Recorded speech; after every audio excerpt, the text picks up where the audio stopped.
Hello again, I am Jim Bob and welcome back to F1 Manager 24, creator team career here on the PC with Cadillac tonight. Round 1 of Season 5. Let's get straight into it, shall we?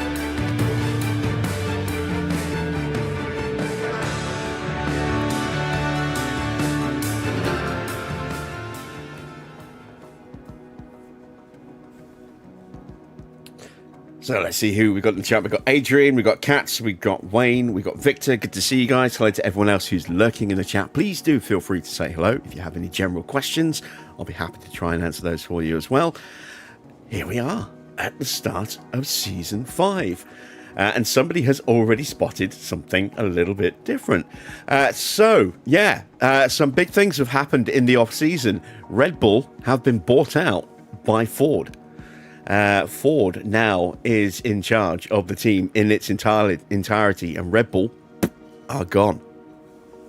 That is the big change. But there is another change that is fairly significant as well. Nissan went bust, and they have been replaced by HiTech. HiTech have come in and finally got their chance to do a Formula One team. They've been petitioning for years, and with Nissan's financial troubles, they have now taken over that team and secured sponsorship with everyone's favourite pink BWT. Those are the main significant changes. There are a few others I want to kind of run through as well, but let me show you the new liveries for this season. So here you can see our driver suit. These are made using in-game templates and then a custom Cadillac sponsor pack, which is listed in the video description. So this is this season's driver uniform, and one thing you'll notice is that we now have sponsor branding on the helmets. This is something I forgot to try last season, but this is an extension mod that is available on Little Onion's Patreon, so you can actually have the team that your Myteam drivers are driving for. Major brands, you can have their helmet pop up on or their team branding pop up on the helmet with some sponsorship. So you can see we've got Whelan added to Max's helmet because they are a main kind of Cadillac sponsor in that in Little Onion's sort of pack. We've also got the Cadillac V badge on the side, the main badge on the helmet. There we go. So there's that little change there, which is quite nice. And we've got the same on Lando's helmet. We're using Lando's previous design of helmet for two reasons. One, I'm not a big fan of the squiggle helmet, and two, the squiggle helmet isn't actually available in my team. It's this version, which I prefer anyway, so that kind of works out quite nicely. And then we have the car livery itself. Now, this is kind of a mod, but at the same time not. If I go to edit, what I've done is, you've probably seen me show it in the past, I imported some logos or some livery templates from Overtake to replace some of the less usable, shall we say, livery templates that the game provides. One of them was Van Amersfoort. So I've taken that template and then changed the colours to what I wanted.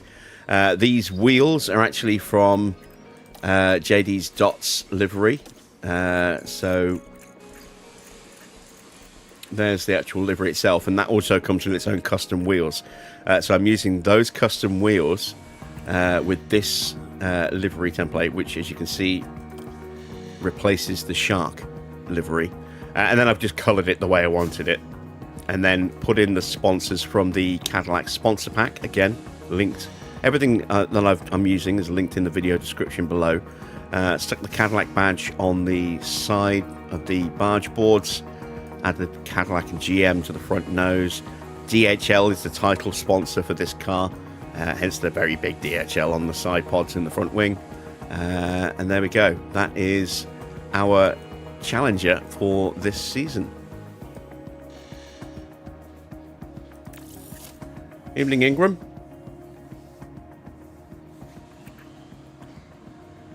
So let's just discard those changes. Go back. There we go. Nissan really were in a lot of financial trouble. They were $14 million in debt at the start of this season. It's not earth-shatteringly bad, but it's bad enough for me to facilitate that buyout. Also, with big financial issues at the start of the year was Williams, but having them having been bought out by BMW last season, or I say bought out, BMW taking an ownership stake in the team last season means that we can justify putting a little injection of cash into the team for this season as well. So their balance has gone from like a minus 12 million to plus 2 million. No, not 40, 14. That's how much debt Nissan were in. So that gave me the kind of the impetus to go ahead and put that swap in for HiTech. Plus, I kind of wanted to see HiTech on the grid as well. And then obviously Ford buying out Red Bull. That was just a straight acquisition, just because they would have been in partnership for 4 years by that point, and being successful, Ford are going to want to take a bigger slice. So they've actually just bought out Red Bull entirely. Easier to do now that Red Bull only have had one team for a few years, given that we replaced VCarb with Maserati a couple of seasons ago. So that is why our standings now show Ford Racing and BWT HiTech. I've also gone in and made a few little tweaks behind the scenes for a couple of the teams. So I've improved Audi's facilities a little bit. I've improved Williams' facilities slightly. I'm not sure if I've improved anybody else's. And then we've given that little bit of extra cash to Williams, and I think a little bit extra to Audi, and a little bit extra to or cleared the debt basically of HiTech as well. So they also start with a $2 million bank balance this season. So that's kind of the main thing that I've done behind the scenes. I've also tweaked the engines. So I've slightly reworked it, and I'm going to actually open up the editor to show you what that looks like. So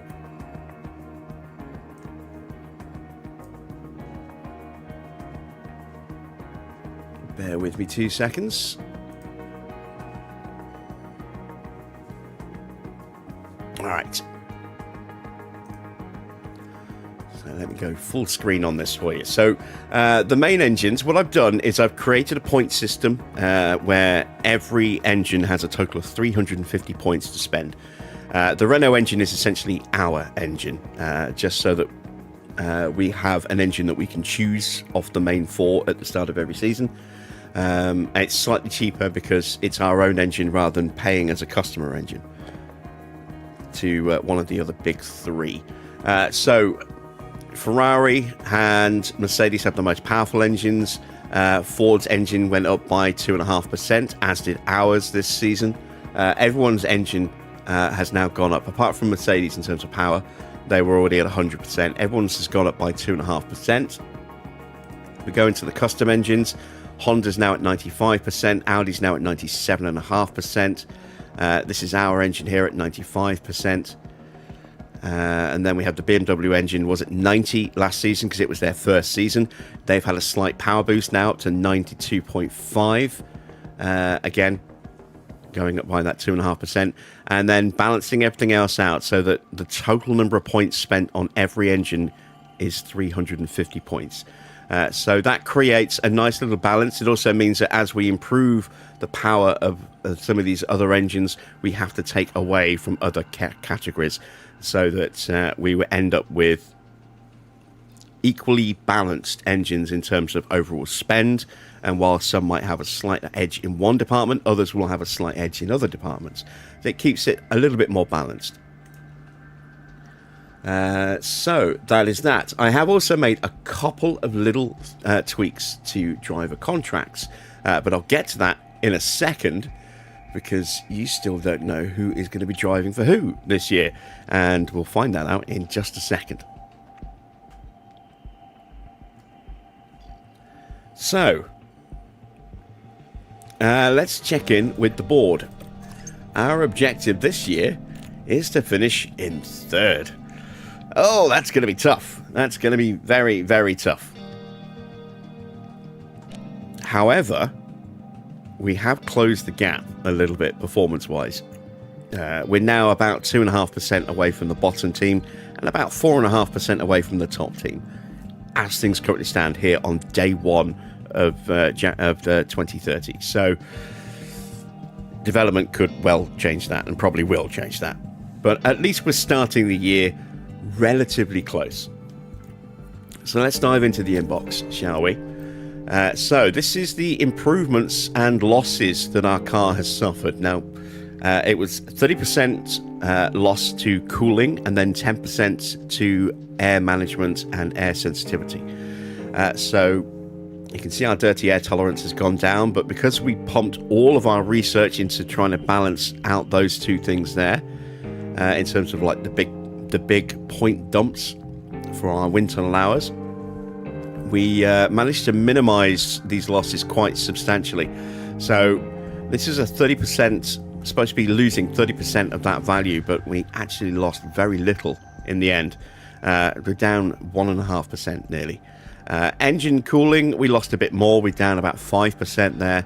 And air tolerance, we're down almost nothing at all, 0.3%. So that's really, really good. And then everything else is straight gains, because those areas were not affected. So you can see our DRS has crept up by another sort of 2%. We've gained a little bit more downforce. In some cases, barely any at all, but it's a gain. Again here, barely any gains here, but it's something. Not quite sure what that value is supposed to be, because it never really explains it. Acceleration has improved. Our top speed has improved by about 0.5 kilometre an hour almost. So the car has definitely taken steps forward, and that's encouraging. Let's clear off the rest of the inbox. This is our pit crew. So they have dipped slightly, as they always do every year, but not too bad. We've got our ATR period here. So we'll get 5 MAU hours and 72 wind tunnel hours every 2 months. Every ATR period there. These are the allocations. So that's our total allowance there, based on where we finished. And then obviously everyone else will vary depending on where they were. Even in Farah, yes, Hamilton's gone. And we can now, as you can see, start designing and manufacturing for this year's regs, but we can't research because we don't know what next season's regs are going to be yet. And our car park test centre refurb has completed. So that is back to where it should be, just in time for the start of the new season. Let's get our sponsor funding underway, shall we? So we're going to go with DHL. We're going to go very heavy, given that our target is third this season, and that might be tricky. I'm going to move away from race day sponsoring as much as possible. So we're probably going to make very little money at all this season. We're going to focus purely on engagement as much as we can. Try and maximize our steady income every 6 weeks or so. So we'll take DHL as our starter sponsor. Nice to have a big 5-star sponsor as our title sponsor. That's worth a lot on its own, as you can see, 63.8 million. Let's take another 4-star here with Dell. That gets us up to 73.9. And importantly, that also gives us some guided tours and a boost to our facility effectiveness. We're going to go with another 4-star here for Qualcomm. Also actually on our car, which is quite handy as well. This is 3 holiday package tours, which again boost facility effectiveness. Very nice. So now we're looking at 85.5 mil with 14 mil funding added up front. 60 mil added in engagement, and just 10.5 on race day. We do need to boost that slightly, otherwise we are literally going to be racing for nothing every race. So let's add in a little bit more on our engagement. Let's go with Inter, and then we'll go with Zapata AI for a little bit of extra boost to race day. So we're now up to 15.9 upfront funding, 69 mil in engagement, and 20 mil in race day. And then we do actually have Banort on the car. It's on our front wing, the very, very front of our front wing. That will get me to 114.6.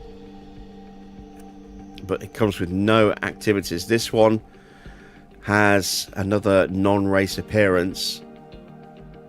Will give us a bit more upfront cash as well, but it's worth slightly less.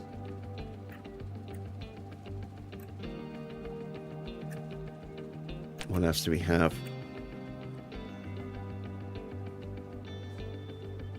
Oh, Winton or Hires. They're usually worth like 4.5 mil. So we're going to take that. And we could make more money if we went with Banort for 114.6. If we went with United, we'd drop it down to 113.3.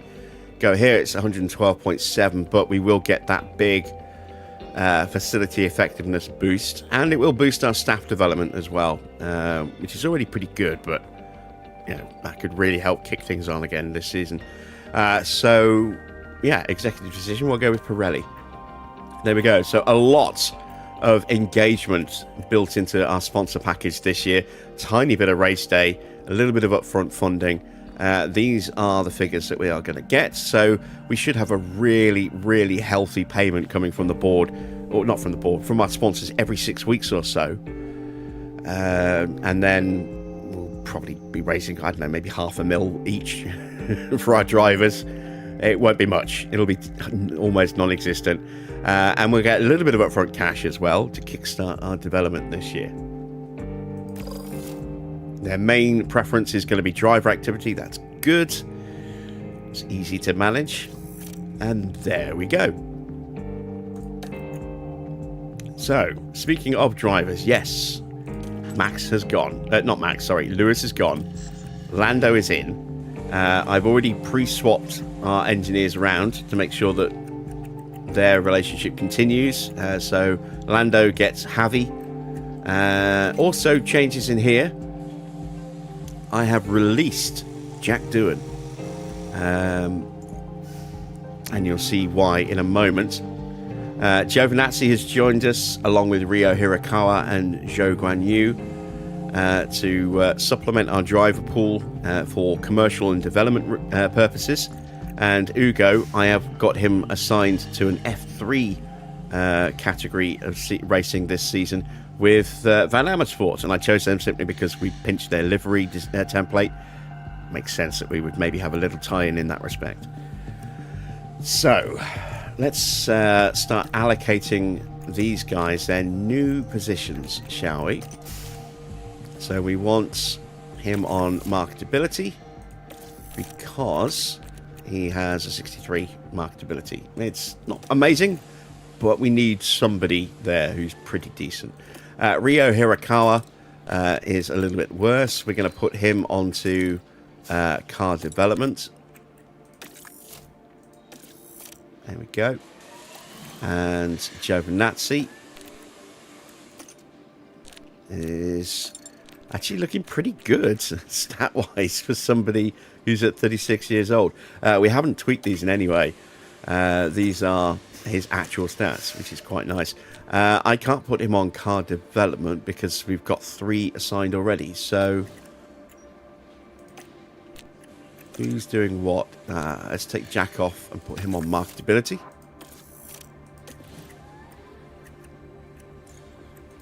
And let's put Gio on car development. There we go. Makes sense to have an American driver in that commercial pool for sponsor engagement, etc., etc. And Logan is also doing that. He's had a contract at the end of this year, and we probably won't renew him. But he is in car development, I believe. Yes, he is car development. There we go. So we've got sponsor, car, and car, and then one reserve driver who we are training. Let's take a look at his current training level. He's into an average development rate now. Now that he's up to 22, which is a little bit of a shame, but would have been nice to get him a little bit higher than that for a while longer. Let's just take a look at all of his stats. Here we go. So defending's not so good, accuracy's not so good. Everything else is in the 80s. So yeah, we need to kind of work on those two areas. Cornering, smoothness, adaptability, and reactions. That actually might be a good one to go with because they're all low 80s.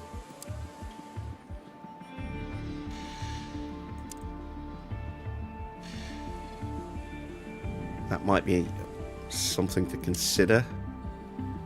I do want to boost his accuracy.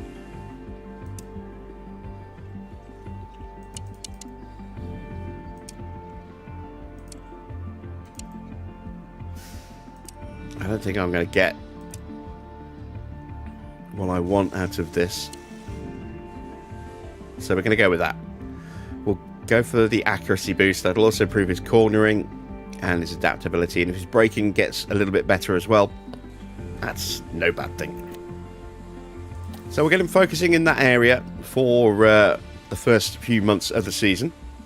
And then we'll reassess again after, I don't know, half a dozen races or so. Let's take a look at the calendar for 2030, shall we? So we are starting in Abu Dhabi. I have made a couple of tweaks, as you can probably see. We're not starting in Melbourne this season. We're going to start in the Middle Eastern countries first of all. So starting with Abu Dhabi, then going to Bahrain. Bahrain is back this season. Then we're going to Jeddah. After that, we're going to Melbourne, then Suzuka, then China, then Singapore, Baku. This is where we get more into our usual kind of rhythm with the circuits. Then Barcelona, we go to Monaco, then Silverstone. After that, we have our mid-season break, and then we go to Spa, then Zandvoort, Austria, Monza. And then we go to Miami, Montreal, Vegas, Kota, and Sao Paulo. So we brought Kota in to replace Mexico. Mexico has gone. We've also got rid of Hungary as well.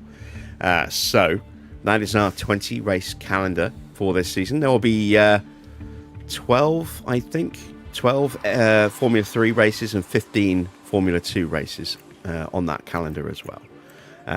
Which is one of the nice things about the editor is you can actually tweak to a degree those calendars as well. You can at least choose, how many you want and at which events you want. But that's what you can do. So let's take a look at where our car sits, shall we? This is the grid average. So against the actual average, we are still lacking in some areas. We are down less than a kilometre an hour in speed. No, just over, sorry, a kilometre in speed. We're down a little bit in acceleration, but not as bad as before. We're down about 4.5% in DRS. We're not down too far now in downforce. Well, medium speed's down a bit. And same with high speed. Those two are certainly worse than the low speed gap. But dirty air tolerance is now almost non-existent, which is nice. We have the best tyre wear on the grid. And we are about 11% or 10.5% above the average. And we are slightly ahead of the average on engine cooling. Again, we put a lot of focus into improving our cooling, mainly because I wanted to try and gain that tyre wear advantage to open up strategy options for us this season. That's where we focused a lot of our research. So we covered off the losses a lot better than the AI, but they have maybe developed their car in other areas a little bit better than we have. What does that actually look like? I'm glad you asked. It looks like that.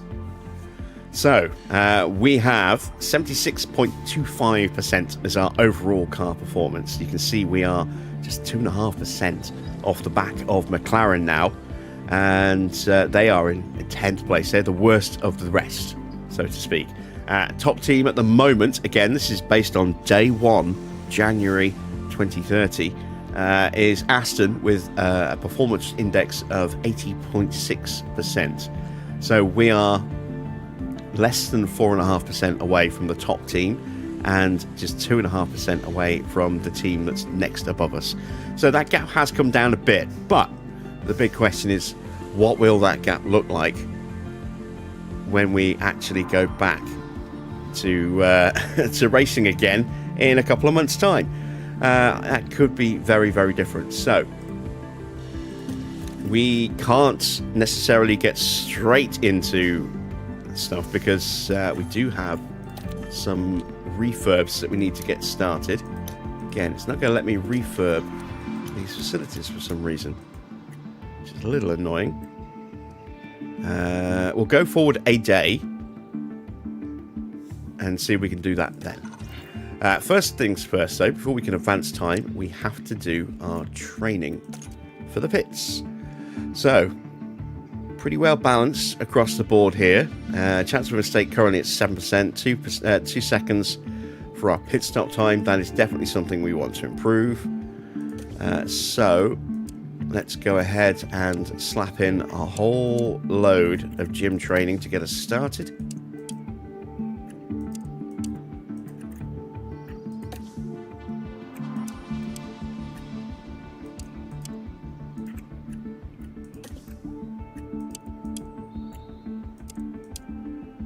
Again, whenever you're doing your training, make sure you've got cumulative selected so you can see what your fatigue is going into the next day.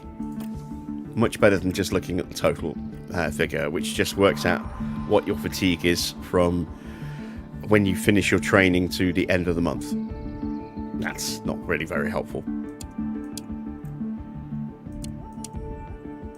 Alright, so fatigue going into Sunday's 8%. We can push that into another day and keep that going all the way through to the following Saturday.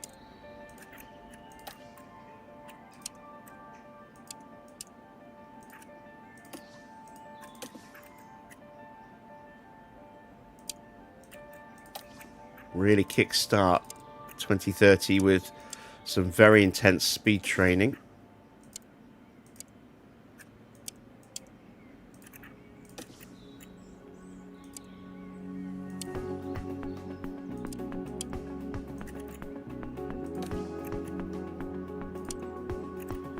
Let's go one more day like that. So our fatigue on the Sunday will be 26. I'll get that day off. Bring them back to the Monday. In fact, let's just downgrade that slightly. Let's go to a day of car building. So we're at 24, which then drops that down to 15. There we go. So we'll start the month with a day of car building. We're going to find that our stats, while we're capped at 94, we're going to hit that cap relatively quickly within the first few months. So we want to try and balance how much training we're doing across all areas now. Evening, Daniel.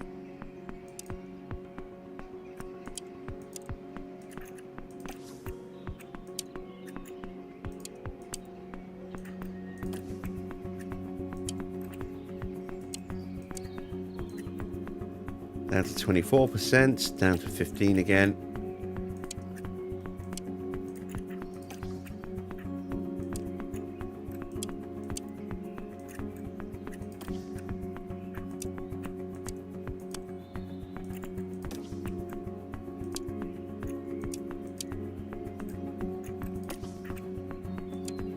Evening, Mike. What livery did I go with? Well, you will see it very soon.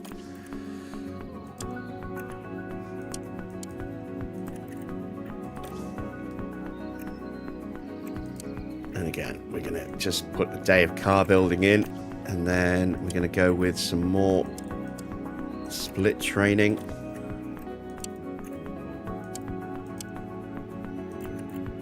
And we'll have the Wednesday off to keep our fatigue in that well-rested category so that we start the following month with zero fatigue.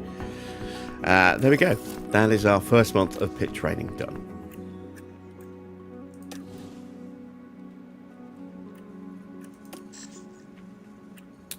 So here is that livery, Mike. Very nice sort of purple and black kind of design. All right, we need to advance time a day or two. Let's just go 2 days. There we go. Our race sim is done. Let's go to the facility, not to do this, but so that we can now try and refurb these. There we go. And refurb the wind tunnel. This one is 2 days away. We're going to wait till this finishes before we start developing. Do we have money to spend on something else? Not really. I do want to upgrade the weather sensor. That's going to take a month. So that's something we're going to have to do. Actually, we may as well get it done now because we might not have the money come February to do that if I don't do it now. All right, into the inbox. And we have the driver rosters.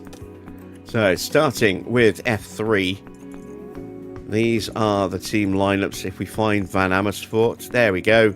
There's Ugo, finally getting a grid drive.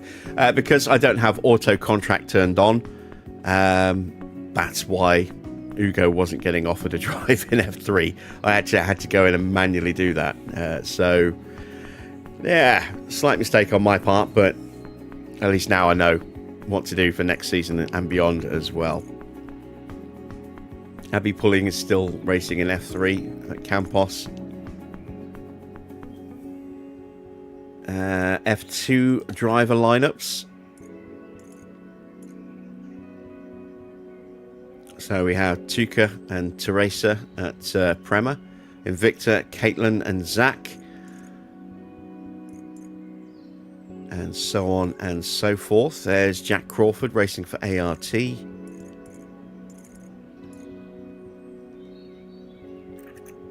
And now the important one. The team roster for the F1 2030 season. So, that is the Ford lineup. Oscar has moved to car number 1 as reigning champion. Leclerc in car number 2. We just literally just switched those two around. Antonelli has moved into car number 1. I think he was in car number 1 anyway, but had signed a contract to go into car number 2. I've moved him back to car number 1 because Teo coming in is the weaker of the two drivers. So I've just tried to do it so that the main driver is in car 1. So Teo joined. We actually tried to look at Teo as a potential signing, and of course he signed a deal with Mercedes, so that went out the window. McLaren, they have George. Aston have Yuki. Freddie Vesti gets his chance on the grid.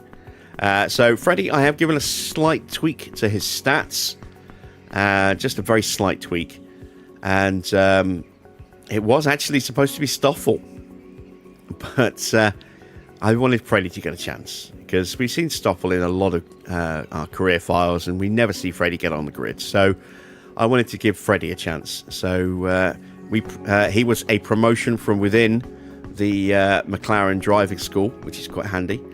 Aston have signed Liam Lawson away from Williams.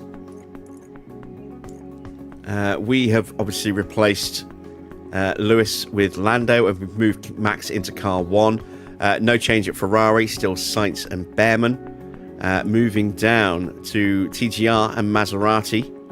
Hadjar is back on the grid. That is something that we knew was going to happen. He has replaced... who was it? Was it Valtteri? Who was at TGR? I think it was Valtteri. So he's in. And good Good to see him back on the grid again. Franco is still there, as is Pato. No changes to Maserati this season. Williams has signed Bortoletto from McLaren. And again, I've moved Albon into the number 1 car seat. No change for what was Nissan is now HiTech, Lindblad and Schumacher. And Audi, this is why I released Jack Doohan.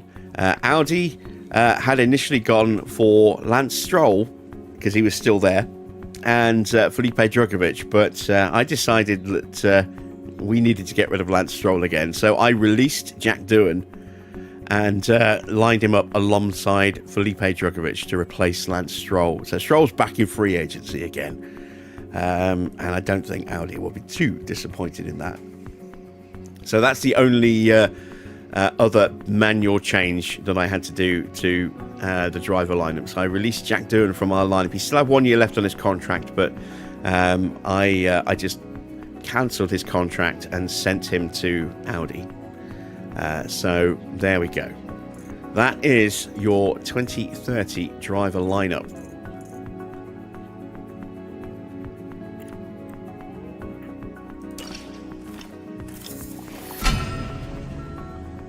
And our CFD sim is now refurbed, so now we can start to do some car development.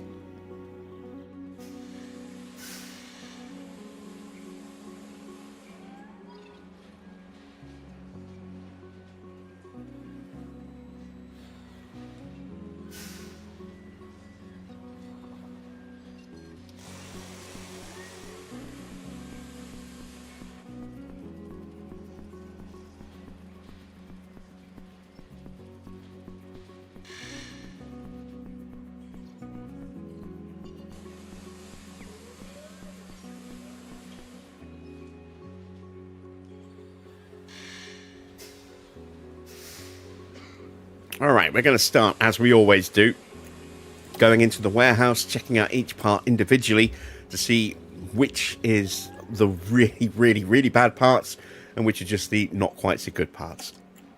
So, chassis, pretty terrible, as we expected. Front wing actually looks pretty good. I knew the tyre wear would be pretty decent there. And I knew the airflow sensitivity wouldn't be too bad, but the downforce here is better than I was expecting. A lot better than I was expecting. So the front wing's not too bad. What about the rear wing? Oh, the rear wing's terrible. Okay, so we need a new rear wing pretty quickly. Side pods. Pretty terrible apart from the cooling, which we kind of expected. And then underfloor is a disaster zone. So we're going to need to really, really work on the underfloor. And then suspension.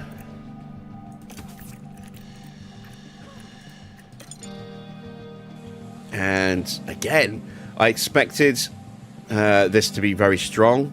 I expected this to be reasonably strong, and I've realized why our downforce is better than expected. It's because we were dumping a lot of hours in, so naturally, even though we didn't put any focus on the downforce, it was still getting a bigger boost than normal research, because that's where all of our ATR and wind tunnel hours were going.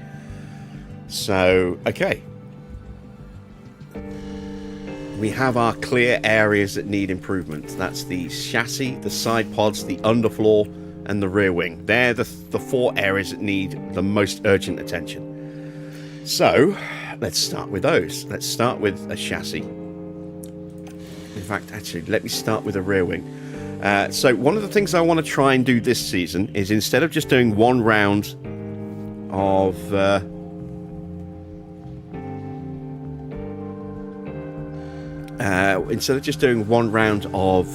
intense development, I want to try and do 2. So I want to do an intense design, and then the next design, I want that to try and be intense as well. Whether or not we'll actually have the funding for that, I don't know. I hope so. We should, theoretically, with the changes that we've made to our driver lineup, The increased prize money, maybe a slightly better board payment because we're further up the table, and you know, a smaller wage bill in general. Maybe we'll actually make a little bit of money this season every month from expenses. We'll find that out when we get to February, I suppose. But yeah, I want to try and really improve the car as much as we can this year. Of course, that plan may go out the window as soon as we know what the reg changes for next year are going to be. We haven't had a major upheaval of the regs since this season started, because that was in 25 for the 26 season and we started in 26. So we've had varying degrees of medium changes. We haven't had anything particularly light. They've all been sort of medium intensity changes. We'll see what that is going to be for this season. Probably, what is it, April, May time? But let's start designing a new rear wing. And I need to decide where I want my points to go. I don't know whether to stick them all here,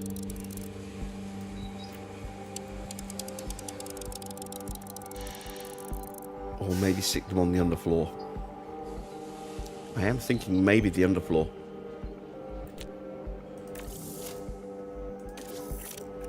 Let me just see what kind of improvement we might get just adding those hours in without changing any of the sliders. Not a massive amount.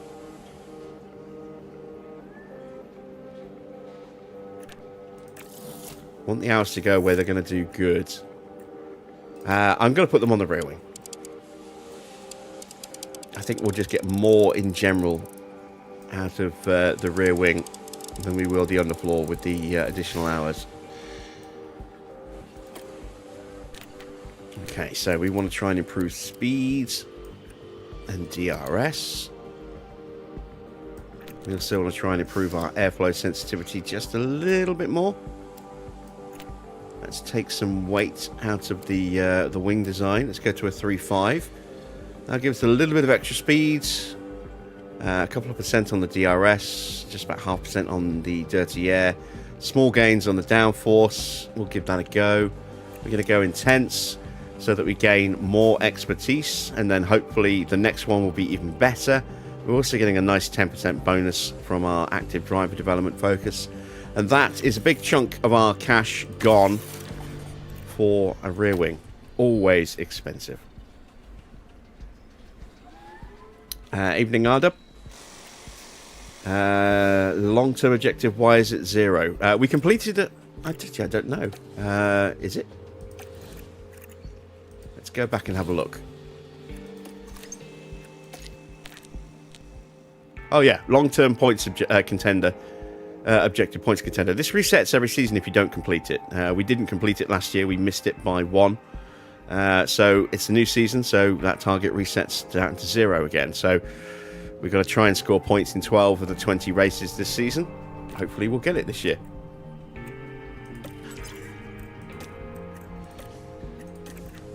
Let's get the chassis going. Again, we want to really try and boost speeds.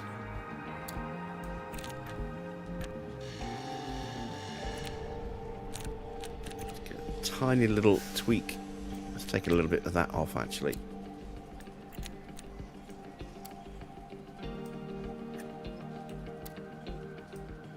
There we go. And we'll whack that all the way down. There we go. So we get a little bit more speed, a bit more acceleration, a little bit more downforce now.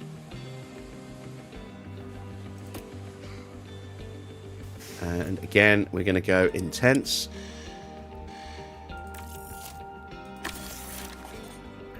And then we're going to go to the side pods, because this is another one where we can strip the weight right down.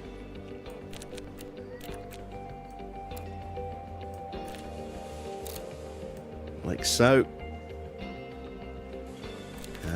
We want to try and bring that engine cooling up a bit more, I think.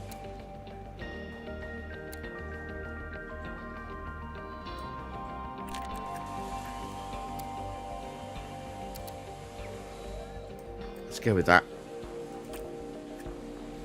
And again, we want to go intense. And that leaves me 1.8 mil, which is not enough to do anything with an intense part. I could go ahead and just do something at a lower level, like an underfloor for 1 mil, but I also want to make sure I've got some money available at the end of the month to start building our chassis and side pods. So we're going to try not to touch that money now. That, I think, is it for now. So let's advance a little bit of time, shall we?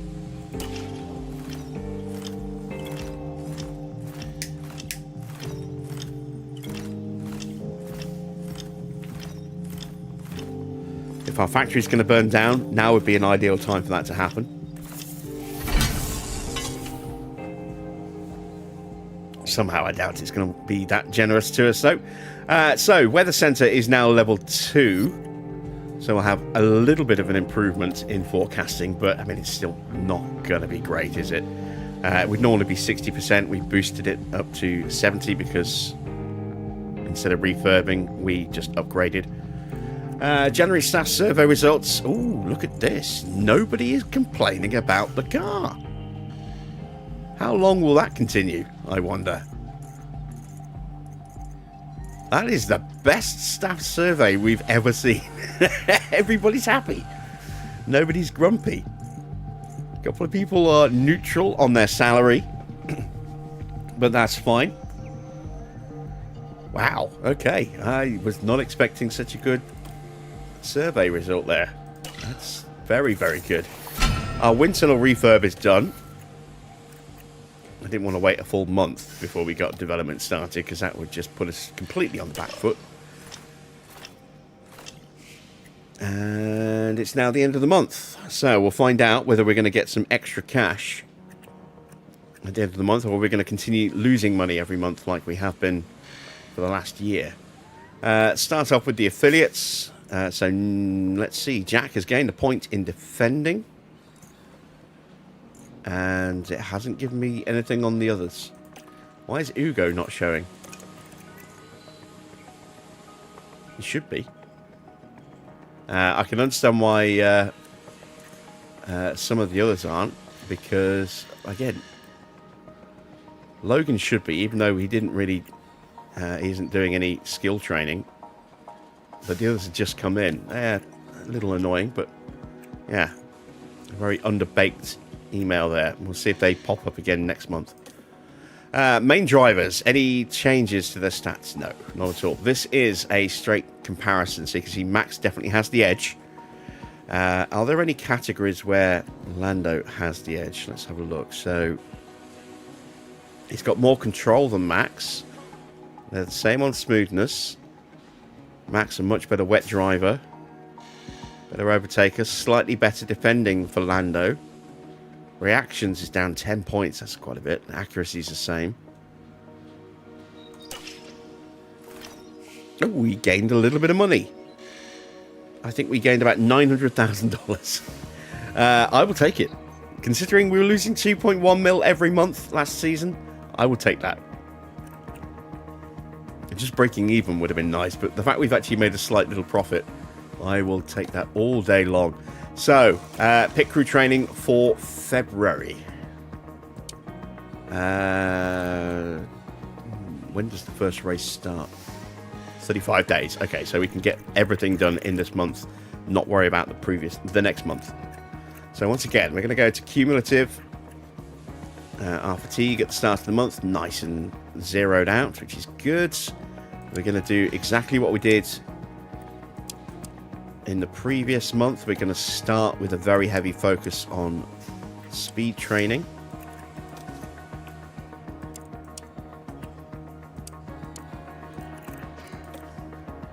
Remember, you will save 9% fatigue every day. So this is why we're going back down to 0 here from 8. That's also why it's so important to start at 0, because you can put in a full day of training for the first couple of days. You start to slowly build that fatigue, but you're saving 9% at the end of every day going into the next one. So you're effectively going to be at 0 fatigue for almost a week,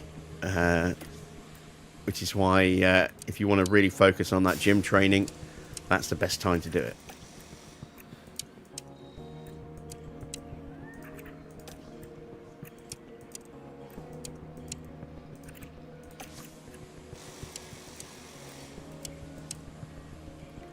All right, so that's the end of the first couple of weeks. We'll give them the Sunday off. Monday we'll come back down to just 3%. That gives us so much flexibility. We are going to start with a day of car building. We're going to switch to split training.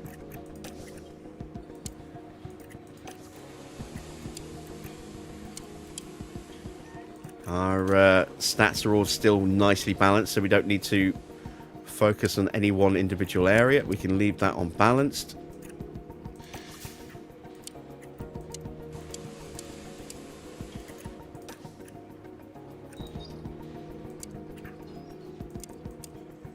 And at the end of another full week of training, we come back and we're at 3% again to do that all over again.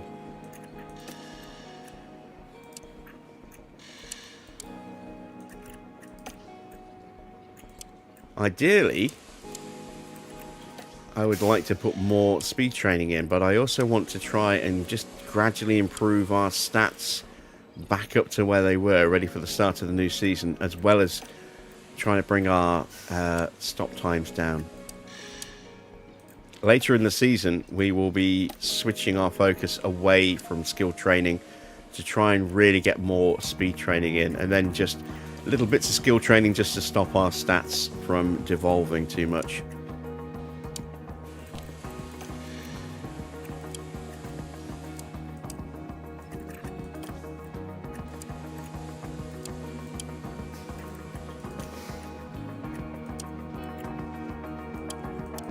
And there we go. Some very heavy amounts of training, and yet we're still ending with just 18% fatigue.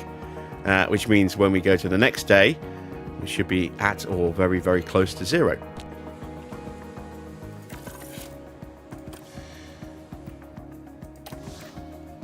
Fantastic stuff. Right. Our chassis designs are done. And so are our side pods.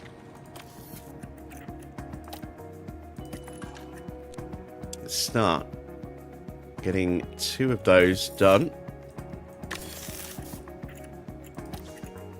And 2 of those. We don't have any money coming in from the sponsors yet. We will have a sponsor period coming up soon to start our sponsorship for the year. And we still have a mil left for when the wings finish, so that we can get those into production as well. Our factory is now back to refurbed level, so, and Javi's gone up by a point as well. Very nice. So you can see our factory effectiveness actually getting a little bit of a boost. So we're at 110% thanks to our sponsor funding, which is very nice. Design center is not affected. Look at our CFD sim, 121%. Ooh, very nice. Wind tunnel at 100, and those 2 are at 100 as well. We're at 110% with our team hub. Anything in here needs... Oh, yeah, we've got some stuff that needs a little bit of TLC. Let's refurb that. It's 30 days. Not cheap. And let's refurb the helipads.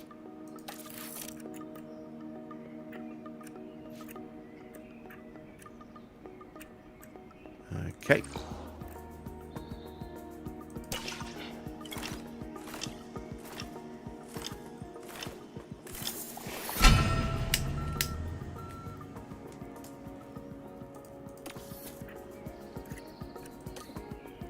So we got that back to its full amount. We'll get a little bit extra on our sponsor targets payout.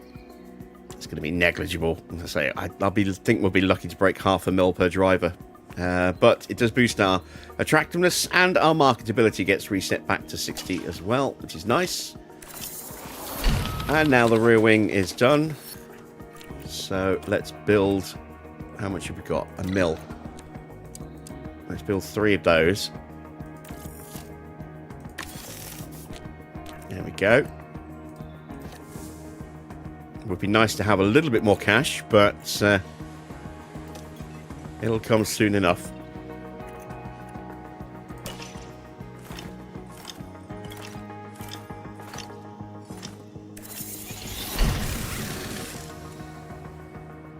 There we go. Our side pods are done. How are the staff feeling? Oh, look at that. They're unhappy about car performance. But not everybody is unhappy about car performance. So, we are slipping slightly. Still looking pretty good here. But have we lost ground?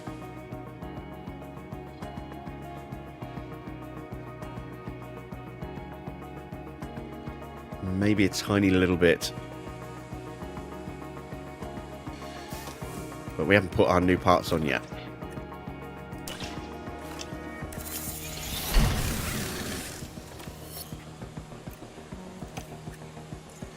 Okay, so there's the improvements from our wing.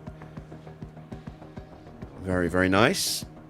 2 days to go till we can start getting money from our sponsors. Ooh, it's come a day early. It's going to put us into debt.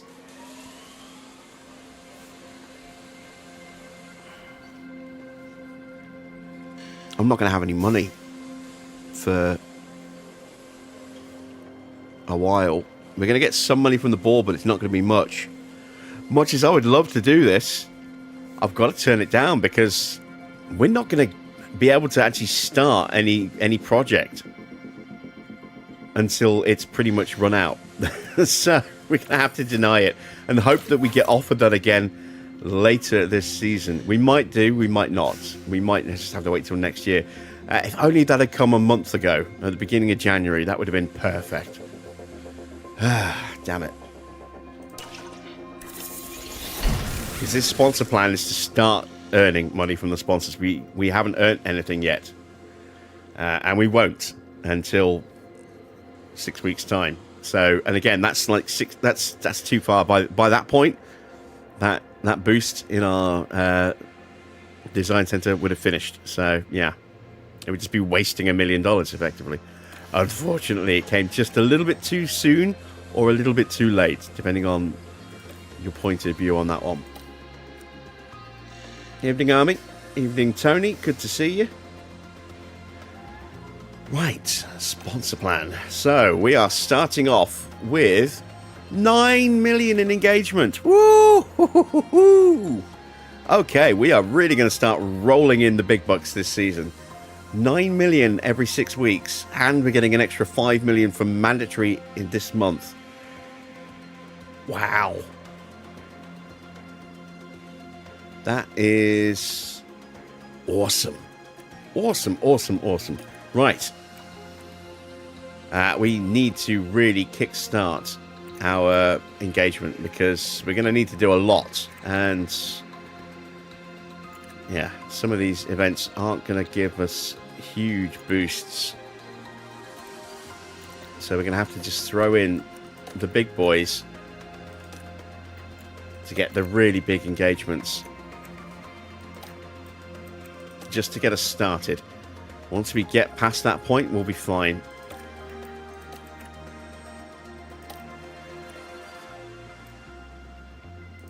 Right, so if I can put Jack in there, can I take out Lando?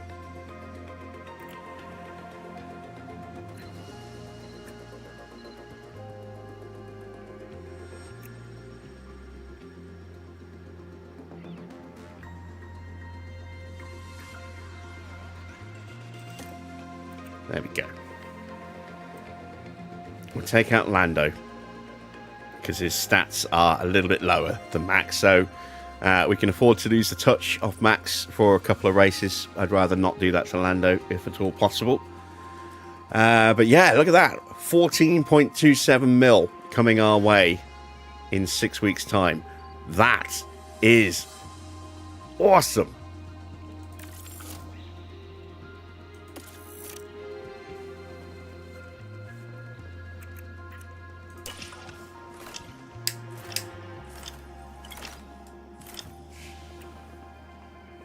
The trade-off, of course, being that we're going to make next to nothing every Grand Prix.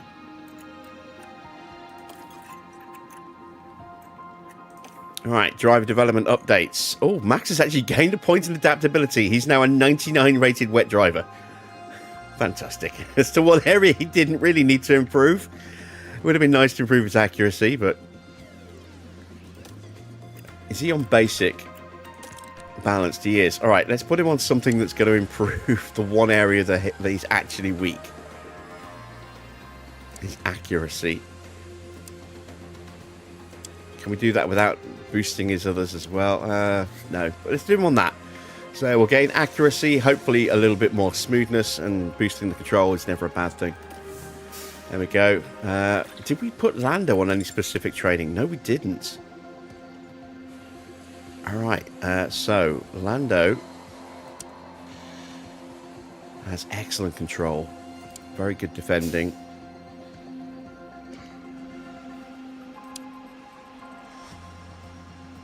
I'm going to put him on short run pace. See if we can maybe sneak his cornering and braking up, boost his adaptability, his accuracy, or...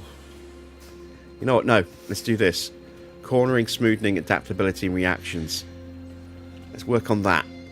It's in low development rate, so better than Max, but not ideal. I mean, he is 30 years old now. Monthly affiliates. Again, it's only showing me Jack for some reason. I don't know why that is. Very odd. So, a brand new season of Formula 1 is ahead of us, with every team working tirelessly behind the scenes to create a championship-winning car.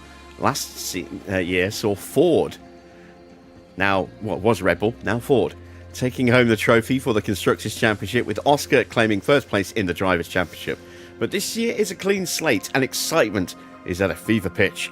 There are some brilliant drivers and brilliant minds in this sport, and every single one of them will be battling for the crown this season.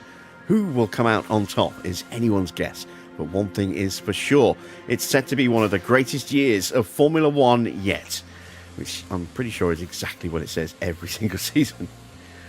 But yeah, we are a little bit closer this year, and we are making better money this year by the look of it. So fingers crossed we can be more competitive this year.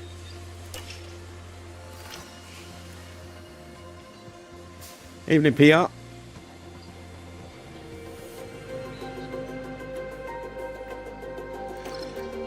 Alright, training for March and our first Grand Prix. We have back-to-back Grand Prix, Abu Dhabi and Bahrain. We're starting with 6% fatigue, but again, we can... It's a weird little thing where it doesn't generally count the fatigue on the first day. If, you know, it should be reset down to 0. It's like a weird little visual glitch. So we can go into Saturday and Sunday and really hammer in that training again. It is just a normal Grand Prix weekend for both of these events. No sprints. Our first sprint is at Melbourne, I think. Or it might be Jeddah, actually. I think Jeddah's our first sprint.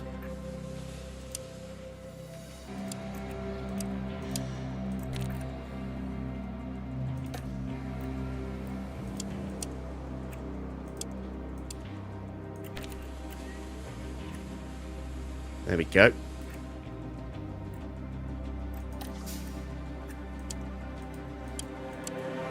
Let's try just a day of stat training there. It's just a little bit too much. We can live with that. We can live with that.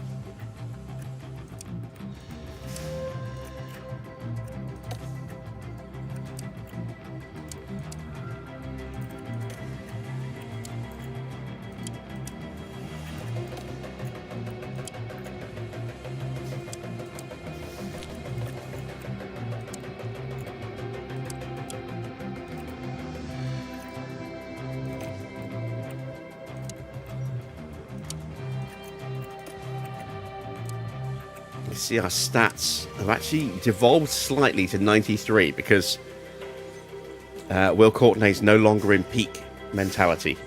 So his baseline stat is a 92. It was boosted up to 94. Now it's been boosted to 93 instead. But you can see how quickly we've closed back up on that top stat. We're now at 89.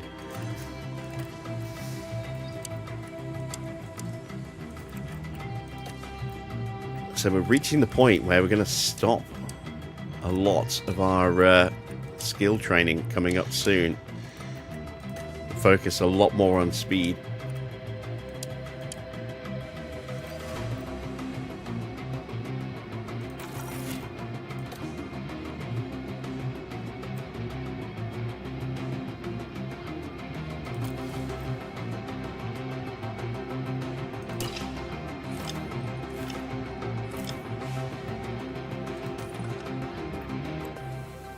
Okay, so testing results. Pretty much what we expected, because that was with the old car. Still best in tyre wear, 7th in engine cooling. We have confirmed our sponsorship package. And we have a new ATR period, which we are going to hang on to until we have some money to spend.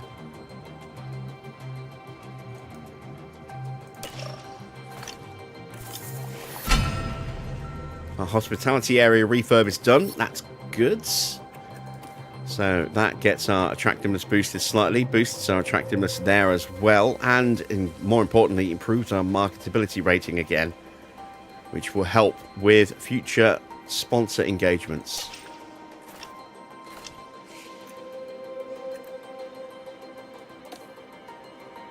So here we go then. It is race weekend day.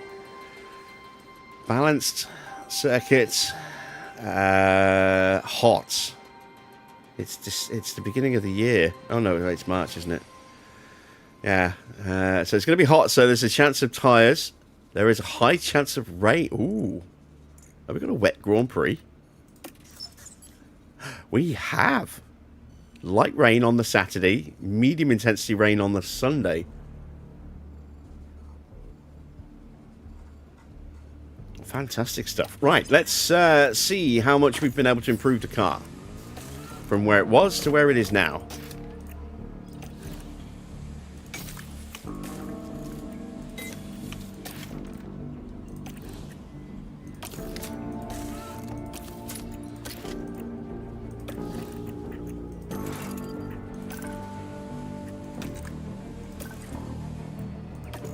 So, our improvements have brought us a little bit of extra speed, not an insignificant amount of improvement to acceleration. That's not bad, actually, gaining 0.003 G that quickly. DRS has gone up by an extra 2%, give or take. We've got our low G downforce over 2.8 now. Still a lot of work needed to be done with our medium speed. Our high speed's now over 5.1, which is nice. We've gained an extra 0.5% or so on dirty air tolerance. We've even improved our engine cooling by about 4%-ish. Brought some of the weight off the car, which is helping with our acceleration. That's not bad. That's not too bad at all. Where do we stand against the average, though?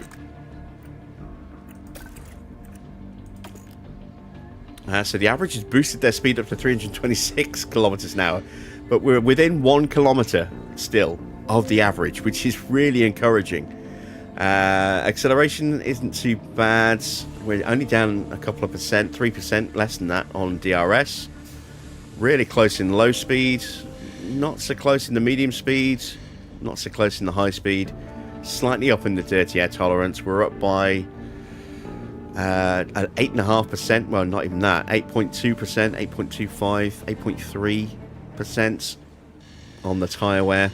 Engine cooling is up by about 4% on the average. So, McLaren were the worst looking team. Where are they now? I say worst looking team apart from us. They are still pretty bad. Their acceleration's a lot better than ours. But, yeah, their downforce isn't amazing.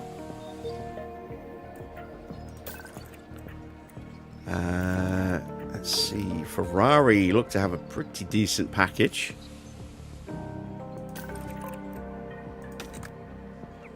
Ford are not so great in the speed, but better in the downforce. Mercedes looking like they might be the team to beat. A little bit lacking in the speed department, but definitely kings of the downforce. They've even got the best engine cooling and third best tyre wear.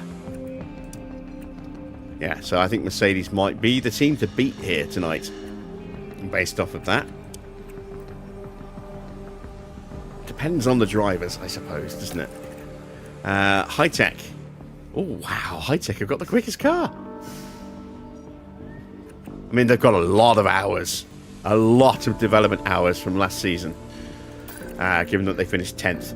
BMW. And then TGR. TGR looks like they might be having a bit of a handful this season. They had a bit of debt as well. And again, Toyota will have made an investment in the team. So they got a slight reduction in their debt value. That won't happen again for any of the teams now. And then Maserati, some pretty good pace. Not too bad in the downforce. They could be an interesting prospect at a couple of races, but they definitely have probably the weakest driver pairing on the grid. Audi have got some good speed and DRS, some pretty strong medium and high speed downforce. Not the most experienced driver partnership in Jack and Felipe, but they are rated higher than Maserati's drivers. Aston, kind of balanced in the middle again. A lot of teams are kind of in the middle area, really. So we are still at the back, but the gap to the cars in front has definitely come down. I mean, you can just see that by the fact that not everything is orange and says 21st next to it, which is a really nice change from last season. So, we are just about set. Let's set some targets. 6th or higher, and it's, oh my god, it's not even half a mil, it's 456,000. I don't know if we have anywhere near the kind of pace we need for 6th.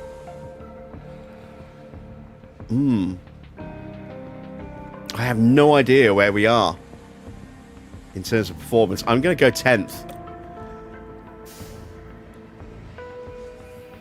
It's barely any money, but it's better than gambling on 6th and getting nothing at all. And Lando 14th, 16th or 18th. I'm going to go 16th with Lando.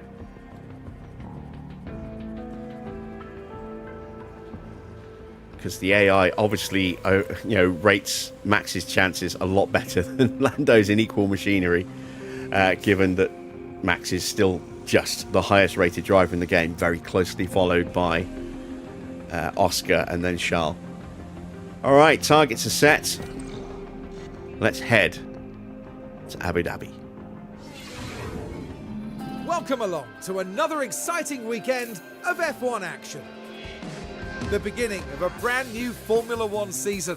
Every team, every driver, whether rookies or champions, all start here on zero, ahead of another year's battle for glory.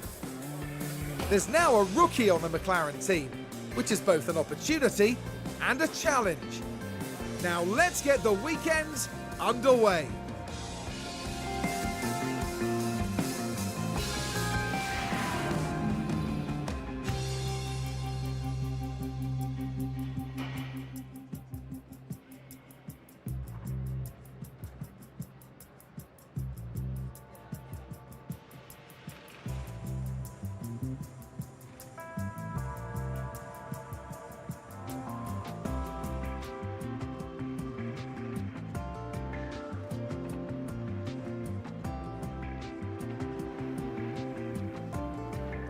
So we are not the only ones who are running a new livery. There are some other livery changes as well. You'll see those as practice continues. Did I put the new parts in Lando's car? I don't know, actually. Let's have a look. No, I didn't. Thank you. I thought I had, but apparently I didn't.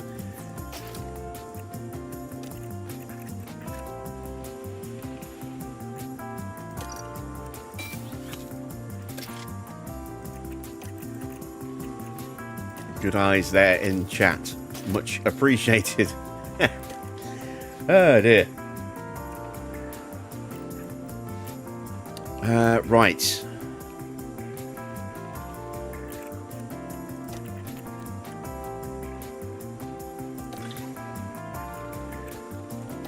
We're going to give Ugo a run. In fact, actually,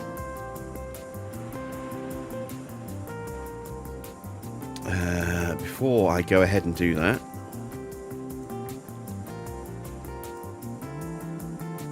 yeah, we don't have a Formula 2 or Formula 3 event this weekend. We do have Formula 2 at Bahrain. Ugo's first Grand Prix event in Formula 3 is actually in Australia, so we can run him in both of these two without him having potential. I don't know, you see.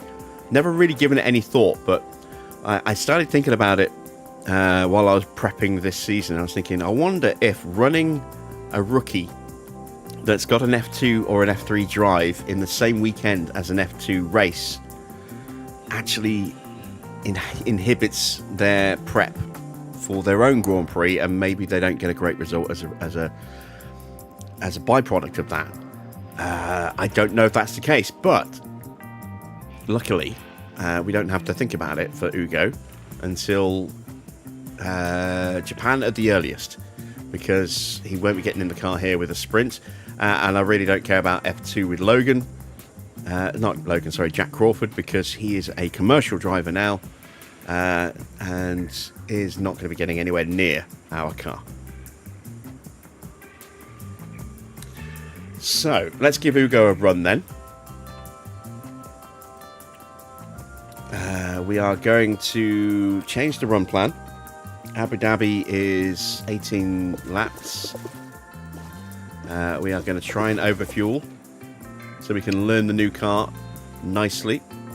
Let's go with 35 laps of fuel. I want to give him medium tyres.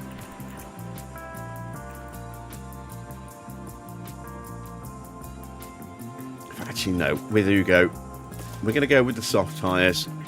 We're going to underfuel. I say underfuel. We're going to fuel just enough. There we go. And we'll just call him in and make extra setup changes. Lando, though, we are going to try and run the full session if we can, or close to the full session. Let's actually give him an extra couple of laps of fuel as well. There we go. Should be able to make the flag there. Setup for Abu Dhabi is never straightforward. This is one of those circuits where the margins for what the front and rear wings can be are usually pretty settled, but sometimes, every now and again, it throws out something very strange. And then the roll bar has got the widest window of any circuit, I think. So, yeah, it could be anything. We're going to start with a 5 and a 13, I think, with this one. Probably a little bit too much rear wing, but we'll see what happens. We'll go with a 6-4. Let's take this down a bit, and let's take that down a bit as well. And we've got that kind of line down the middle where everything is... That's where most things usually kind of end up, somewhere around these center lines. So this is definitely a circuit where you could just not put a setup on the car at the end of in the first session and see where they end up, and you wouldn't necessarily be a million miles away. But yeah, that's what we'll go with. So that's not right. There we go. I knew something was wrong.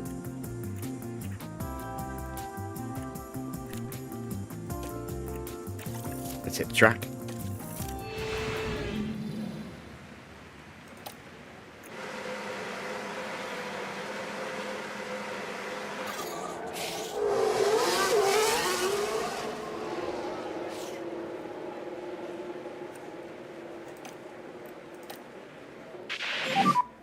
And radio check.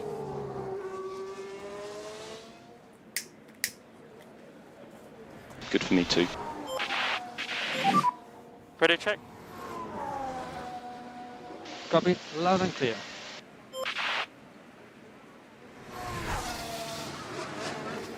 So now you get to see it on track. What does everybody think of the livery?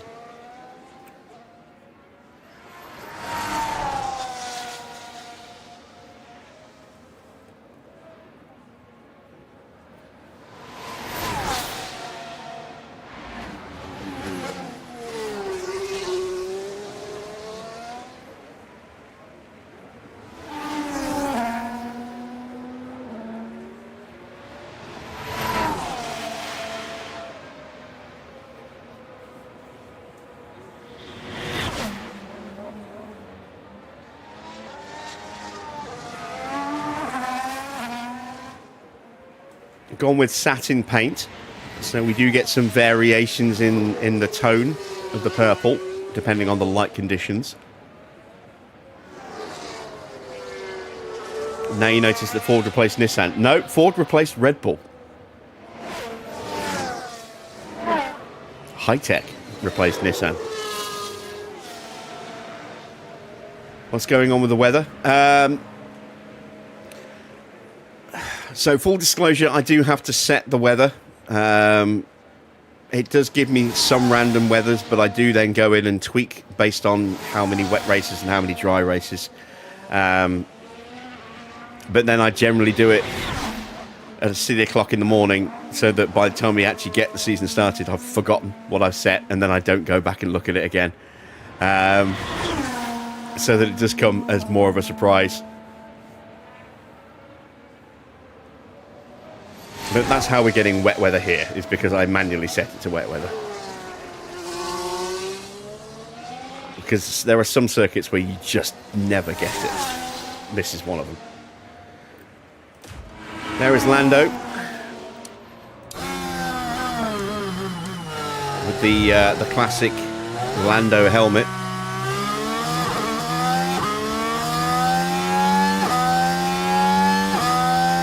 From a few years ago.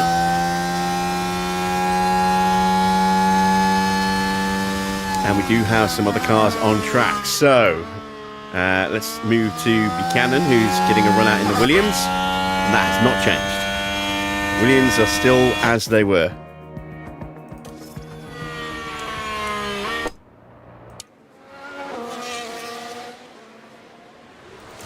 Audi have also not changed. They are still the same. Although I might be changing them to something a little different next season. Maserati are on track, and they too have not changed, nor have Aston Martin. They are carrying the same livery as last season. So let's show you all the new liveries by showing you all the teams that have stayed exactly the same, because they're the only ones on track at the moment. Unfortunately. Let's speed some time up, and let's get some other cars on track.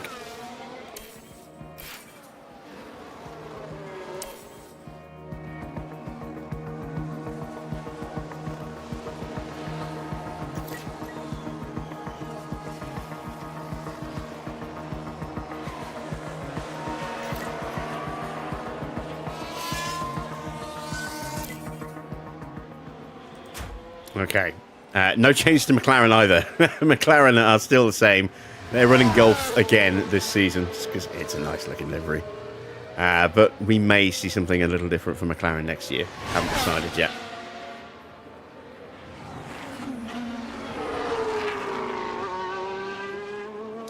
Who else is out? Ferrari are not out yet. Ford are not out. Mercedes are not out. HiTech are not out. Toyota haven't changed either. They're still the same. There's not a huge number of livery changes. There's us and a few teams, but nothing too dramatic compared to previous seasons where everything's changed.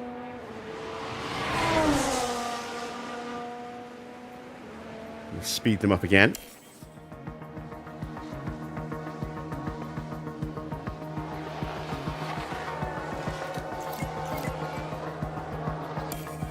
And here's the Ford.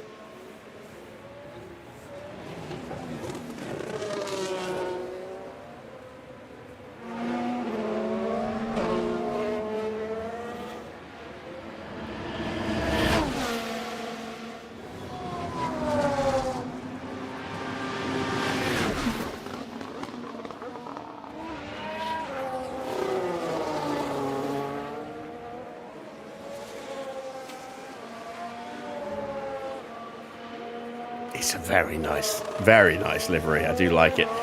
We do not have proper driver helmets for the Ford drivers this year because I didn't want to have Red Bull branding on the side of their helmets. So they're going to use the default Ford helmets. I'll show you one of them now. There it is. The other one is still in the garage, but it's got a lot more white on it instead of black. So there is a relatively easy distinguishment between the two drivers. Would you like to see HiTech? So Mick is still using his Alpine helmet from wet.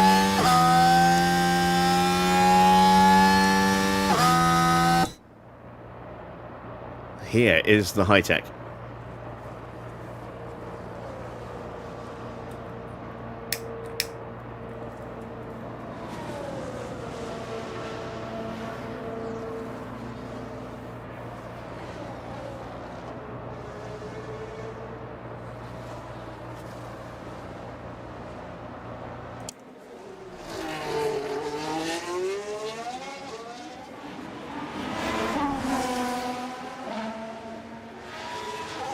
And we do have official HiTech helmets as part of the mod as well, but Mick is overwriting that car because he has his own helmet.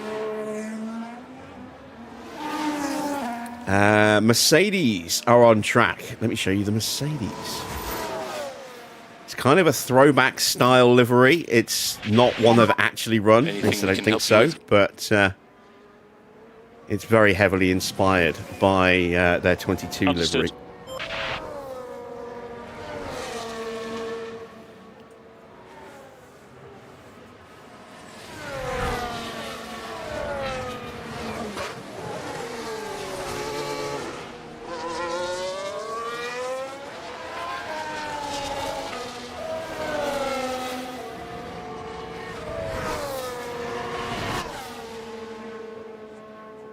And we're still waiting on Ferrari. 15 minutes gone, and neither Ferrari has hit the track yet.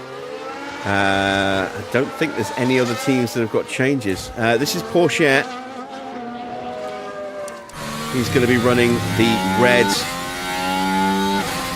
team helmet. Kimi has his own, but is not in the car. So this is the other Mercedes helmet.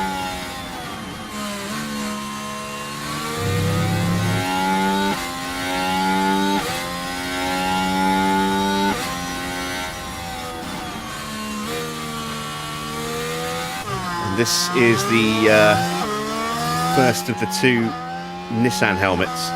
Well, sorry, HiTech helmets.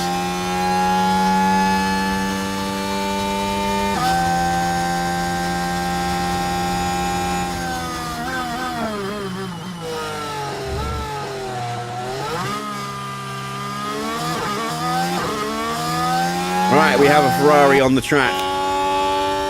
And it is the 2026 livery for Ferrari. I have to say it is growing on me. Now I've spent more time actually, looking at it and seeing it run. It's growing on me. It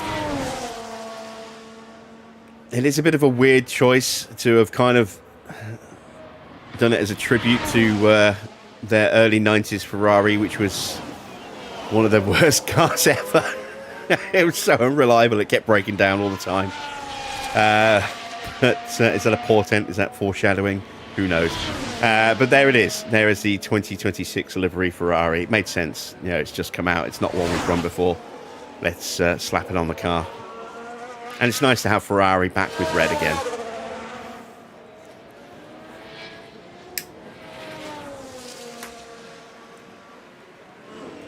And here is the second Ford. And the second Ford helmet. So a lot of white on this helmet. So you can see it's easier to distinguish between the two.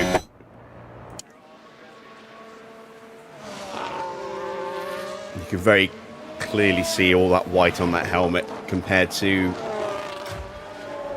a very dark blue for the other one.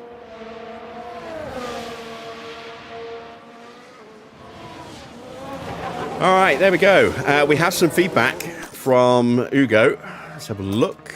87's not bad. Let's call him in. We just missed him across the line.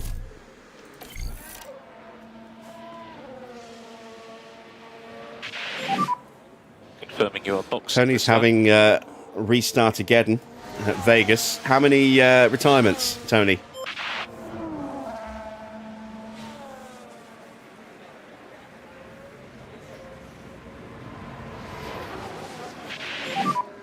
and try to keep the temperature on the tires. Oh, it's safety cars, not red flags.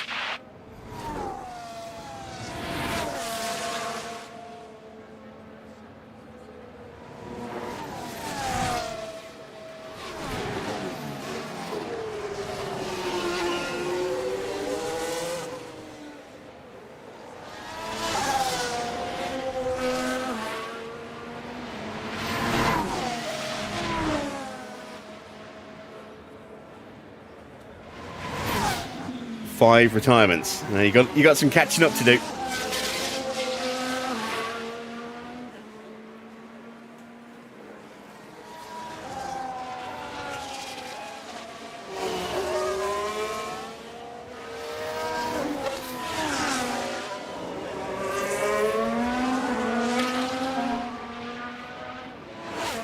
We had 11 when we were at Vegas last season. And 15 at the race before that at Canada. The pit lane, stop on the marks.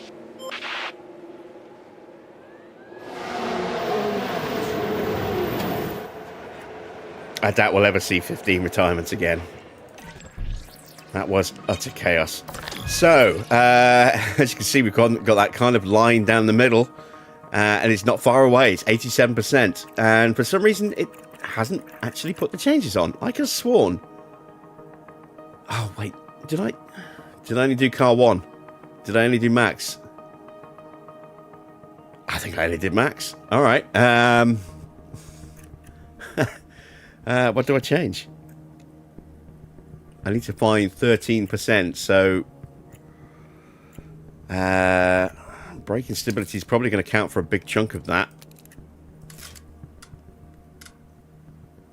I need to move the front wing to move the rear wing.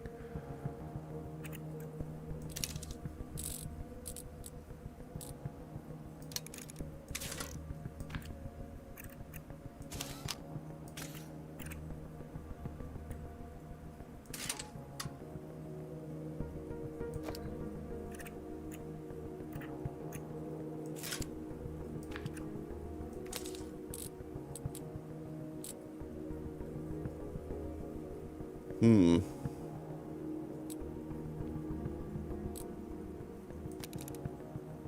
just going to go with that and see what that happens. See if that works. So we're waiting on feedback from Lando. And there it is. Update when you can. And he's at 91. That's not bad. We'll leave him out there. The plan is for him to run the whole session.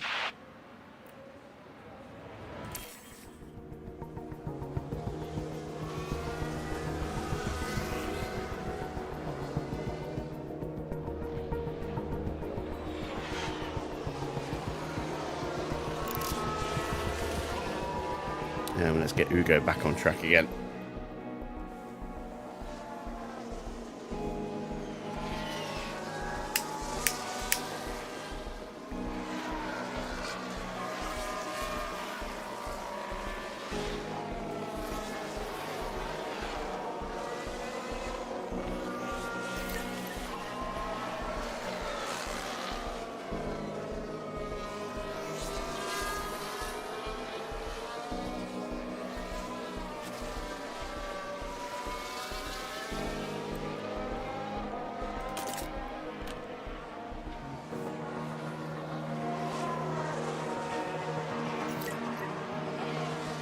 The Adidas badge looks a little off-center. I might have to reposition that slightly on the neck.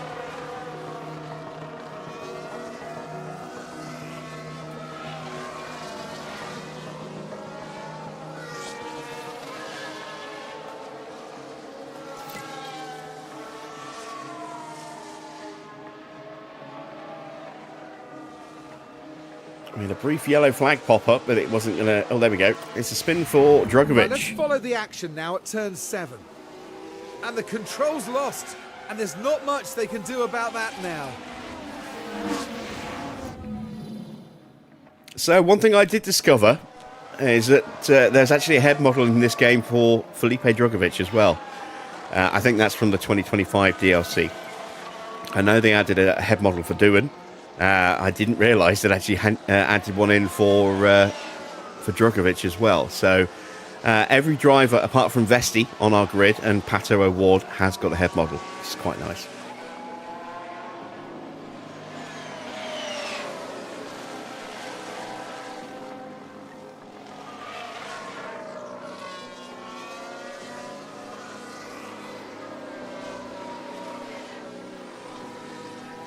And of course, there are drivers in. Wait, did he not get full feedback? He didn't.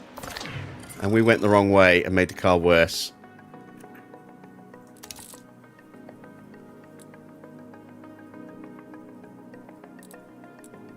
Let's scooch that up to there.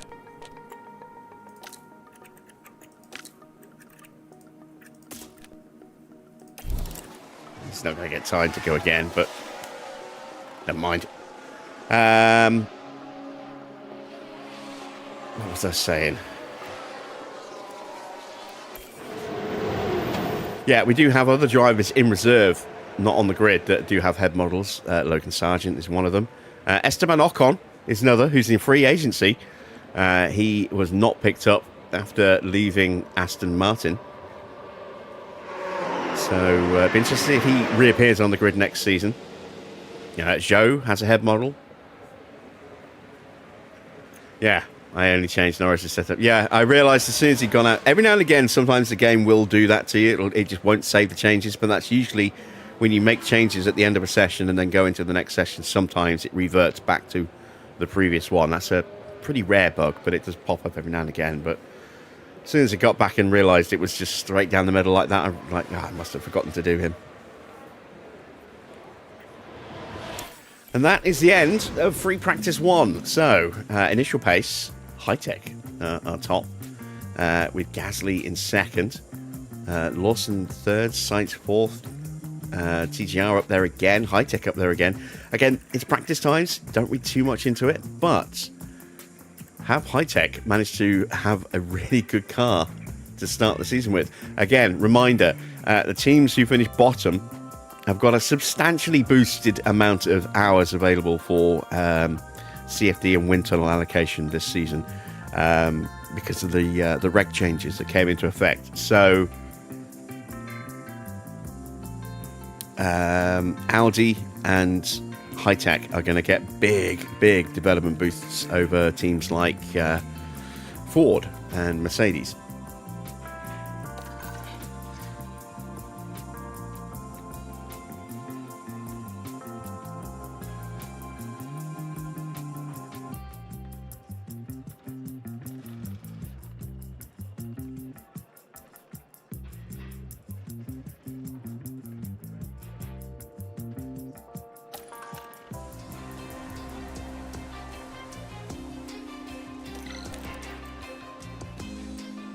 I got Max back in the car.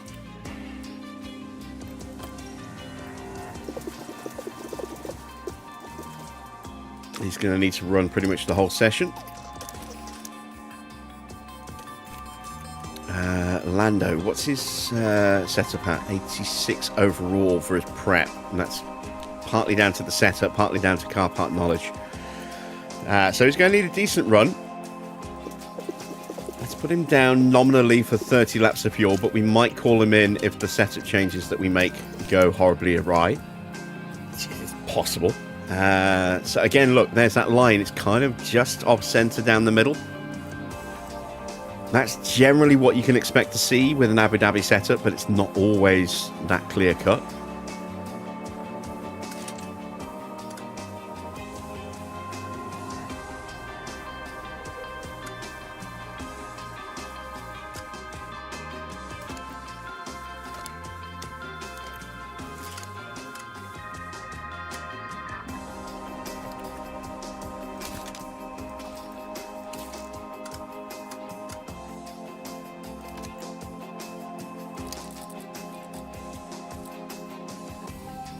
I'm going to try that.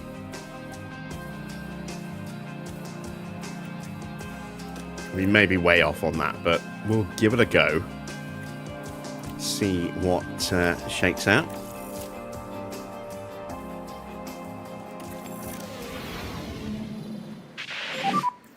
So now we have green light.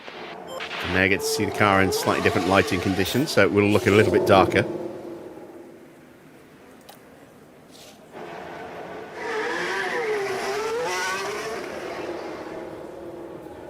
Evening, Micon.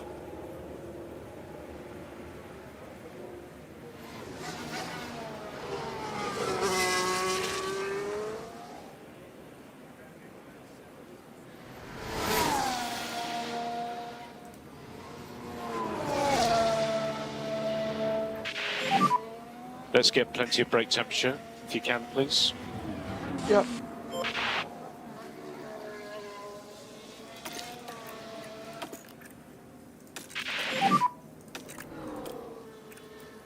The shoulder stripes, and they're not really that pink. It's just sometimes the lighting in these boxes gets a bit messed up. Okay. They're just a very subtle difference in shade over the main stripes down the body of the torso, just to create a little bit of an offset boundary. The car has no subtlety in shading. It literally just uses two colours. It doesn't use the third colour slot.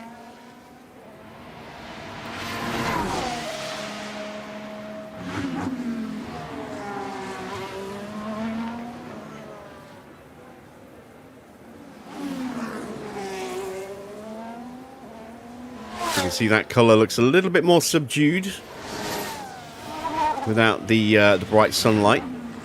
You don't see that kind of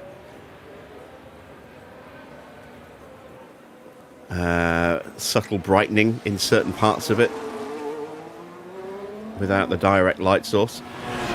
Still looks good though, I think.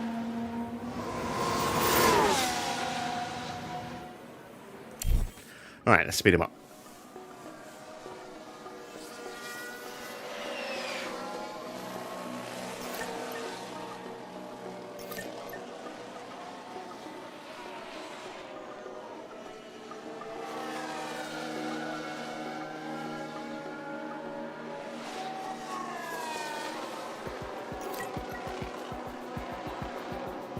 And it's Freddie Vesti who's currently top. Just ahead of Oscar.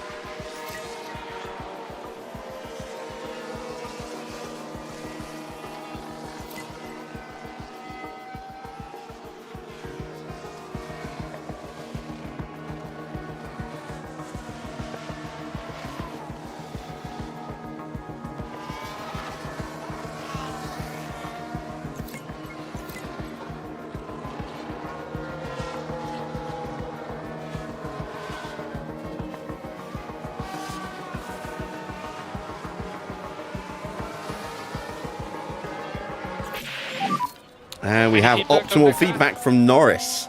So that's 97 or higher. I think everything's fine.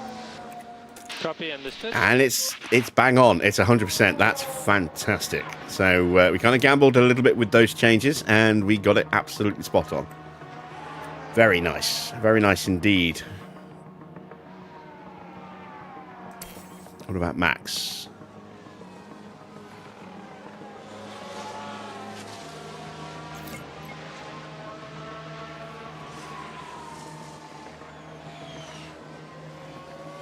Taking a while to get his feedback here, actually.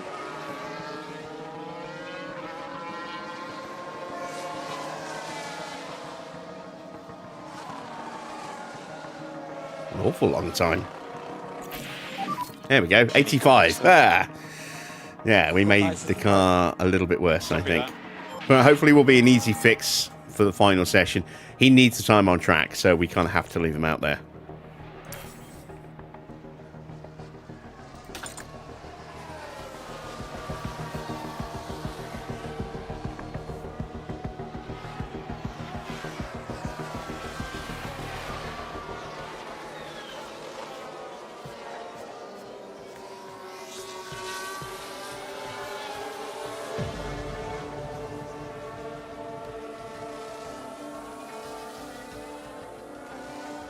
I'm genuinely curious as to where we are going to be able to run here today.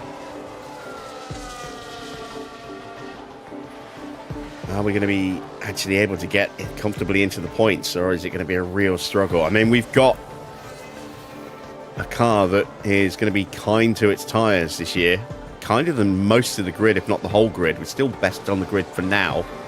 I do expect us to get caught, maybe overhauled at some point.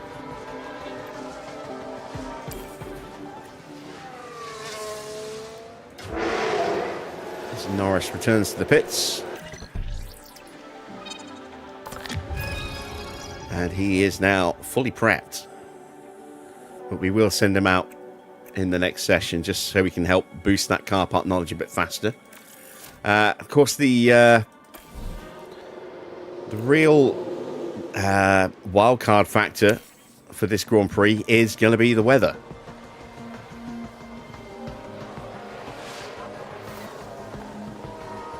Light rain for qualifying, potentially. Might only affect practice. Might not really affect qualifying that much. It might be a little spit and then gone. And then medium intensity rain on race day. So that could make things very interesting, especially if the track temp's going to be high. With our car being kind on its tyres, maybe we could just make one stop. Other cars might have to make two. Maybe we could theoretically go all the way without stopping at all. Again, that's assuming that it's wet the whole way through. It might not be. It might be dry to wet, wet to dry, or a combination of both at various different points. Right, cornering needs to be tweaked. So that needs to go up to there, and then that's going to need to go back that way.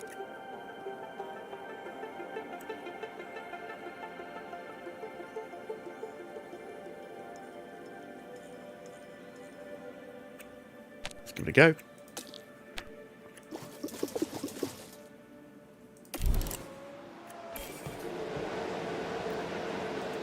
And that is the end of free practice 2.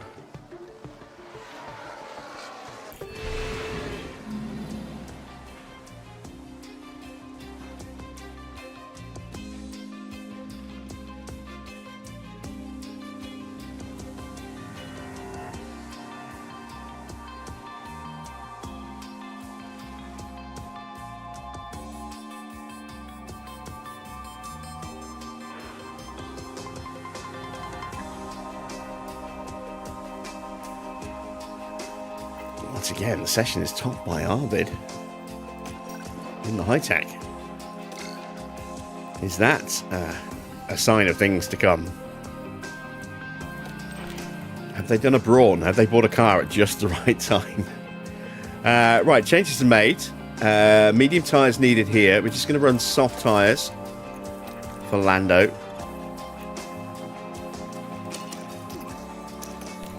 And let's see if we can get 25 laps out of those tyres. Max, we are going to try and run the whole session again. But we might not need to. And we might need to call him in if these changes aren't substantially good enough.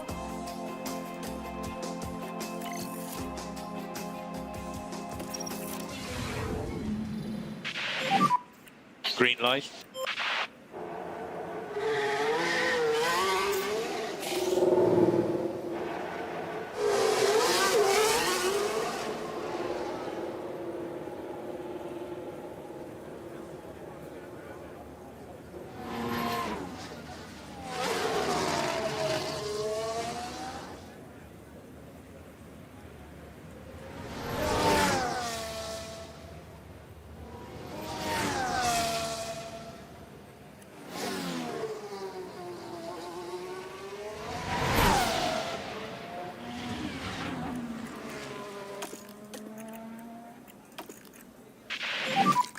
Confirm. Try to reduce curb use and it's unsettling the car. Okay.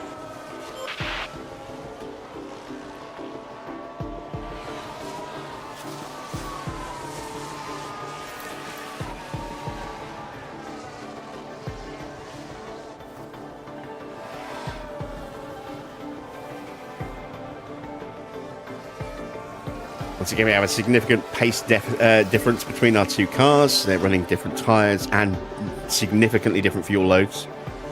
So don't read anything into that at all. Max will be faster than Lando.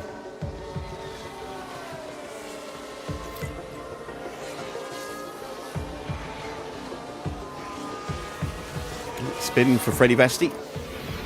Let's Welcome have a to look Formula in One, at kid. turn 6. And round they go. And there'll be words had after this, I'm sure. Same corner that Felipe spun, so catching the rookies out there.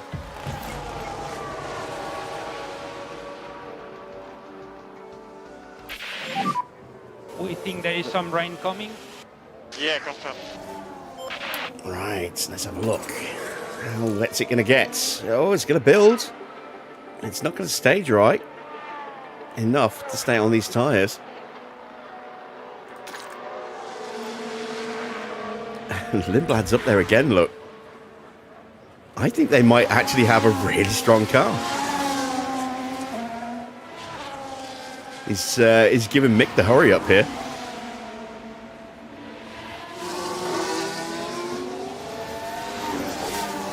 Done less laps than Mick, so the tyres will be in better shape. He's a better rated driver. Could have different fuel loads, who knows. But yeah, looking good so far for HiTech this season. I said Ocon's a free agent. Yes, he is. He's in free How does agency. the car feel? There we go, just 6 laps of fuel Good. Really good job. against 12 laps for Mick. Got that. But that's a big old pace difference if that's the case. And again, he might have been getting very nice boosted slipstream times behind Mick as well. So can't read anything into it too much, but I mean, they're up there for the 3rd session in a row. That says something. Vesti's also quicker than Russell, so I'm not sure how much that says.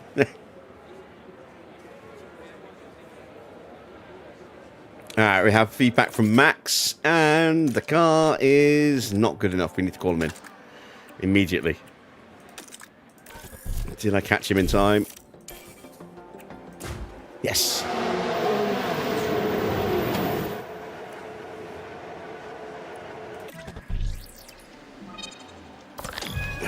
Okay, so now we're getting a clearer picture. So that is a 4.6. I didn't think it was a 6.4.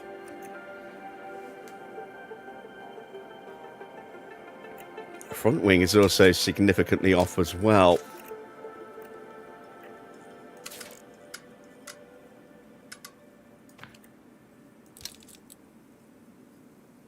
There we go. That has got to be very, very close. Do I try and run a set of inters? No, I'm going to stick him back on these mediums and try and save the inters for qualifying and for the Grand Prix, because high temperatures means we could potentially have quite a lot of wear. So Max is going to be tippy-toeing around the circuit. Just slide the spot. But we just need him to confirm the setup now. Yeah, confirm.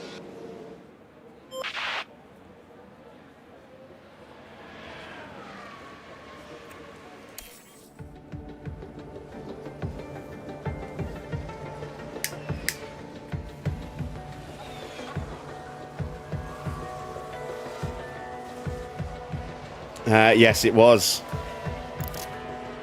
It was from 22 when we did our challenge mode and we had Freddie and Felipe. Because we did 2 seasons with Williams and then we did 3 seasons of challenge mode.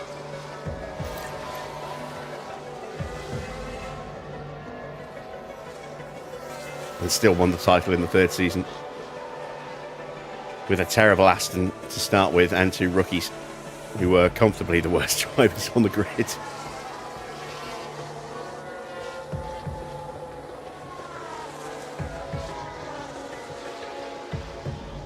That was season, that was F1 Manager 23 when we were controlling Mercedes, I think.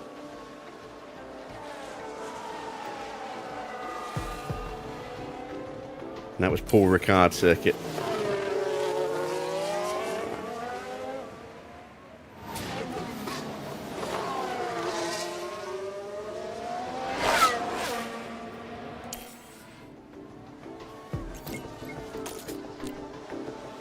Yeah, we're at 99% prep. 100% prep. And now if we factor in a better setup, he'll be at 100% prep, which is nice. How is the track engine? So we just need to get that feedback and then we'll call him in.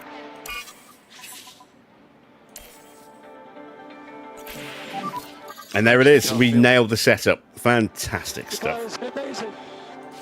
Copy that. There we go. We have car number 3 and car number 4 this season.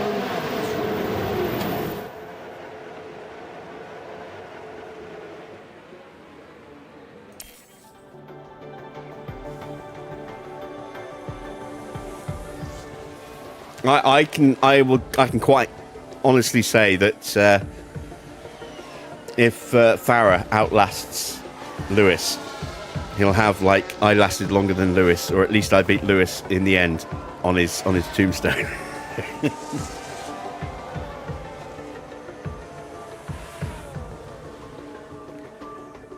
And something along the lines of, I'm assuming if he doesn't outlast Lewis, if Lewis outlasts him, he'll probably say something like, at least I didn't dress like a twat.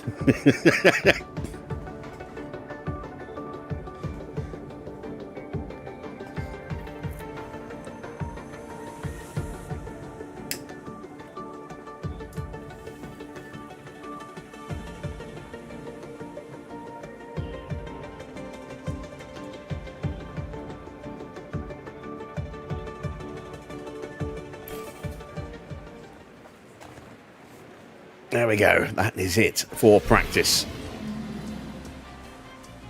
It's Antonelli who tops this session, but Lindblad's right up there again, look. Interestingly enough, these times were all set right at the beginning of the session, by the look of it, these ones. So, yeah, it looks like Lindblad could be an interesting driver this season. We have finished practice. We didn't get full track prep with Max, but we didn't need it. We got the car knowledge up to 72%, but more importantly, we nailed both of the setups. So our drivers will be fully prepared for the opening round of the calendar. Qualifying is next.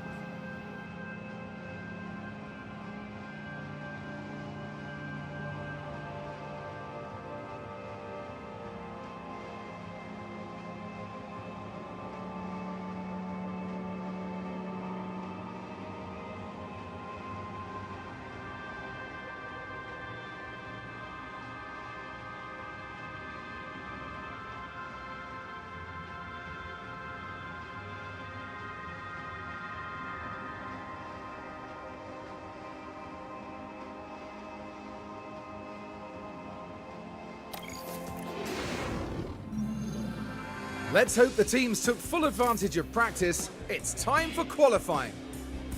There are 3 periods of qualifying ahead of the drivers now.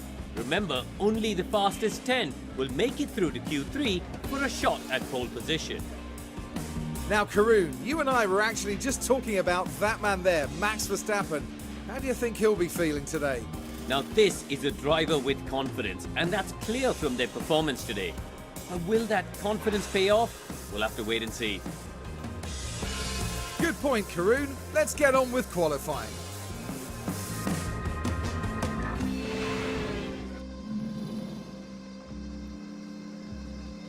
Right, we have 0.81 mil on the track.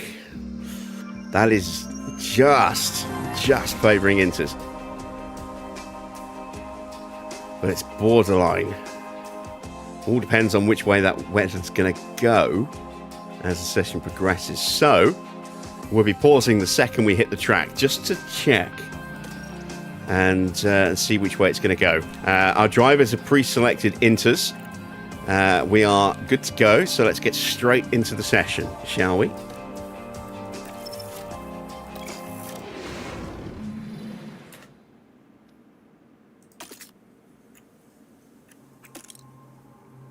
It's gonna get slightly worse. So these opening couple of laps are going to be absolutely critical.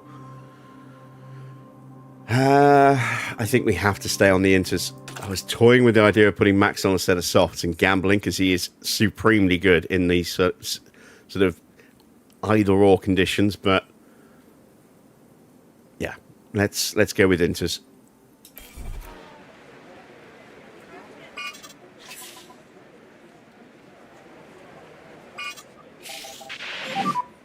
Green light. Soft tyres. It's getting drier, look.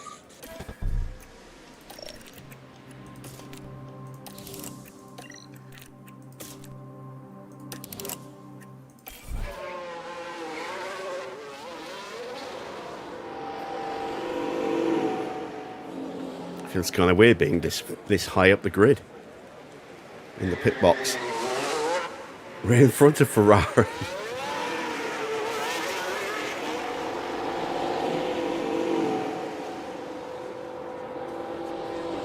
Come on, hurry. Change those tyres.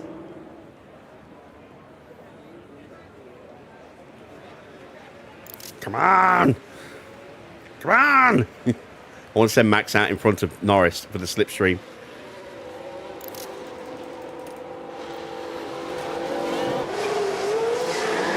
And Norris is going to go out first anyway, but he's going to get a slipstream. Oscar's gone on Inters. Ooh, no, he hasn't. He hasn't gone out yet. Now he's out.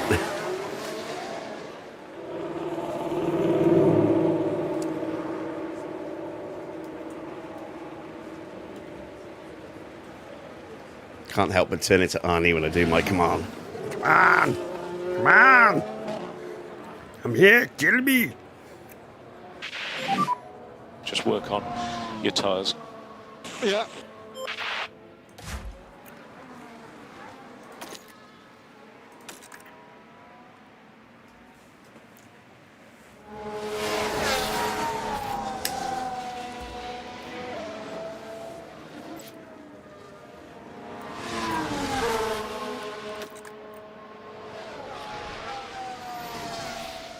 I am going to cede position to Max because Max is just the highest rated driver on track now in these conditions. Oh, we got a red flag.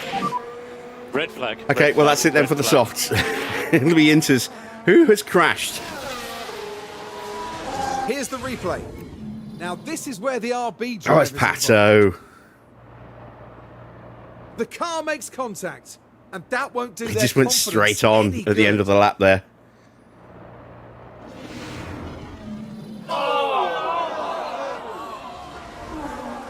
So nobody gets to use the soft tyres because it'll be into conditions now when we restart. There you go, 1.17 mil. And the track's only going to get worse. So this is it. One shot qualifying then. Once again, but now with Inters instead of softs.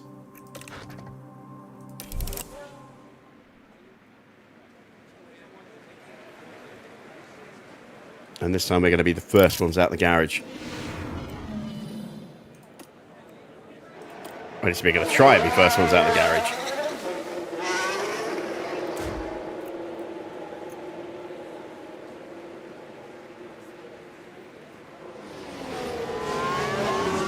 And Jack Doohan, our former young driver, is going to pop out right behind us. Try and get a toe off the back of Lando.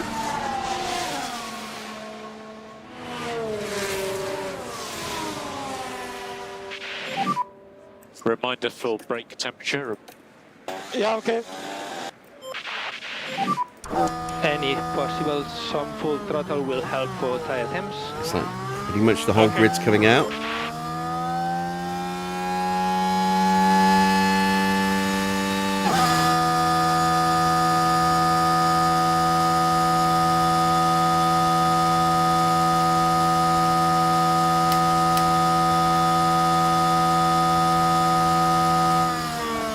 Bortoletto still in the garage, and now he's coming out right behind George Russell. I think. Is it Russell? It is George.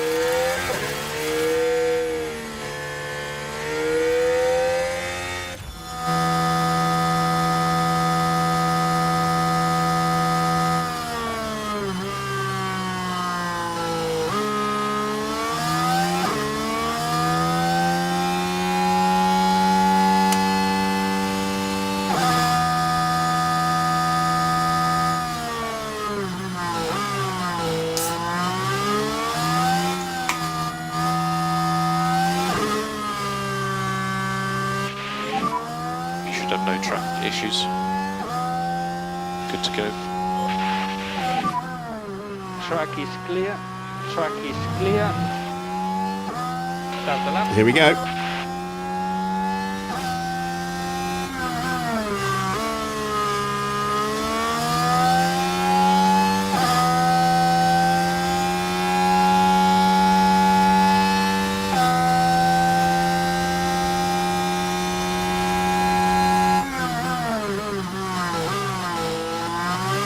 Doing slightly quicker, getting that toe.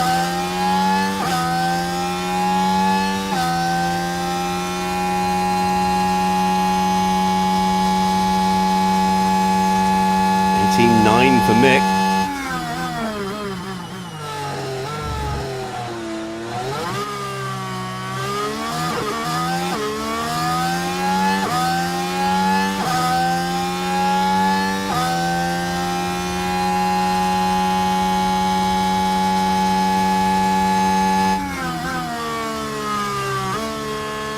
Purple in the middle sector there for Norris, just quicker than doing.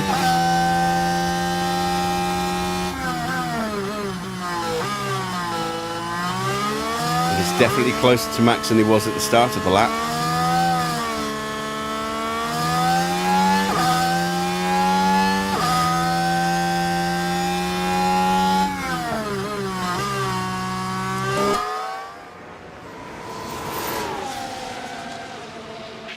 And Doing has pipped us, but by just under a tenth. Nice job. Norris with a nice little boost over Max.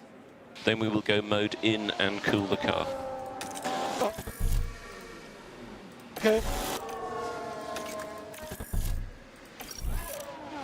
I'm going to get them back quicker. At the moment, See if we can get back out before the track changes condition again. This is a good lap.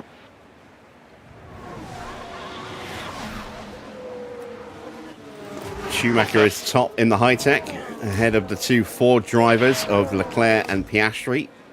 Sainz now goes top.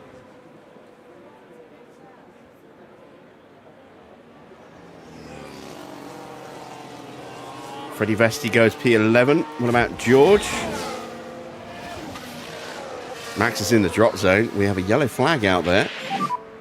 And we need to try to avoid George goes locking. P8. Confirm. A little lock-up for Charles there. And it was involving Leclerc this time. Things were all right here. Oh, and the car Yeah, locks just up, a very little and lock-up. they ended up their own passenger. But we are currently P13 and P19, and the margins are tiny. The margins are absolutely tiny, look.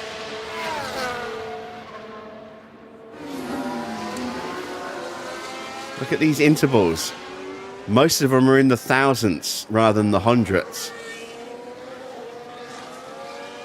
None of them are in the tenths at all, anywhere on the grid.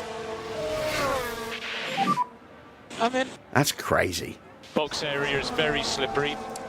Yeah.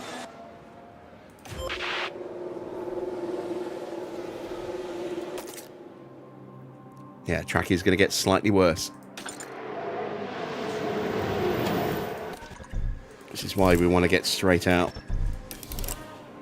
before that happens. Does mean we might run into a little bit of traffic.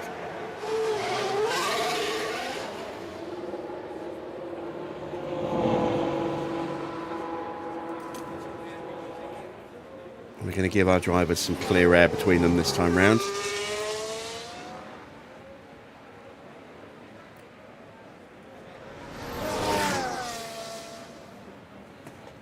But yeah, the margins are so slim.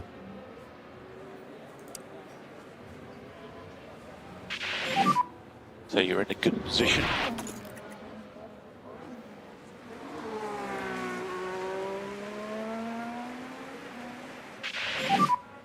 You need to learn the gears. Yeah, fine.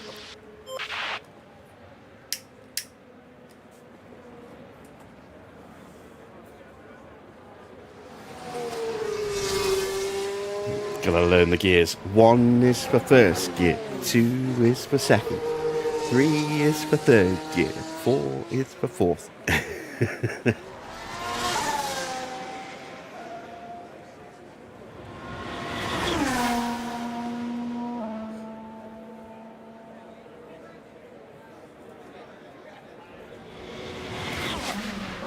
not really a true indicator of the grid because there's no DRS, but I mean, if this is what the pace spread is going to be like. The whole field is within 0.6 of itself. I do expect that to change.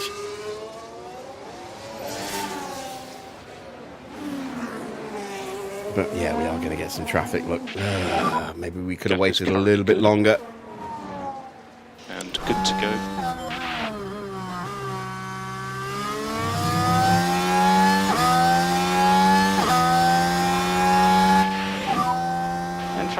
Track clear. Will be more push for last corner.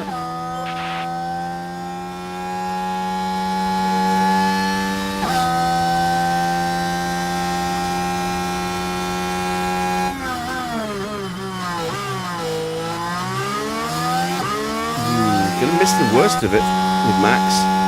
He managed to get through there without being blocked too much. Not. Damn it. Norris's lap ruined.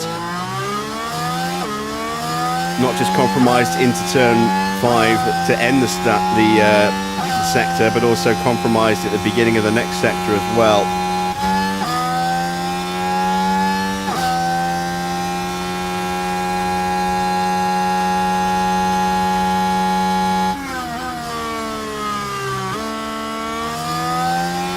So yeah, it wasn't a personal best for Max, but it was not far off. I think he did a 19.1 on his first run.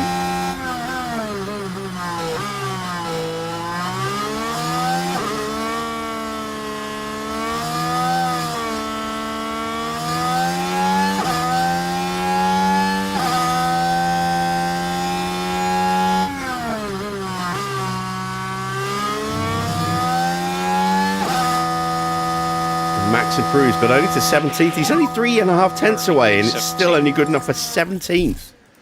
Get him back quickly. Let's get to Norris. I don't know.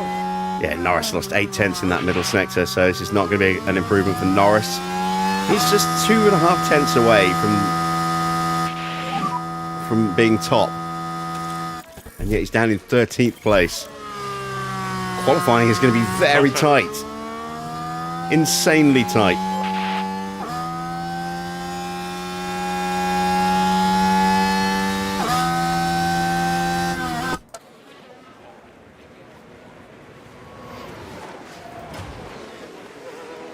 Bearman's flying. He's getting a tow, that's why. Off the back of Yuki Tsunoda. Who's getting a tow off the back of Antonelli. Antonelli's not improving. Lindblad goes top, fastest in Q1, Sector 1 with an 18.9. Antonelli does improve in the end.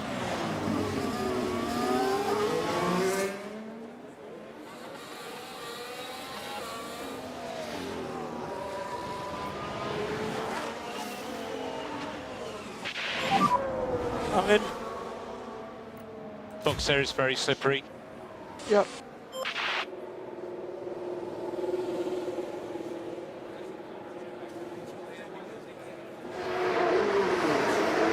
Again, we're going to turn these guys around instantly. Line up a lane. Be careful, slippery pit wall. Cool. And this time, everyone is in front of us is on an in lap. And everyone, if anyone's behind us, will be on an in lap as well. So, shouldn't be any traffic.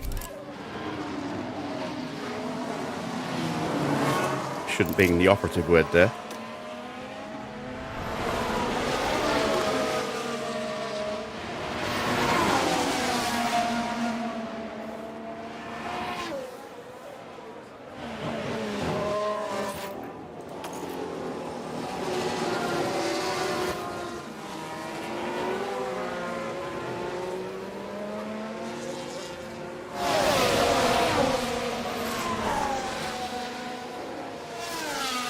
This might be the tightest qualifying And we need a good at the start of warm-up a on the season brakes. we've ever had, Yeah. just to get out of Q1.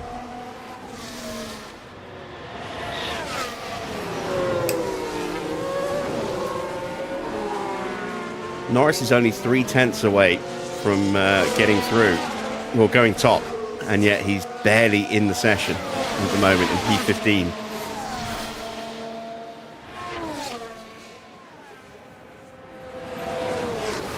This is not a circuit that typically has an incredibly tight grid as well.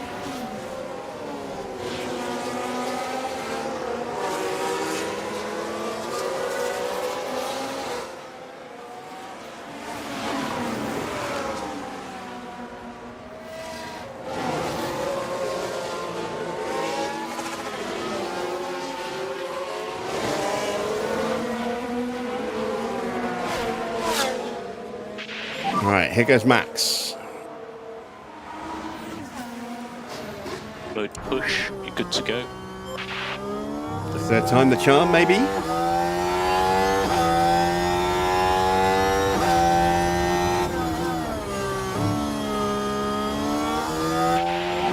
Got a couple of cars coming straight back out in front of Lando. And charge button off for last corner. Charge button off.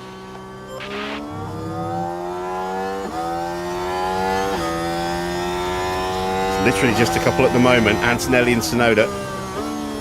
And we should get past them in a very easy spot here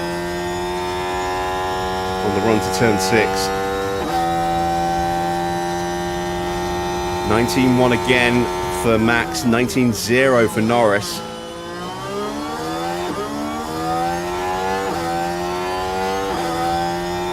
We get through uninhibited, unimpeded.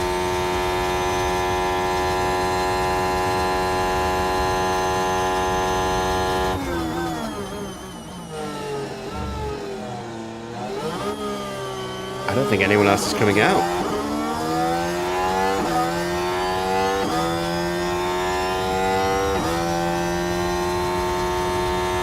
Max has not improved in the middle sector. I don't think Max is going to make it. Norris hasn't improved in the middle sector. The margins are non-existent. They're so small. Just any improvement. No, Max misses out. Max is out in Q1. P18 now. Yeah, pretty lap to be honest. Mode in, please. Mode in. Okay. So Norris should be safe.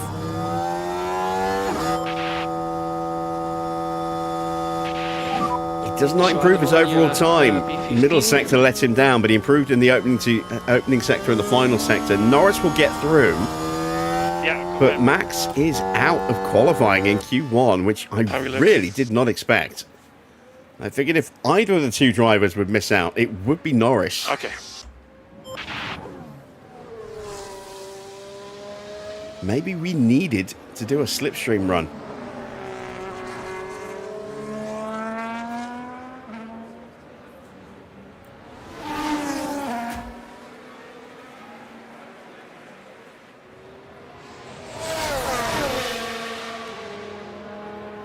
Evening, Gina.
So a small improvement for Tsunoda sees him up to 6th.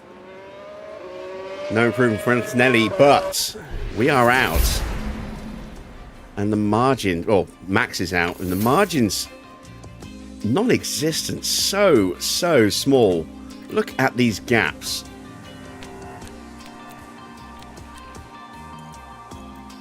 Tiny gaps between every car. That is the biggest gap of all. Felipe Drugovich to Liam Lawson, a 10th nearly, and a 10th for Gasly. Everyone else is in the thousandths or the hundredths. Just 6 thousandths there for Freddie Vesti behind Norris. Norris just 5 thousandths behind Colapinto, is only 100th behind Albon. So tight. Let's see if that holds up in the next session.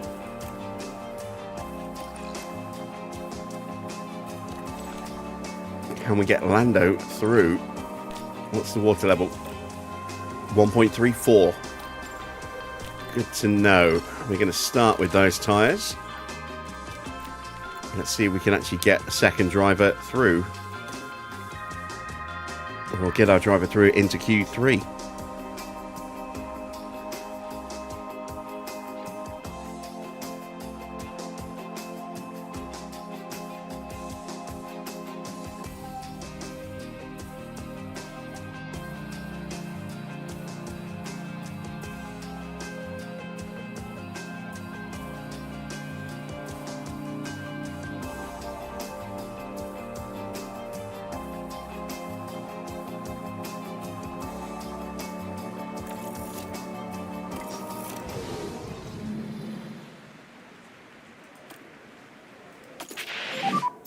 Green light. So, looks like we are going to actually have slick tyres at the very end of the session. It's going to slightly dip, as you can see, and then kind of level out very quickly, and then it's going to get slightly worse. So expect the whole grid to come piling out early for their first run.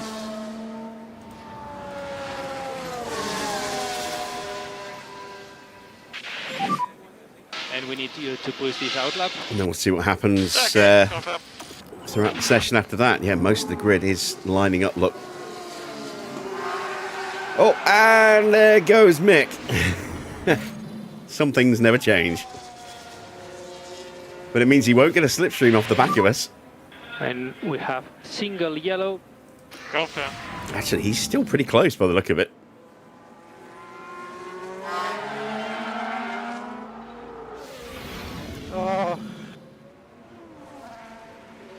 Maybe not that close. It just looks a bit deceptive because of that camera shot. Everyone's on track.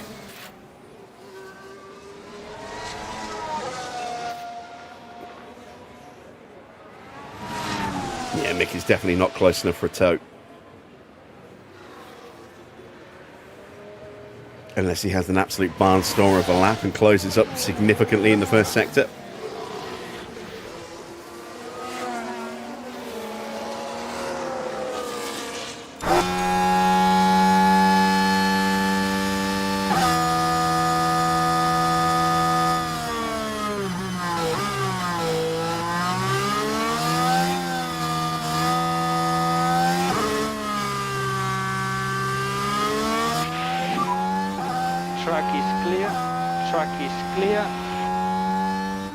Mode push for last corner. Mode push.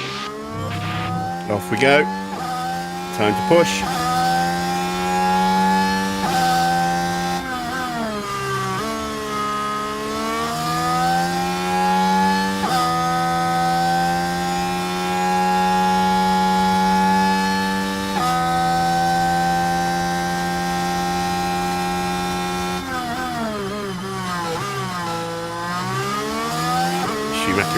Up on us. Track water level is still the same.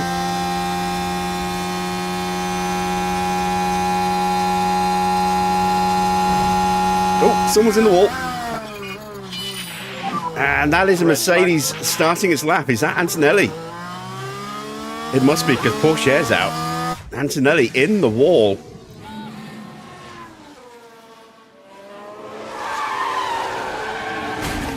Oh, that's a massive hit. I lost the car.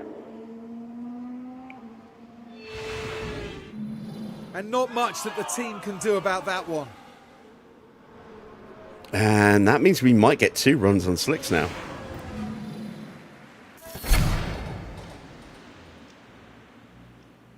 Yeah, look at that. It's going to be slick tyres on the restart.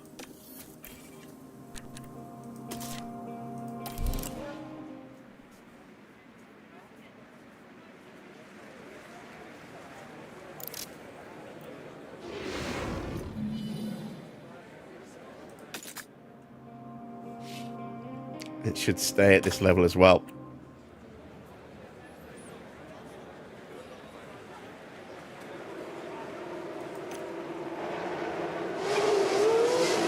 Let's go out behind Charles. There's Oscar. Oh, excuse me.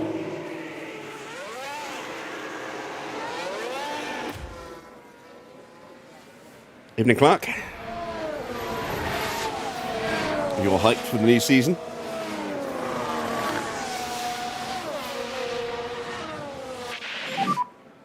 And if you want, you can go to mode warm-up. Yeah, confirm.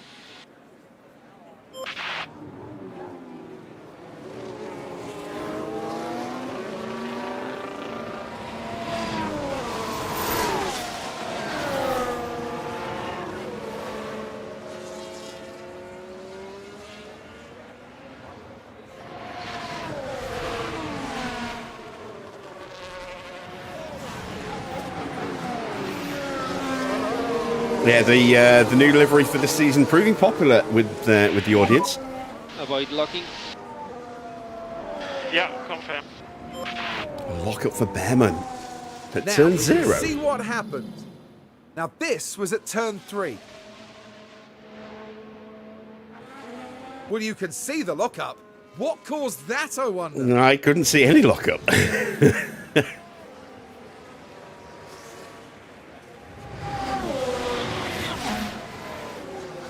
I think Crofty's been getting on the bath salts again.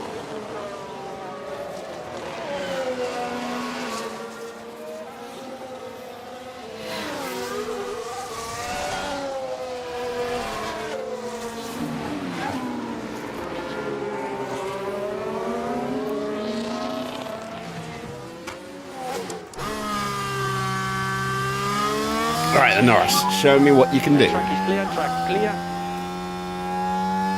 Start button off for last corner.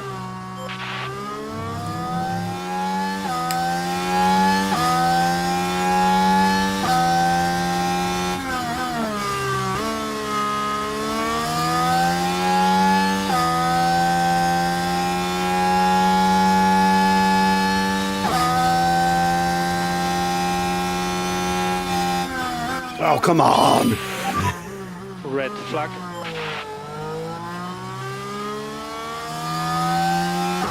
Why does nobody want to actually finish qualifying? Heading down the straight That's doing. and unable to do anything about that crash. That That's a corner tough is one to proving take for both really, driver really and the nasty. I car. wonder if somebody's got a massive And magnet clearly behind then, those not tyres what and is everyone just in the going around garage and would have just wanted to see. turning it on at certain points. Wouldn't surprise me if Bernie Eccleston's there hiding. He does like to just try and artificially generate chaos. So, another red flag, another aborted fast lap. This is getting silly now.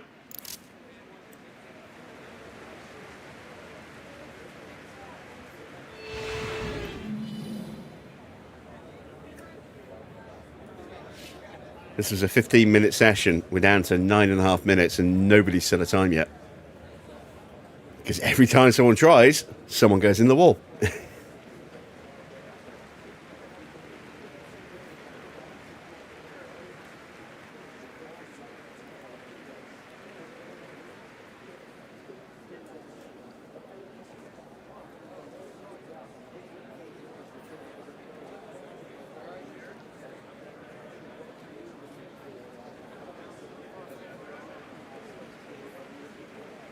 Come on, somebody make the move. I want a slipstream.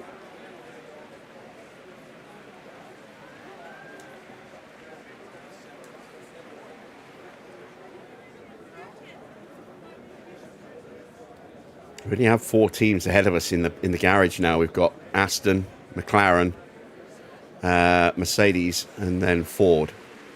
All the other teams are down here, which means we can't see when they go out.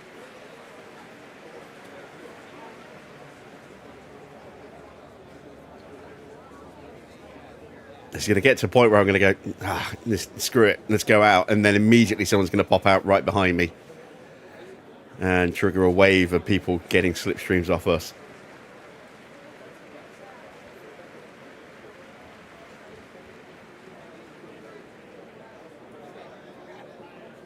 We don't have time for 2 runs now. We only have time for 1. Unless we go right now.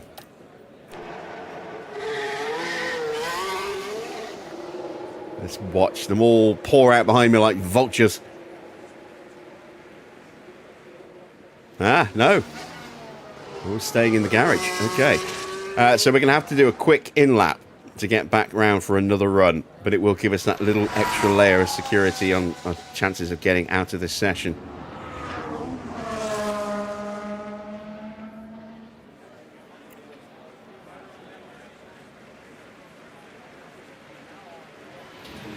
What it does mean is that we're likely to hit traffic as soon as we start this lap.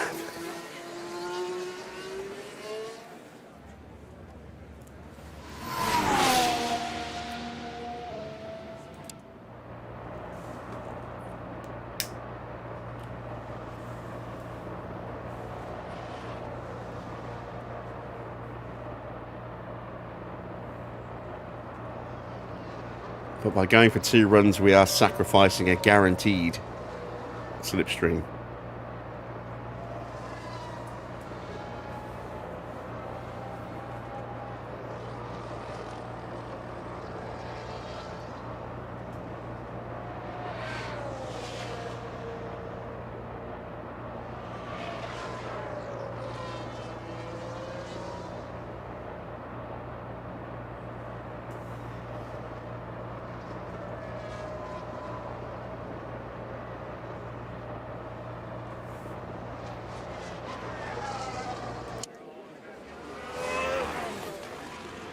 No traffic. Okay. They are all waiting to the very end then. And track is clear, track clear. Tail button off for last corner.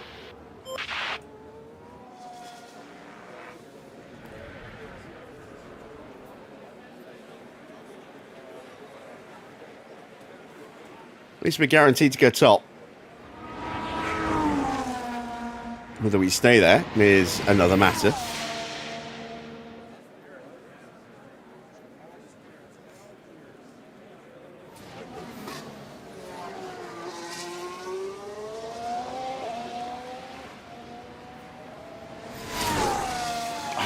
There is a slight chance, and it's an extremely slight chance, that we might not see everybody come out.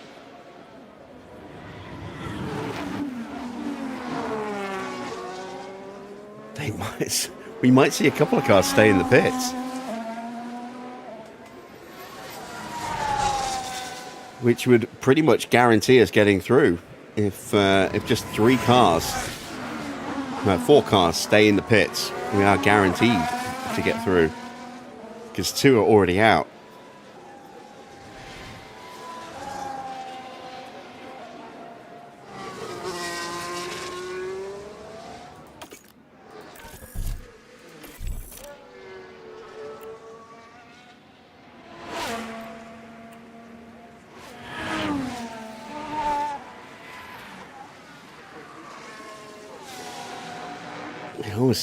It feels very weird being the only car setting a time like this with just 4.5 minutes to go. Yeah, confirm. And We're 27.3, and we have no reference point as to whether that's good or not. Confirm.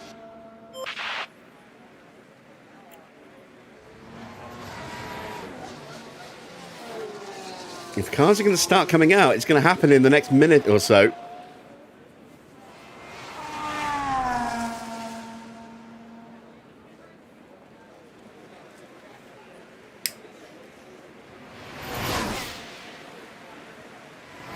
And if the unthinkable happens and nobody comes out, then we are guaranteed 7th in the top 10 shootout, because Doohan and Antonelli will both progress and then take no further part.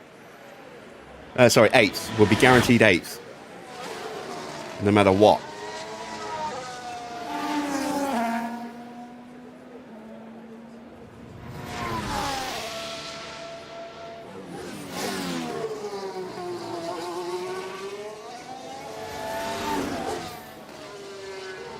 This is looking more and more like nobody's going to come out. Rally police. And speed limiter on. And stop on the marks. I was going to prep up another set of soft tyres. We might not even need... Well, I'm going to do it anyway, but we might not even... Oh, there we go. There's some movement. It took a while. Now they're all pouring out. Freddie Vesti, Lindblad, Hadjar. So we will try and get a slipstream run behind whoever gives us a swamp. It's going to be Charles Leclerc again. But we're now at the point where if somebody crashes and we have another red flag, that's it. Session done.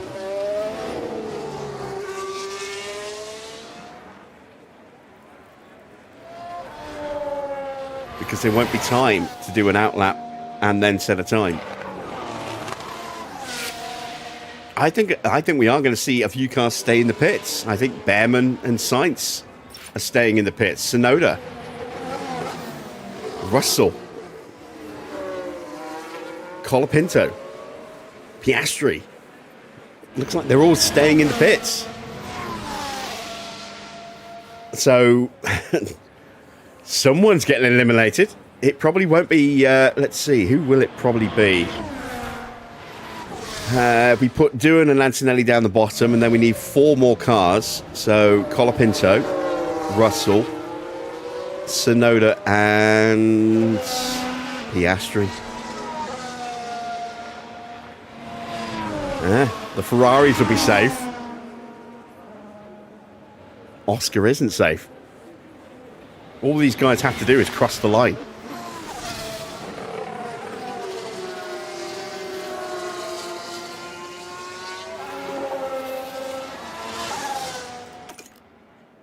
So I am not even going to set a time. I'm going to abort, save the tyres. No point running if we do not need to. It could be us that goes ploughing into the barrier at full speed. All right then.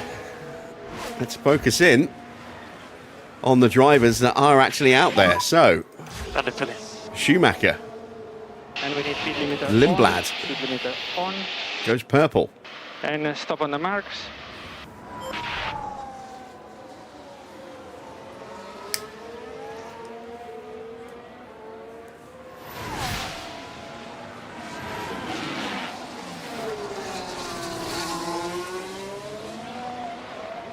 Charles Leclerc with an 18.7.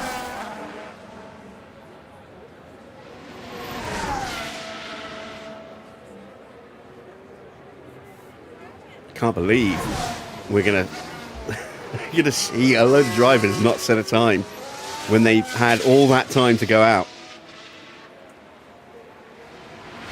Very, very unusual qualifying session. Checker flag is out now. We're not going to go through top, but we are going to go through. Leclerc's absolutely flying.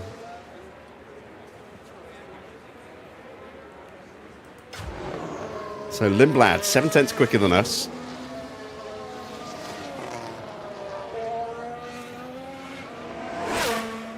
We're quicker than Hadjar. We're quicker than Schumacher and Vesti and Bortoletto. Albon goes ahead of us. Both Williams drivers are going to make it through. Oh, no, Sainz has been bumped because Antonelli was above him before the check. So we have lost one of the... Oh, no, wait. He's just been bumped up. There we go. That's what should have happened. So, yeah.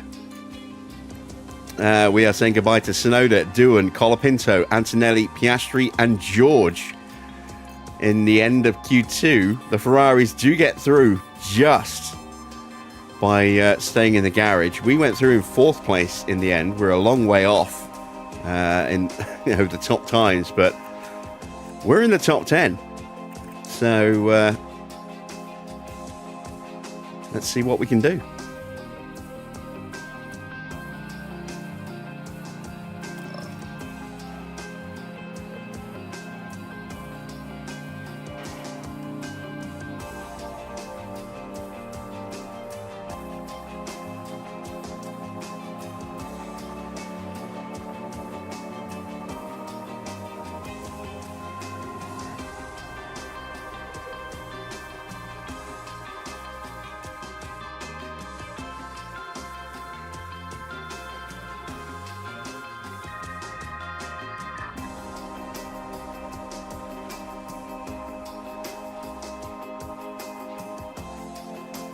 Session is going to start dry. Is it going to stay dry though? That is the question. We're going to keep a brand new set of tyres on just in case we only get this one run on soft tyres. Top 10 shootout is here. It is going to get wet. Not by much, but enough that this opening run is probably going to be what determines where we start on the grid. So we're waiting for a tow. So now we have green light. And let's get one off of Freddie Vesti. He should be easier to stay with than Charles Leclerc.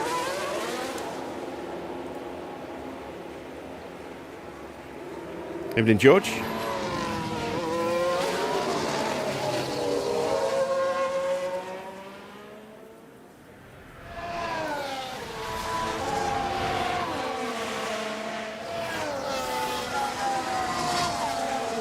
We will go out for another run, but I don't know if we'll get an improvement on it. So this could determine the grid order.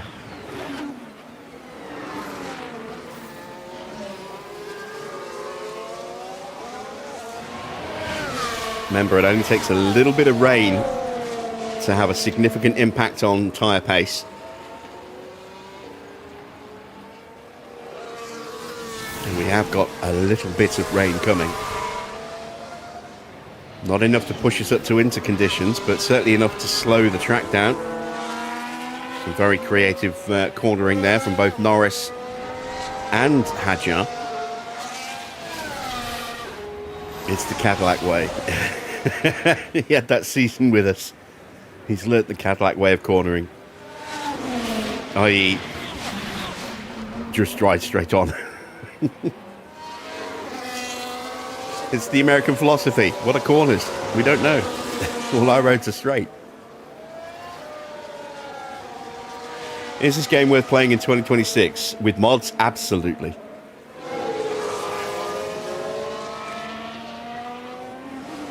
And I'd argue even without mods, you can still have fun with it. Track is clear. Track is clear.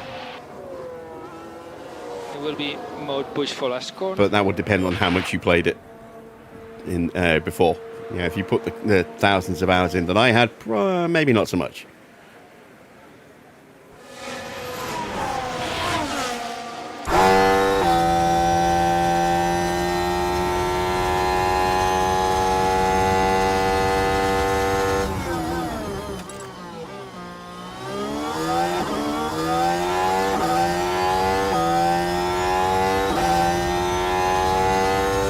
We're in the conversation with an 18-1. Middle sector is going to be crucial.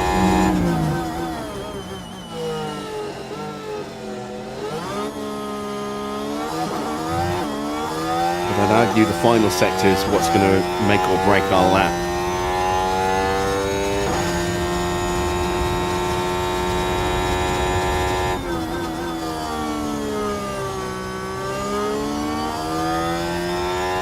Neck and neck with Isaac. We are up about 3/10 over Freddie.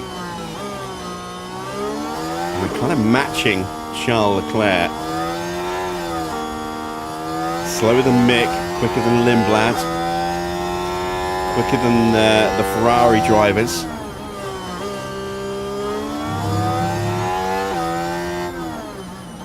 .123.5. Oh, we beat Hajar by 5,000ths of a second. Mick is absolutely flying. Leclerc goes top Yeah, all good. by a couple of tenths from us. Albon pops up in between us. Sainz goes into P2. Mick goes P3. Bearman crosses the line. He's P8. Yeah, confirm. What about Bortoletto as the rain starts to fall?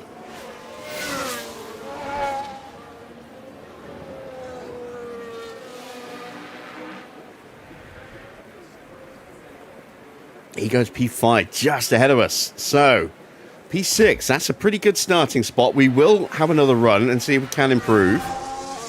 Whether or not we can, I don't think we will, but we'll try.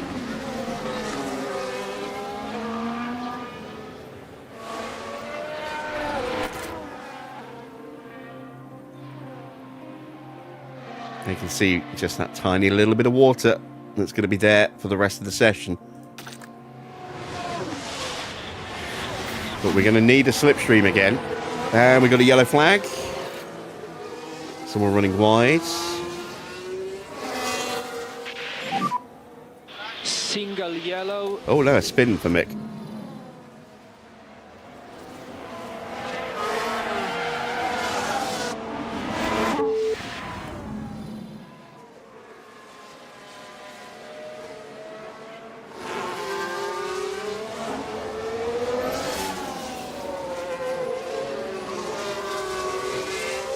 It's going to be interesting to see whether Max can pick his way through the field.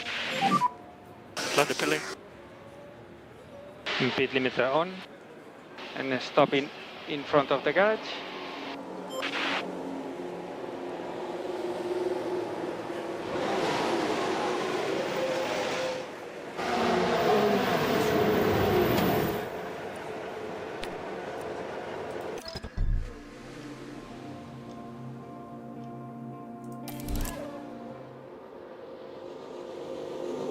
We'll go with the same tyres again.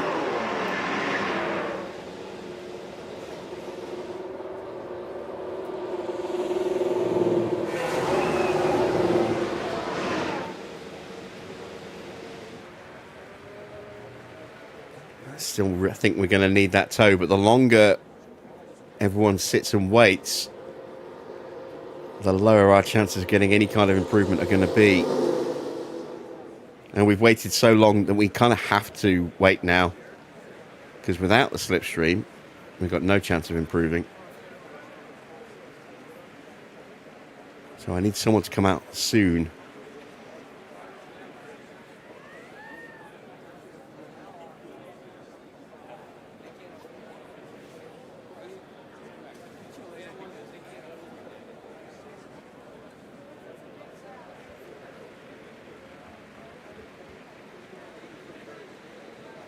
Come on, someone. There we go. Charles coming out. That's excellent.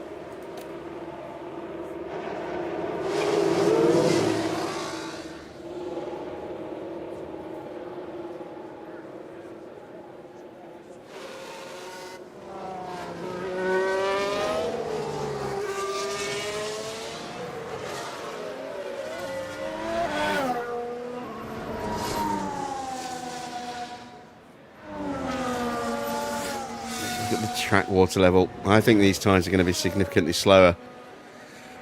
But with a slipstream on the back of Charles, we have a small, very small chance of finding an improvement.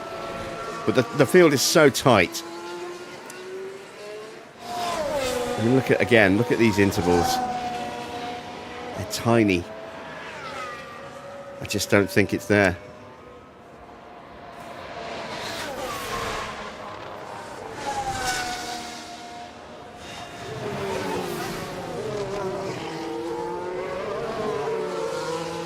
There's going to be a short pause at the end of qualifying, a little bathroom break, so the opportunity will be there for everyone else as well. Enough time to go and put the kettle on Use the bathroom yourself.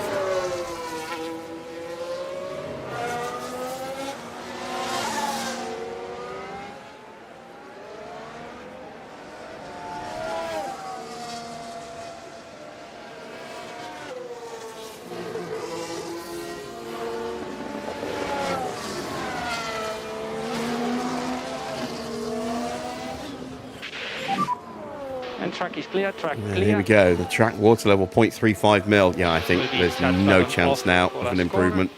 In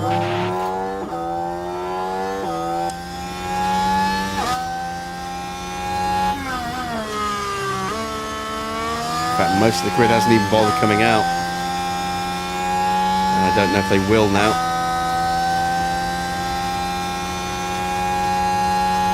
Maybe if we'd rushed back to the pits and gone straight back out, who knows, maybe we could have found something somewhere, but I don't think we would have. So, not brilliant end to Q3, but we're starting P6 with Norris, which, considering that Max couldn't make it out of the session in Q1, and Norris only just scraped through, that's actually really, really good. It's really positive.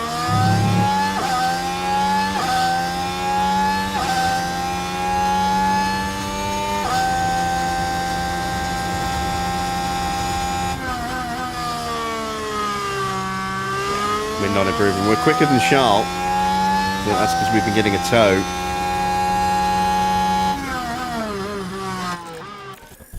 There's a abort the lap. There's no point risking crashing on the final corners.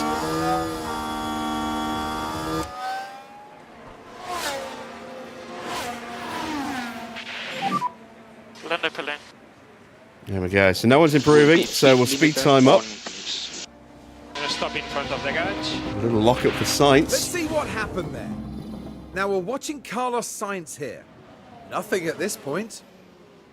And the car fails to respond. Just unable to control the car by that point. And there we go. So, that's your qualifying top 10 order for the opening Grand Prix. Leclerc will start on pole from Carlos Sainz. Schumacher in third. Albon fourth. Fifth for Bortoletto. Sixth for Lando. Seventh for Hadjar. Eighth for Lindblad. Ninth for Bearman. 10th for Freddie Vesti. And then a little bit further down, we've got Russell, Piastri, Antonelli, Colapinto, Doohan, and Sonoda. Then Porsche, Verstappen, Lawson, Drogovic, Gasly, and O'Ward. That is your grids. We will take a short break. And when we come back, we'll get started with the Grand Prix.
Only 58 laps stand between the drivers and the checkered flag as they prepare to duel it out under the lights here in Abu Dhabi.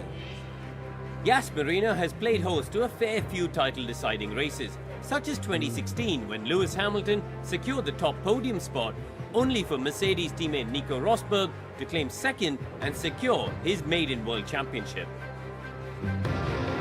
There's a reason why the Yas Marina circuit is used as a test track. The long straights put engine power through its paces, while the twists and bends make medium-speed downforce just as important at this challenging circuit. The time has almost come for our drivers to fight it out wheel to wheel. Race day has arrived.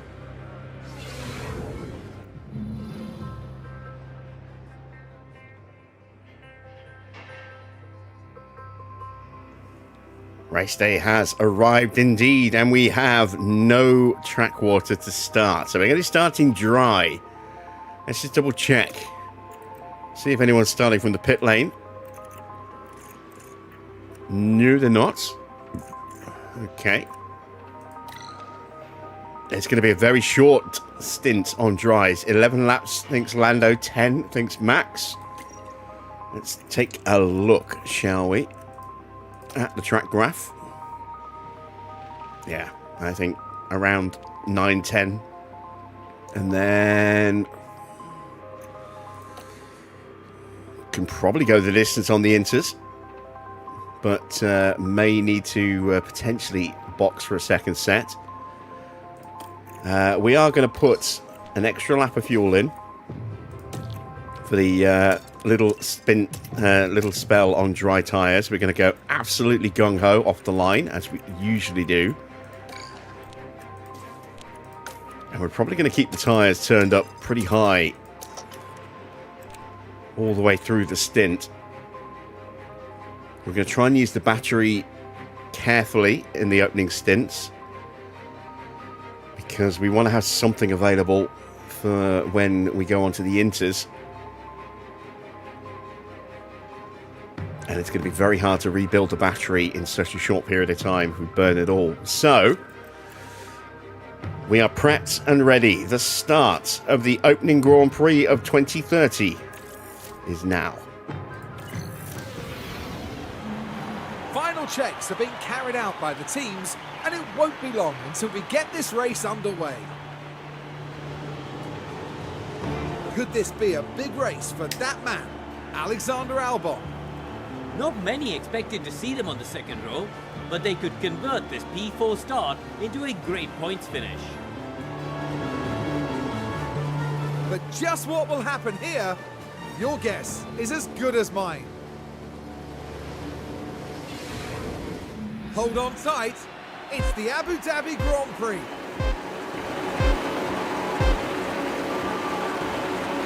And it's lights out, and away we go. All right, let's quickly turn our attention to Lando, because he's near the front. Couldn't quite get alongside Bortoletto. Might have an opportunity here, though. Yeah. Oh, no, he chopped us. He chopped us. Max has gained a place. And lost it again. Trying to go side by side with Porsche.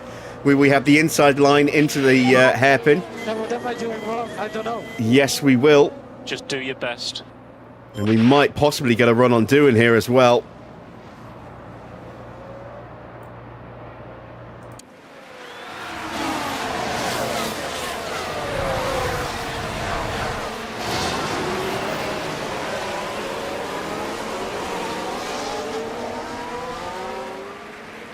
A little bit chaotic.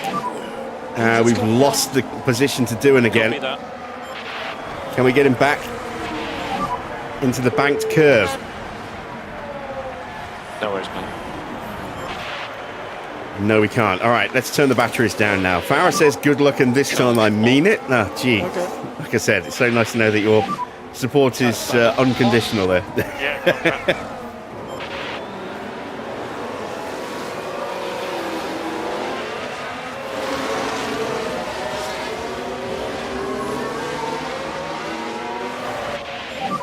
Yeah, I checked at the beginning of January. Hamilton was in free agency. I don't know if he's announced his retirement yet, though. We'll have a look after this Grand Prix. See if he's announced his retirement or not. So, at the end of lap 1, no change in position for Norris. Max gained a place. Leclerc leads on Sainz by almost 2 seconds. Schumacher in third is right up there. We've got 2 cars at the front of the grids in Sainz and Bortoletto on mediums, and O'Ward at the back also on the mediums. Everyone else on soft tyres. The medium seems a bit of a strange choice, given that we know we're going to Inters pretty soon, in the next sort of 8 laps or so. But who am I to judge? Right, let's move our attention to Norris. DRS is now active. We do need to get past Bortoletto quickly. Given that he's on the mediums, he's going to be a little slow.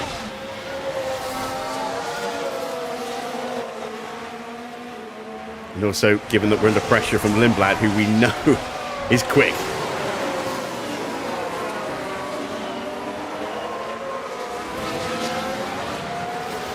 We've got a yellow flag. Bearman has made a mistake. Is that a spin? I think it's a spin. Yellow flag.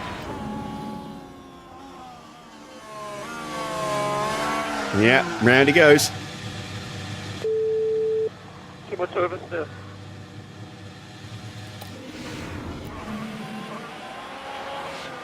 Back he goes again. All right, Norris, push. Get after Gabriel Bortoletto. So Max up to P16 now, thanks to Bearman dropping out of the top 10 there, or wherever he was.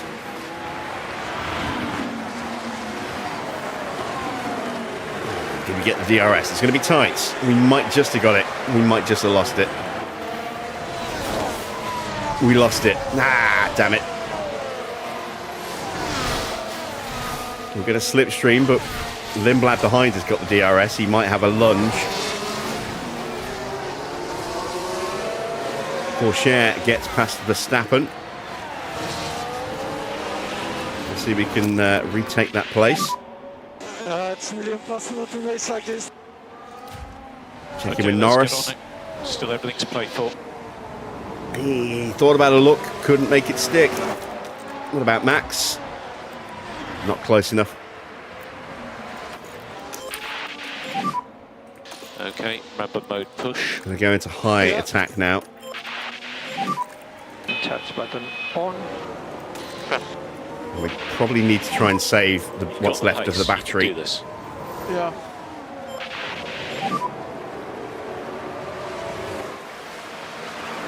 Confirm.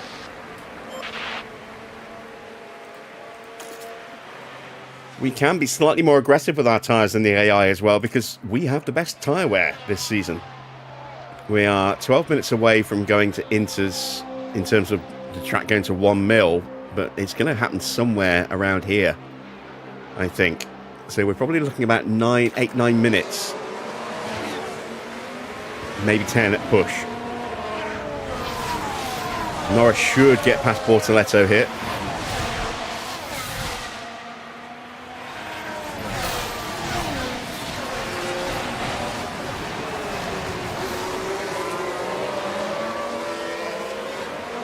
And does so. Now, can he stay ahead? That is the question. Mega. Overall, good job. Next guy in front is Albon. Let's have a look at that. Now, this was the 7th call. He's fighting back. And he retakes the place again. Damn it. All right, I'm going to cool the tyres down slightly. And try to cool down the tires as much as possible. Oh, look at them behind us. Just cool your Oscar tyres. punching his way through past Lindblad.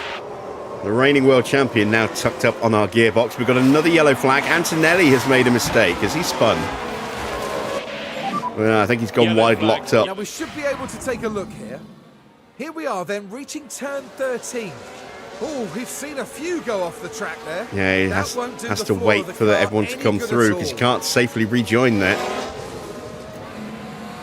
So, Antonelli now to the back of the grid.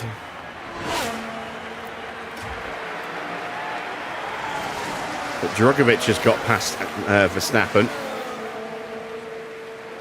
Max struggling a little bit at the moment.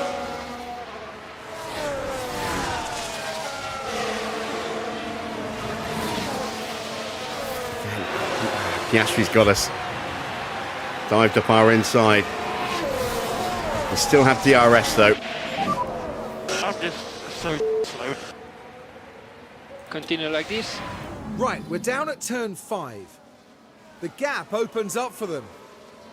Yeah, he just dive bombed us up the inside into the hairpin. Nothing we could do about that. And that puts them in 6th.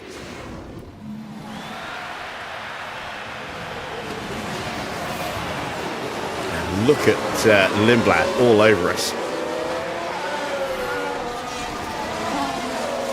Right, Max gets through.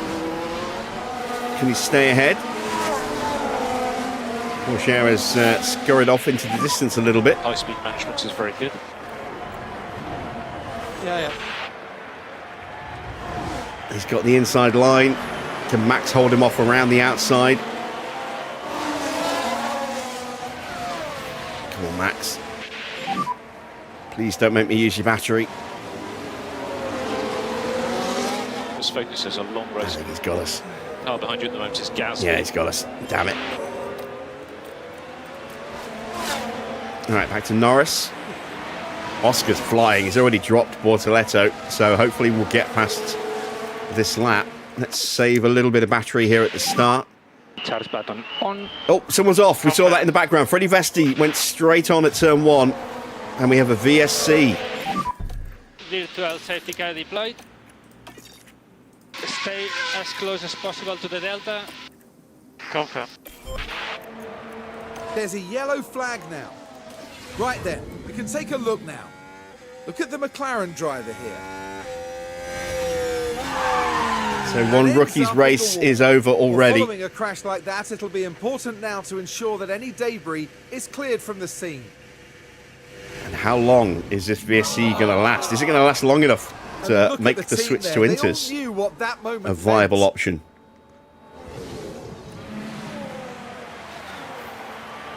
I don't think it is. So there was a crash. Do we have any audio from Freddie? And makes contact with the wall. Nope. Now their confidence will have taken a hit with that. Yeah, so's the car. And just like that,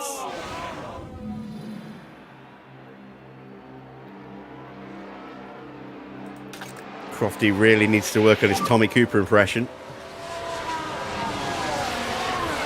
Okay. A crash in the main straight. On the left, crash in the main straight.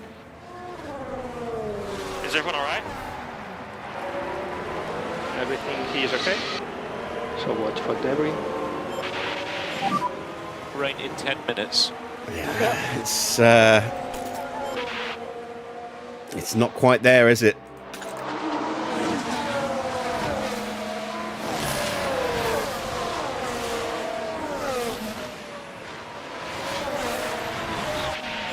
We put them on, we'll just burn the tyres up very quickly, which will kind of push us towards having to go for another set of Inters, when I don't think many others will. 0.5 behind. 53 laps to go at the end of this one. Depends what temperatures are going to be like. It's still, I mean, it says 0 degrees on track, but I don't tend to believe that.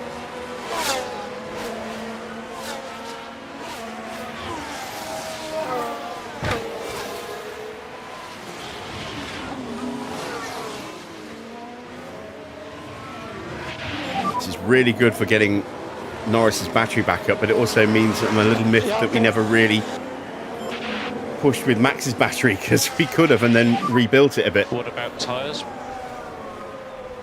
I'm good. Hindsight is a wonderful thing.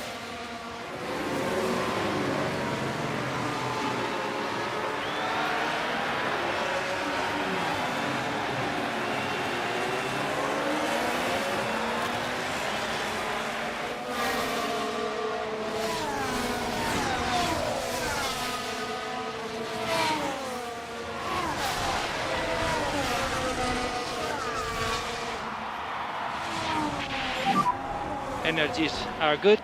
Okay, confirm.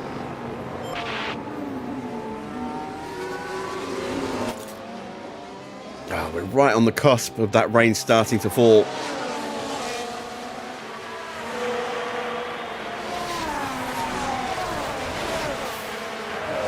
But it would be probably suicidal to box early. We would just Max would end up at the back of the grid, and Norris would lose a whole bunch of positions as well. So we're just going to go flat out now. Mode push. Let's see what we can do. DRS enabled.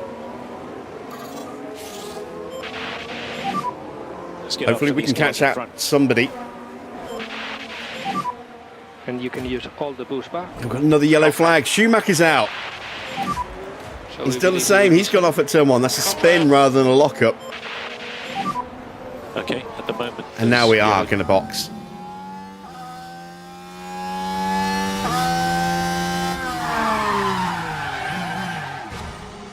Oh, it was a lockup, and then it just got spun around by the impact.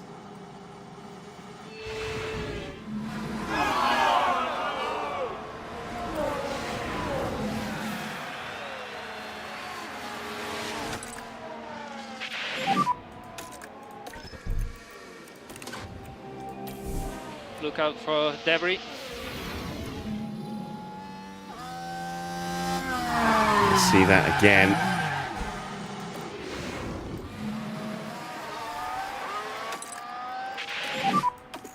And box now. Box. Speed confirm. Box confirm. Box this lap. 4 inters.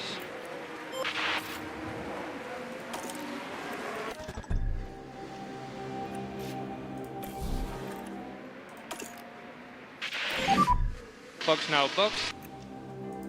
Confirm. So we'll do a pit stop for new I'm just inters. checking. I did put on brand new. That's fine.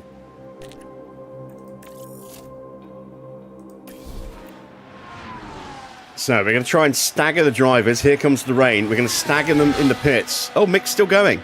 He's not out, but he's got a damaged rear wing, so his race is probably done. Okay. Yeah, we're going to avoid the carnage in the pit lane by staggering our drivers over 2 laps. Sake.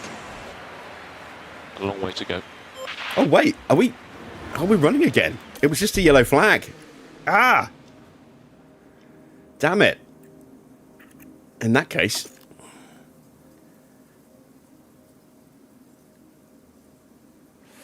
Oh, do I risk going one more lap? I'm going to go one more lap with Max, I think. I'm still going to box Norris this lap.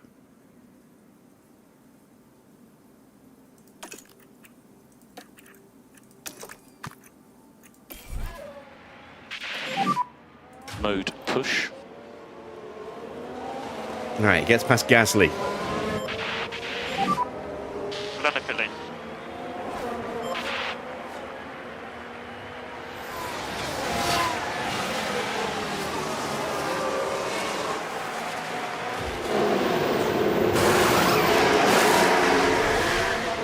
Probably should have gone another lap with Lando as well. And track will be clear. Very good stop though. 1.865, opening stop of the season.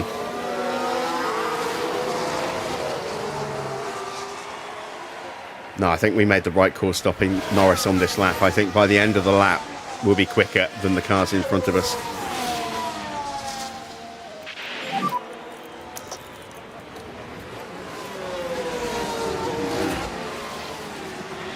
Right, Max got the inside of Drogovic and got the DRS. 1.0 now.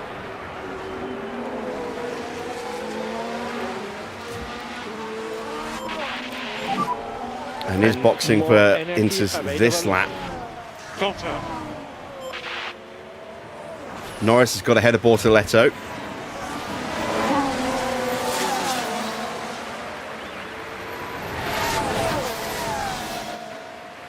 Here's the replay.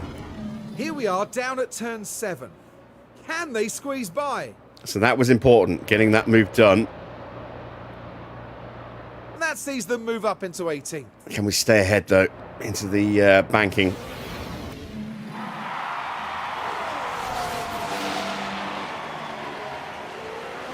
Oh, come on, not again. God damn it. You got us again. Leaders are in.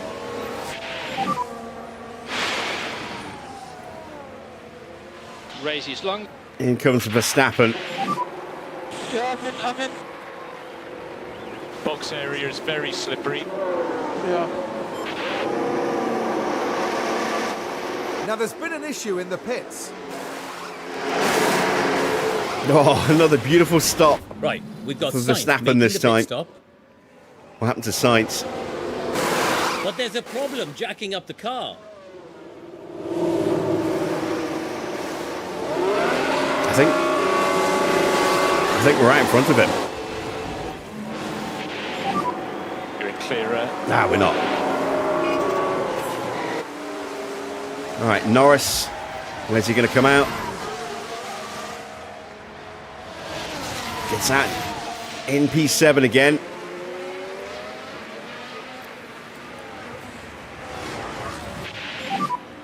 Max is up to 13th, so that's worked out very nicely for Max.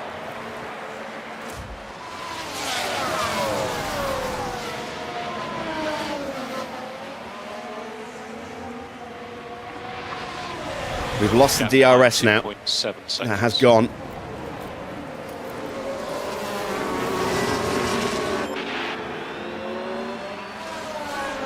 Lando gets alongside. He should have the slipstream. Second. Norris is up to P6. And good job. At the moment you are P6. But let's take a look at the replay. Right, let's follow the action So now. there we at go. turn 7. Nicely They decide to squeezing give it a ourselves go. into position there. And then the slipstream of that that BMW puts Williams them in in front sixth. is what helped us pull through ahead of George. Now we need to save what's left of the battery. We need to calm Start these button tyres on. down. And try to cool down the tires as much as possible. Comfort.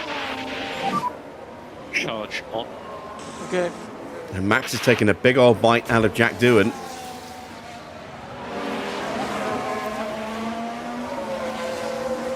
So P6 for Norris right now. P13 for Max. He's getting closer and closer to the points. Speaking of points, And just they're the same this year as they were last year. So top 10 finishes Need to and reduce K1 usage. double points in the final Grand Prix. Hopefully we'll be able to change the points this season with regulation changes. What I have done is I've added in some optional extras to change point systems in the database editor. So hopefully we'll get those presented as random choices. We'll see. We'll see if any of the new point systems I've put in pop up, and they are all. There are 3 of them that I've put in, so we've got 6 in total. They are all for points in the top 11 places.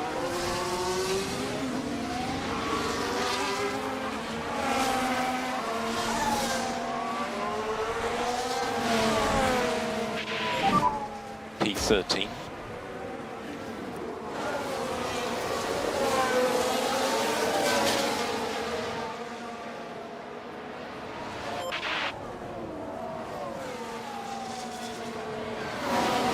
So at the end of lap 11, start of lap 12, Charles Leclerc leads for Ford.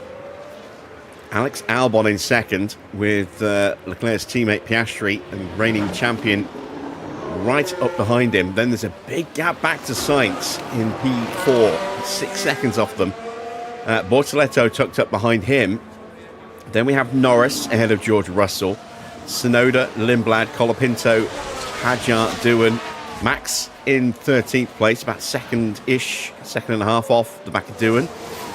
Drugovich behind us. So we're splitting the 2 Audis. Then Lawson, Bearman, Gasly, O'Ward. Not a good start for Mercedes, with Porsche down in 19th.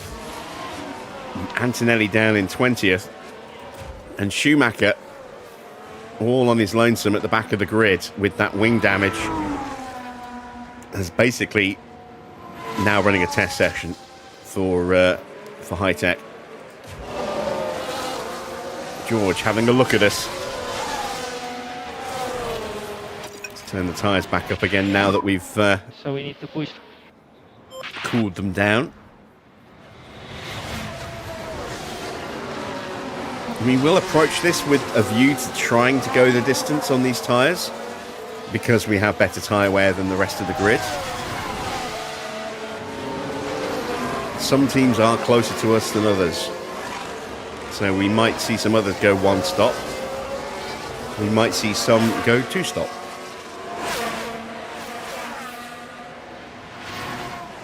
But this is probably going to be it position change wise for a little while for us now. We can at least keep George behind until we can get a bit more battery in the car. I don't know if Max is going to gain much in the next sort of 10 laps or so. Let's take a quick look at the weather prediction. It is just going to continually start to get worse in a few laps' time. Then it'll dip a little bit. According to this, we're probably not likely to see DRS again, as things currently stand, but who knows what will happen if we get red flags or long safety cars that might maybe present a little window of DRS at the end of the race. Oscar is trying to punch his way through Albon.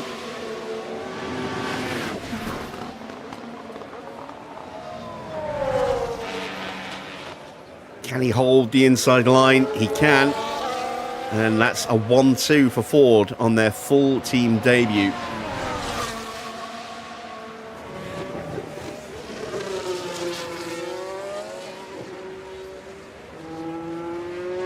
And we are just under a quarter distance of the Grand Prix. Yes, a lot more than level 2 here.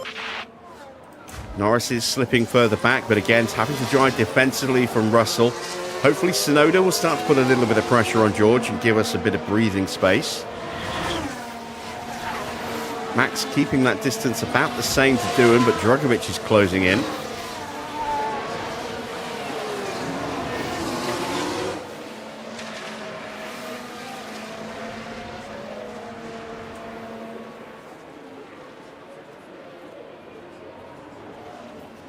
And we are looking good for a points finish in our opening Grand Prix. It's just a question now of whether we can make it a double points finish.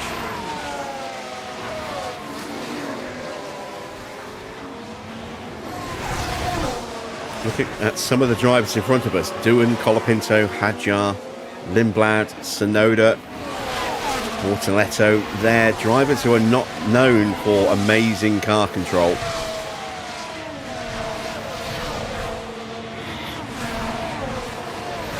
So there are definitely potential lockups or spins in front of us, which will promote us up a bit.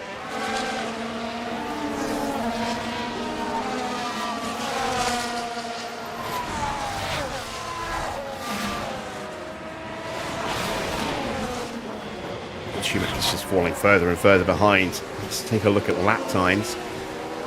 He's doing 1:33.5s. Losing half a second a lap to Antonelli at the moment.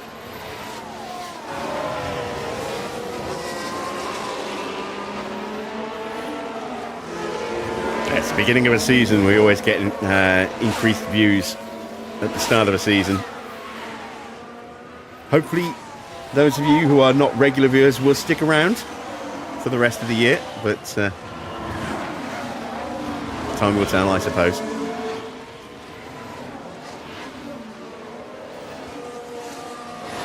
And do feel free to say hello. You know, we're a friendly little community here. If you have any questions about the game or the mods I'm using, feel free to ask. I'll see what I can do to answer any questions I get.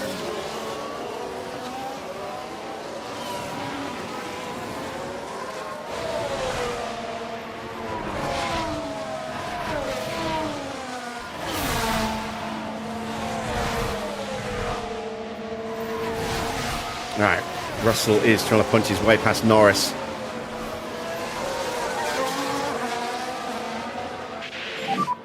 I just don't have enough pace. Continue, keep going. Yeah, he got us with a move up the inside.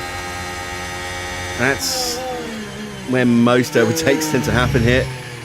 Either into turn 5 or in the chicane here. And then some... That was a nice move. Some at the end of this straight into the banking as well. They're the main overtake spots. What I might do is try and use this. If we can stay close to George, I might try and use this opportunity to put a little bit more battery into Norris's car.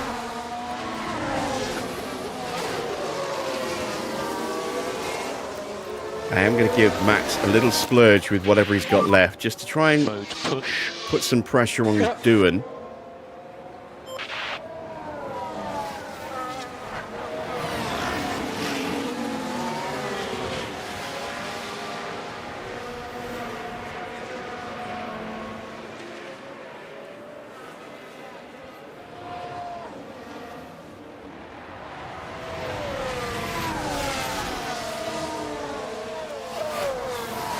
Sonoda's really threatening us. I don't think we can get away with it in harvesting yet.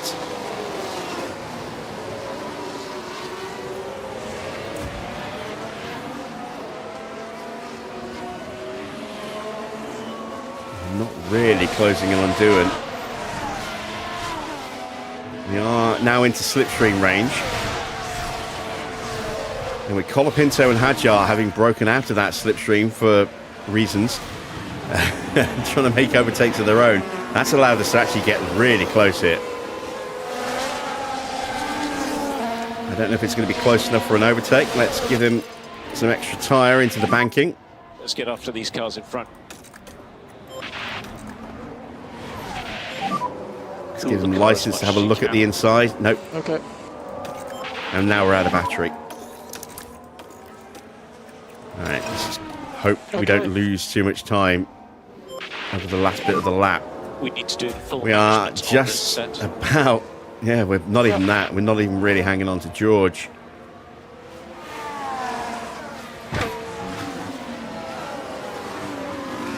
I mean, our car is still one of the worst on the grid, if not the worst. It is the worst on the grid still, but not by as much as it was last year. We've definitely taken a step forward.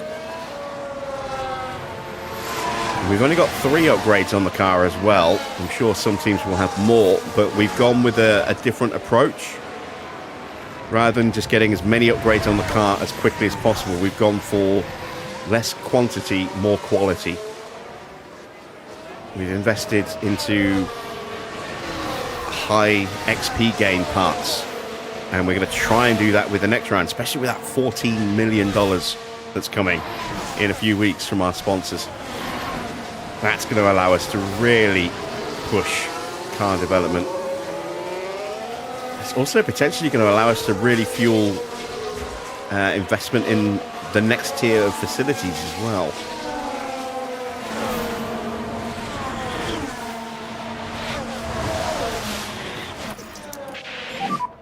Charge on. Okay. Charge button on. Confirm.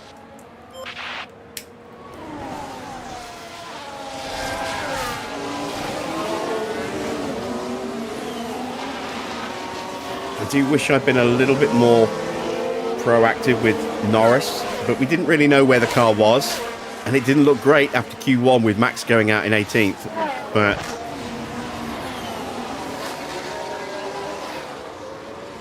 I mean, what did we say? We said 10th for Max, didn't we? Oh no, 10th was the was one of the options available for Max. We took it a bit more cautiously. Oh no, we did say 10th for Max. We said 16th for Norris. That's his lowest target. Remember, Max's target was like 6th for full payout, and that's our lowest possible target. It's 10th, and he's not there yet.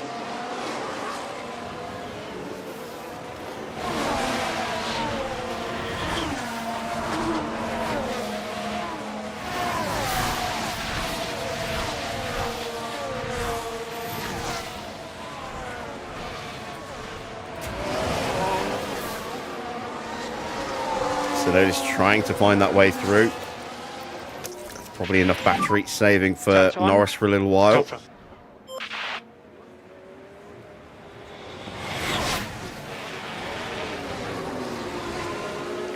him off, hold him off. Hold him off. We'll have to burn the battery, otherwise we're going to lose that place. So deployed. Confirm. So Oh, was that contact? It was. Damn it. That has hit me. We got lucky that we didn't damage the wing.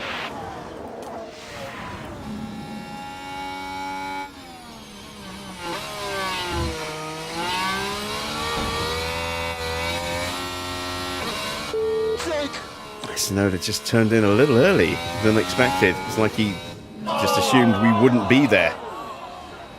I think that might be a racing incident, but we could possibly get a penalty for that, which would be a disaster.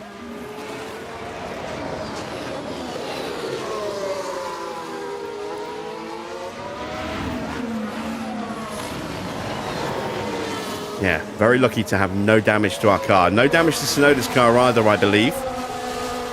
Not seeing anything showing as damage there. Oh, it says he has damage, but nothing's showing. It is deemed a racing incident, so what damage is there to that car? The rear wing looks intact. Maybe minor side pod damage, perhaps? I don't know. I'm not sure what that damage would be.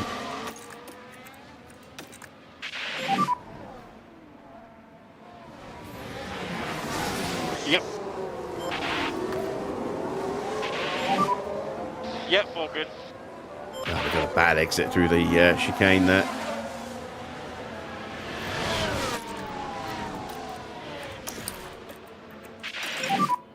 Charge button on. Yeah, all good.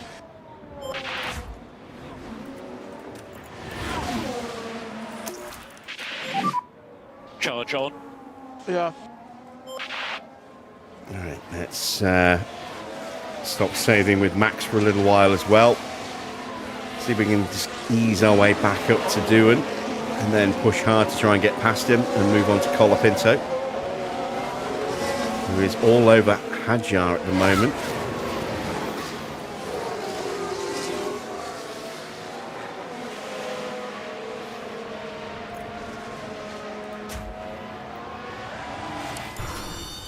Oh, no engine. That's weird. That's Djokovic's engine that you can hear there. Yeah, that is strange. Good engine with Norris. Oh, that's disappointing. That's going to make on board with Max sound very, very weird. Oh, Lindblad's just got Norris. Ah, come on. We're too slow. Alright, let's concentrate.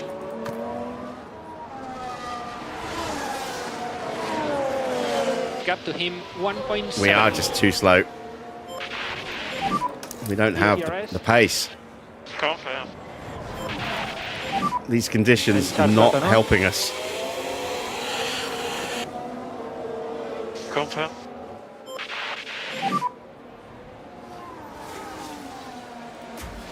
Confirm.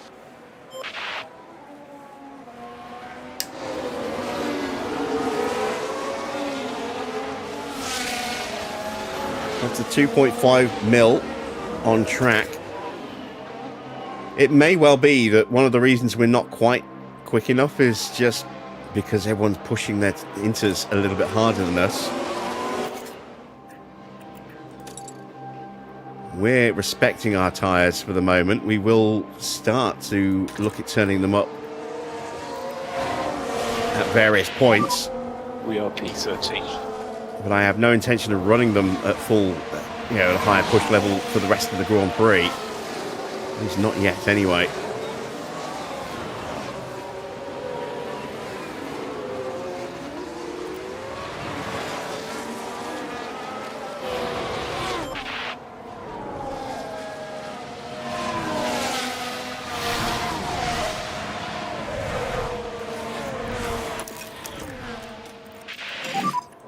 Mode push. Okay. hold off the Audi. Do your best. Car behind is Lawson. He's 2.2 seconds behind. Oh, damn it.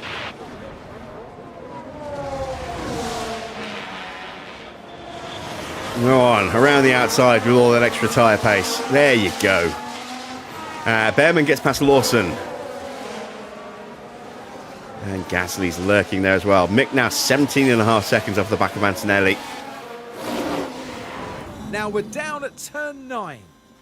How's this for commitment from Max? Just straight diving around the outside there and keeping his foot absolutely and Verstappen planted. says thank you very much. Supreme skill from Verstappen there. And he's instantly pushing onto the back of Doohan. Let's see if we can get Doohan that way as well.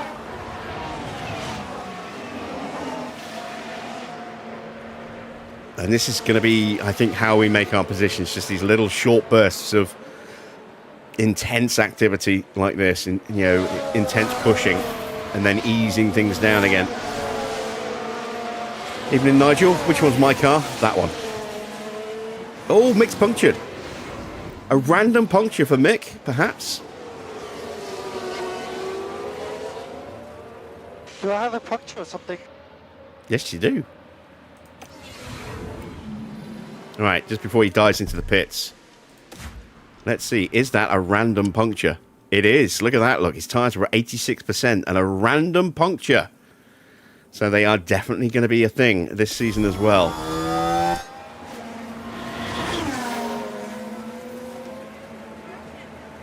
And that just makes a bad afternoon even worse for Mick there. Potholes. Yeah, maybe. Counts as doing repairs on the cheap.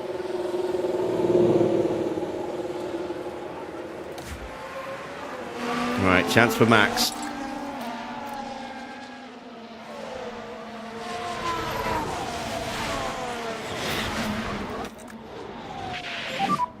Cool the car. He's going to look at the outside line again. And Drugovic Doohan wise to that, having seen what happened to Doohan, to Drugovic. You get the idea. He's going to dive up the inside here, though. And Max has conquered both of the Audis, but he's killed his battery to do it. And pushed the tyre temps up as well. Okay. There we go. Let's settle in and hope that we can hold that for a moment. Your tyre temps down.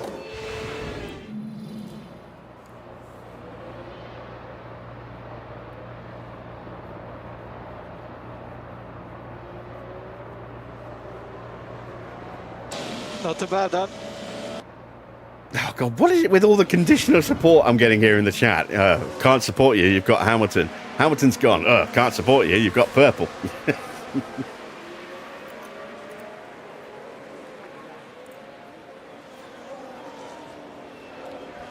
You're a fickle bunch, aren't you?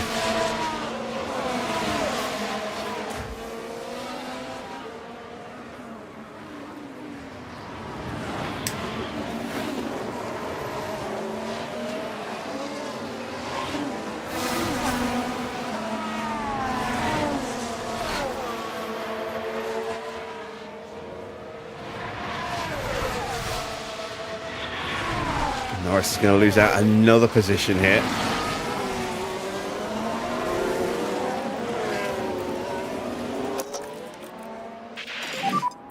Use the energy. Cool.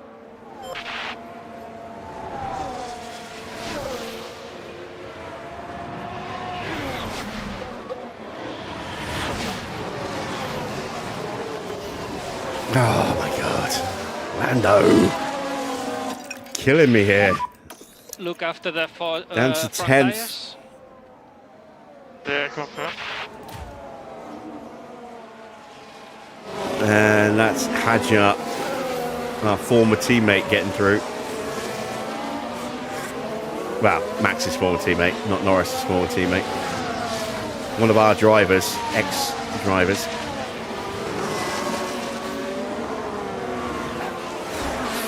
Oh, Bortoletto's out. It's a VSC. So virtual safety car deployed. Virtual. Let's take a closer look. Turn 1 is really So proving to be a wet for problem them out corner today. And oh, there's contact with the barrier. I imagine their confidence will have taken a knock. It's not going the way the team had hoped today. That is for sure. So, VSC, I doubt anyone's going to box. And we've got a little way to go till anyone gets close to the pit lane anyway.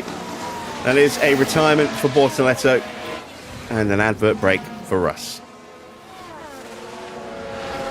Hey, what the happened?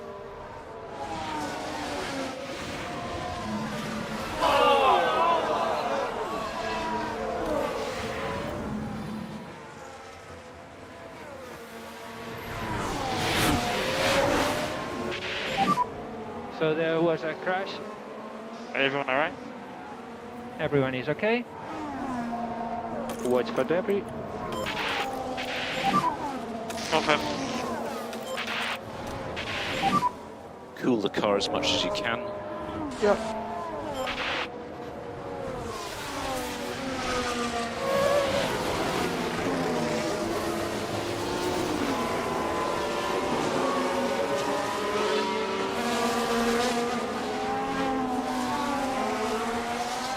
Ironically, the one driver that really could have benefited from that VSC to change his tyres is Mick, who has already stopped to change his tyres. I doubt we'll see any other stops. But you never know. 35 laps to go at the end of this one. Leaders are staying out.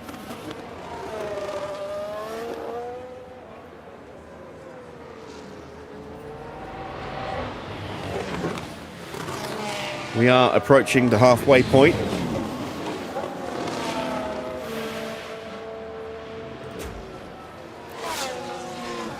And our drivers are converging. It's just a shame that Norris had to go backwards to help facilitate that.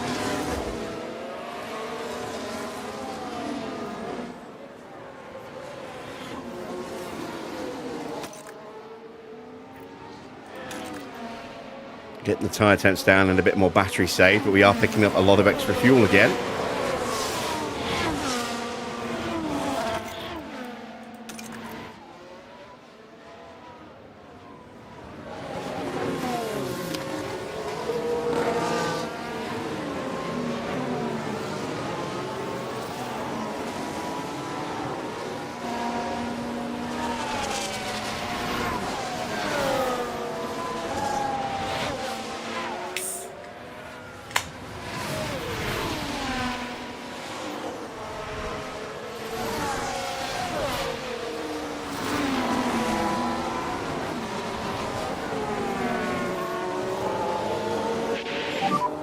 Energies are good. Confirm. How much longer until the VSC is cleared and we go back to racing? Not long at all. There we go. Virtual safety car ending. Yeah, confirm.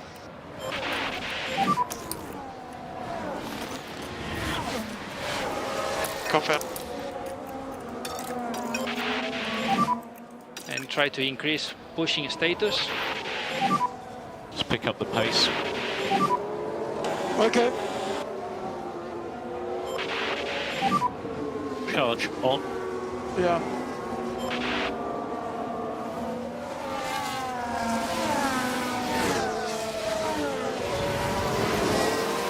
And lap 26. Leclerc leads from Oscar by 3.5 seconds. Albon a further 4 seconds back in third. Then it's Sainz from Russell, Sonoda, Lindblad, Hadjar and Norris, all pretty close together on track. Also with Colapinto right there behind us. And then there's Max in P11 now. So he is definitely making up some positions. Doohan and Drogovic, the two Audi drivers, tucked up right behind Verstappen. Then you've got Bearman from Lawson, Gasly, Pourchaire, O'Ward, Antonelli and Schumacher, who is basically on a test, having damaged his rear wing and had a puncture. He's now 46.5 seconds off the pace. Oh, and that's Colapinto having a look at Norris. And he's going to power his way through. Continue, keep going. I'm not going to push hard. I am going to hope that Max stays ahead of the cars behind him, closes up, and then we'll switch them round because Norris only needs a top 16 finish. Max needs a top 10 finish. And that's not for much in the way of points either, or money, like 200k.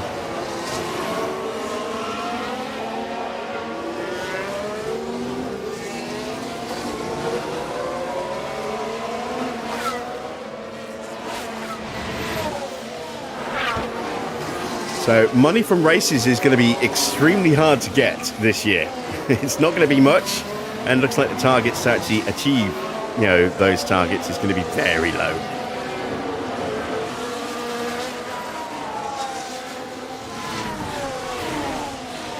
It's like 460,000 for Max if he finishes in 6th. So some races we can probably have a go at that. Others, I think we'll probably just stick to the low end. I mean, we're making all of our money this year from engagement opportunities.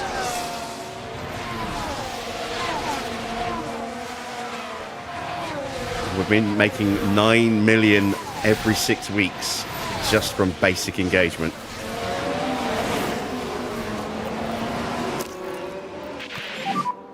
Mode push, please. Mode push.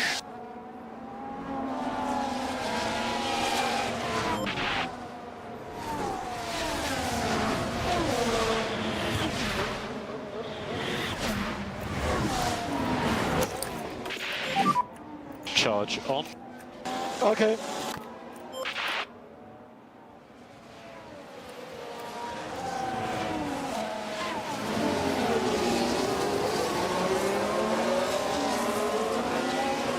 I do wonder though, is our pace just that much slower than these cars in front of us, or are they pushing? I know a lot of them will have pushed off the restart, but I'm seeing a lot of times that are definitely quicker than we're capable of at the moment.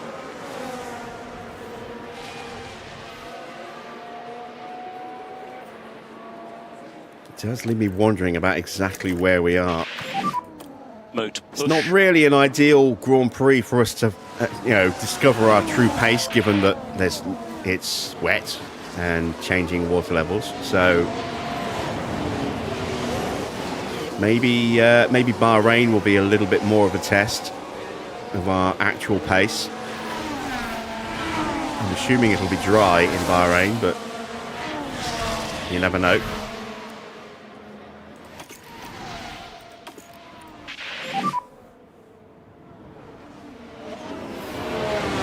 Confirm.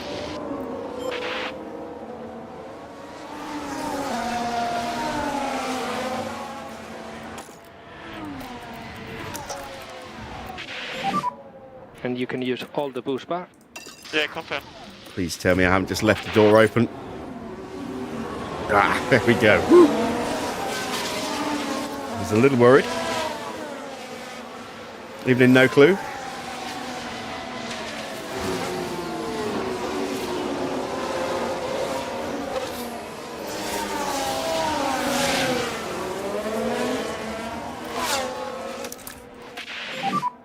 Charge on. Okay.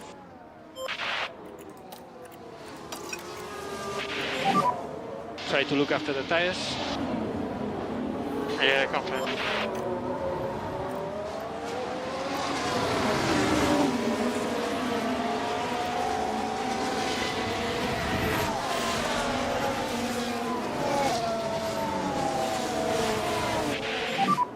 I need to know if I can pass him.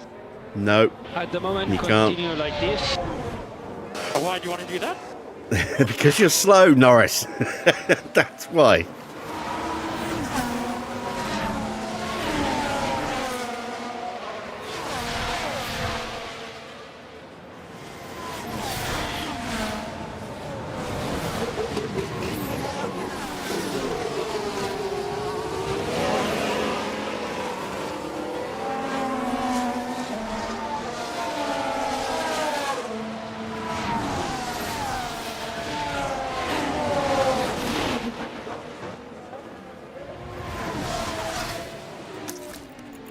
There we go. Charge button on. Confirm.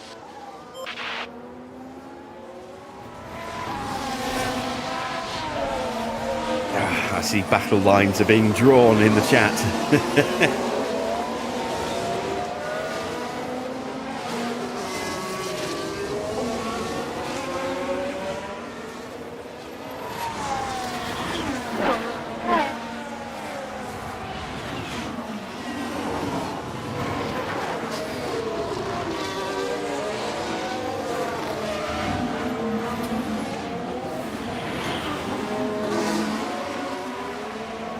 You can just see a cartoon image of No Clue doing a bender and go, fine, I'll throw my own party with Blackjack and Hamilton.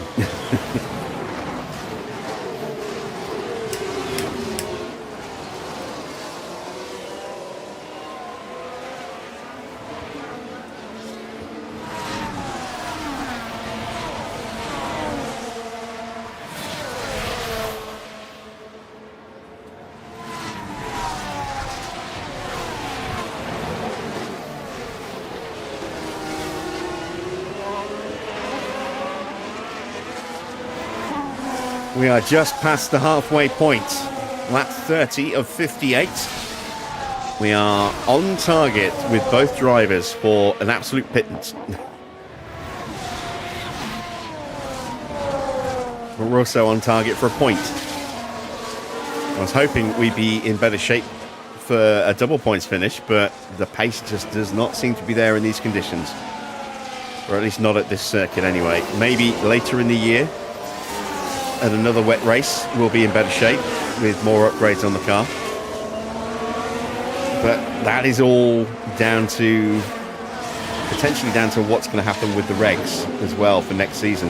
Like I said, at the beginning of the stream, we have not had a big rules reset yet, because we started at the beginning of a rules reset in 2026. So we might see that pop up to be voted on this season.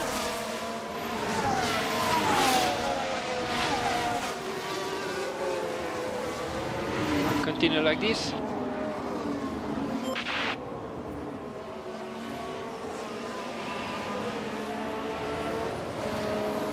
Max is not quite quick enough to keep up with the cars in front. Verstappen in front.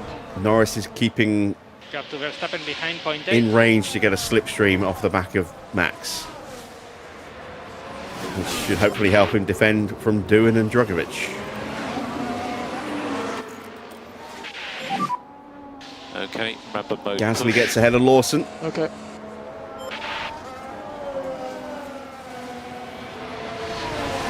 Share looking to try and make some headway as well. Antonelli's finally caught up to the back of the pack as well. So Mercedes still struggling at the back of the grid, but they're a long way ahead of Mick, who is not too far away from getting lapped by the end of the Grand Prix. Wait, it's definitely going to get lapped, I think, by the end of the Grand Prix.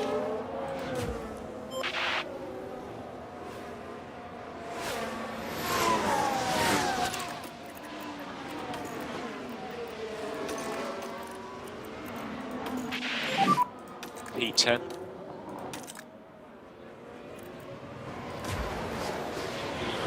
Car behind is Norris.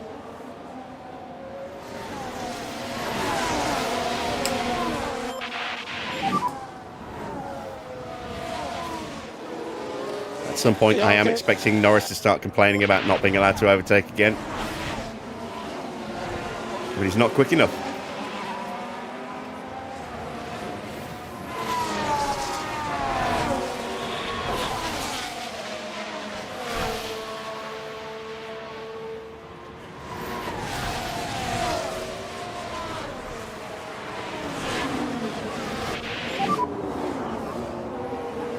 Doohan's going to have a look at us, but we should shut that down. We do. Race is long.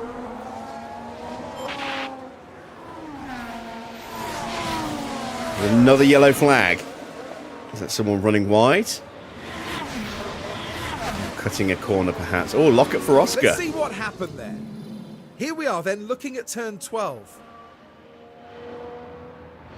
And there goes the steering. They took a gamble and it was just too late. Definitely lost a couple of seconds there, but Charles had the measure of him so far in this Grand Prix. And this will give Albon a little sniff at the back of that Ford. Just over 2 seconds behind now.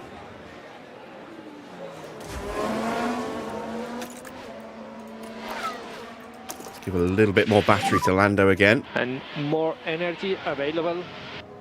Confirm. Just trying to keep him close enough to Max that he'll get the benefit to help him defend from Doohan.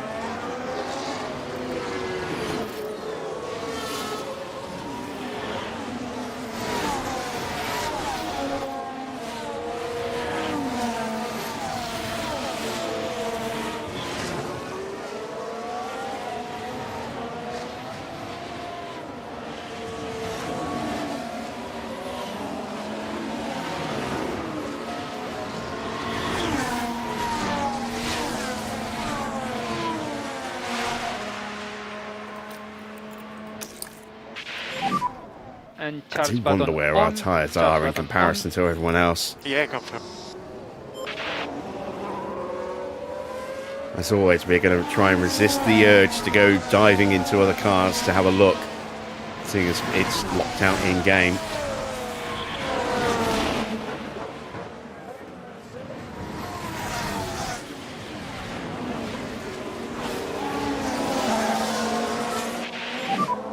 on. Gap to him 0.9. Oscar looks like he's been pushing to try and break away from Albon and catch back up towards Charles Leclerc. We've got another yellow flag. So reporting a lot of rain. And that's Yuki. Let's have a look as we go into the 13th corner. Oh no! And that Why will did they allow go? Lindblad to dive on Really, through. They must be careful.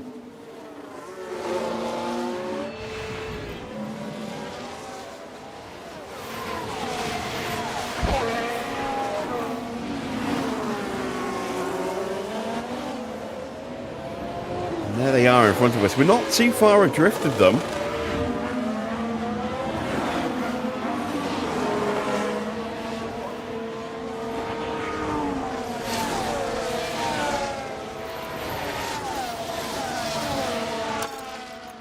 And let's start to push the You can tyres a push. little bit more now.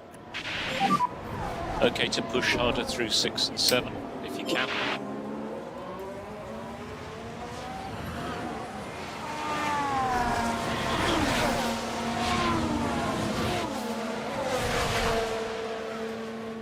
This will have very little, if any, impact on the straights themselves, but it will hopefully allow us to corner a little bit quicker.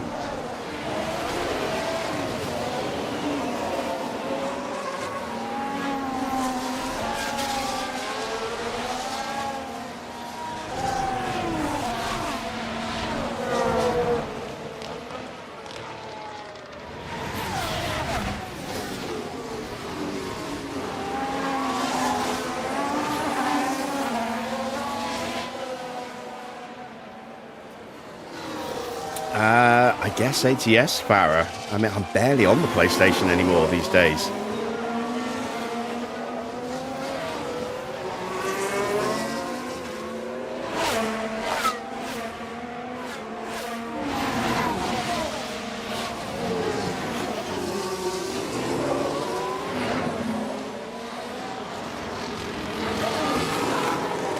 Ooh, pit stops. We got pit stops. Teo and O'Ward are both coming in. Does this mean we're going to see stops from everyone else?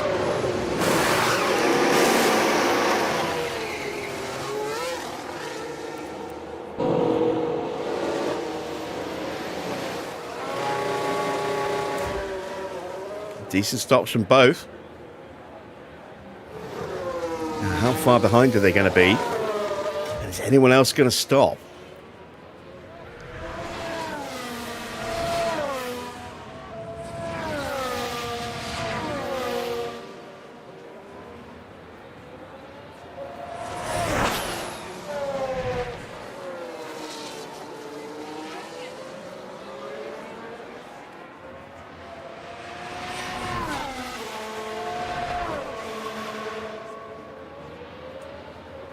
So about 17, 18 seconds off his teammate there.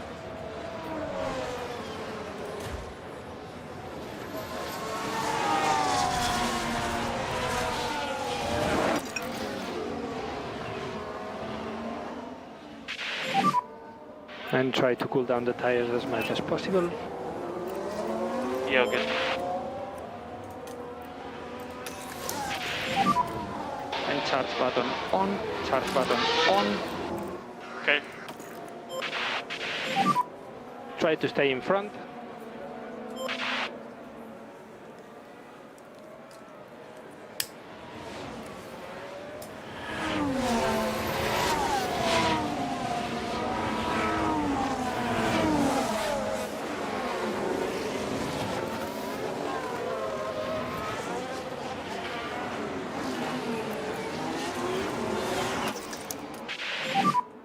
Charge on.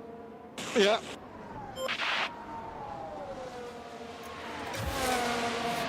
Taking a risk here with Norris. We are potentially contributing to overheating of the cars behind us when they sit in our DRS, or not DRS, when they sit in our wake like that. As we see Bearman pushing up past Drogovic. Ferrari driver pushing at the moment to make a move. Is that because he's about to stop and he wants to use up these tyres? See if anyone else gets a little twitchy as they get round to the pit lane.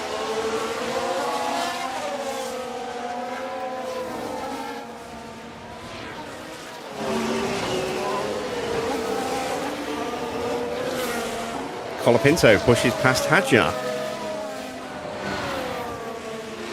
Or is that Hadjar trying and failing to get past Colapinto? I think it's Colapinto pushing past Hadjar. And there we go. Bearman is into the pits.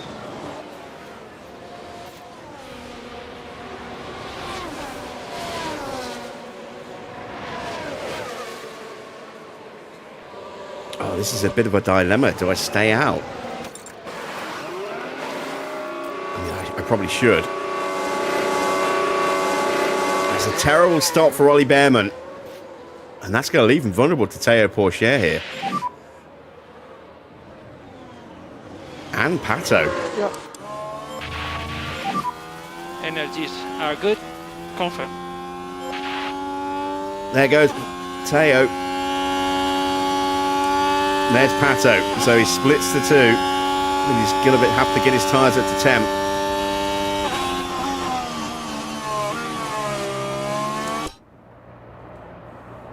Antonelli now pushing past Lawson. Does that mean he's, or trying to, does that mean he's about to make a stop? And he gets through.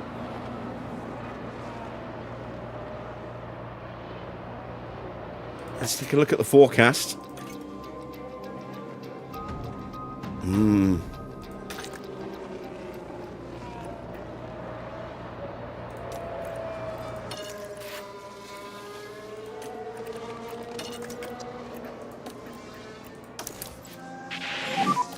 Slow down now. Okay. And Take some heat out the tyres because it looks like it's going to start drying up soon. Confirm. And charge button on, charge button on. Yeah, confirm. Charge on. Yeah.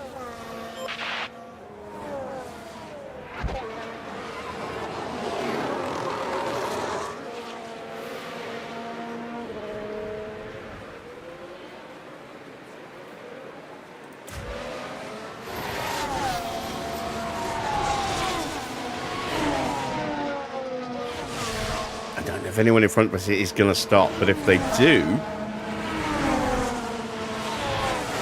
they're going to be able to be more aggressive with their tyres because they can risk them overheating a little bit in that closing period where the rain level gets lower. If, we can't really. So I'm trying to sap the temperature out of the tyres now before that drier period hits so that we can run our tyres at standard push level without them immediately starting to overheat. We've also got our batteries pretty much full now as well, which is good. In fact, I'm actually going to put Max into neutral. Going to leave Norris in top up because he's got back. Oh, there we go. Cars are stopping. Hadjar is in. Doohan is in.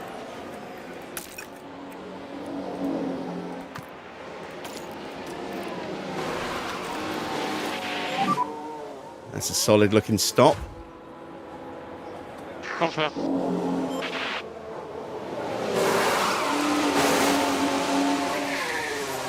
Okay, for Audi, I think we are still right up there in terms of best stops.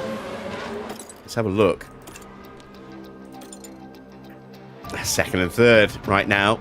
That might change, but Williams has just pipped us. And there's Porsche, who has already stopped. Hadjar is clear at the front. So what's the gap? 14 seconds. It's only 14 seconds.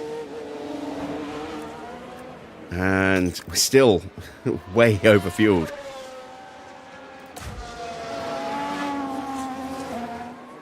So is anyone else going to stop?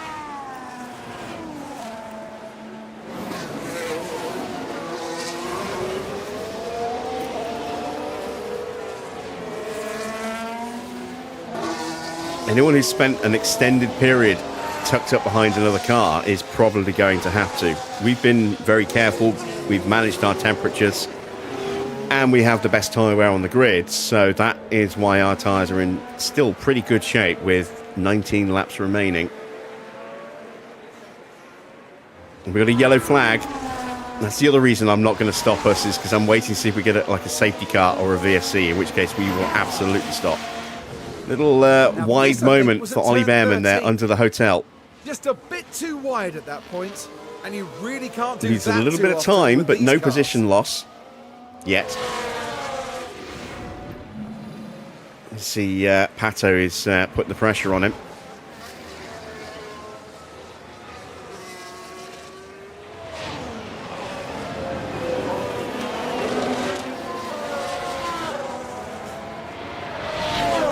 Oscar's got the gap to his teammate down to 3.5 seconds.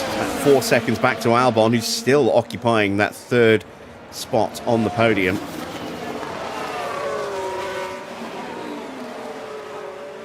Sainz not too far behind. He's got a nice, comfortable gap to George. Lindblad's looking strong.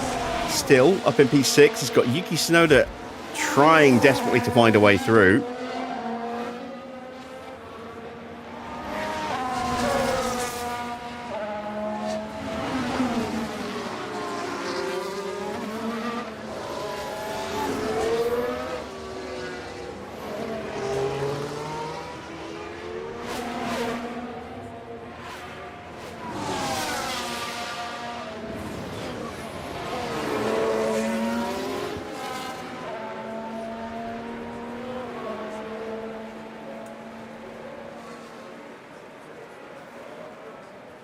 Our tyre temps are coming down, but we're still lapping quicker than Colapinto. Not by a massive amount, but enough. We've got a slight advantage in pace over Drugovich as well. So things are actually looking relatively good for us at the moment. Both of our cars in the points. 9th for Max, 10th for Lando. For reference, you are currently P9. And a chance, maybe, for some extra He's points 3 on top of seconds this. in front of you. Norris right behind. So what's the gap to Hadjar? What about tyres? About 13 seconds between Hadjar and Norris. We'll keep an eye on that. See how quickly he starts to close in on Lawson.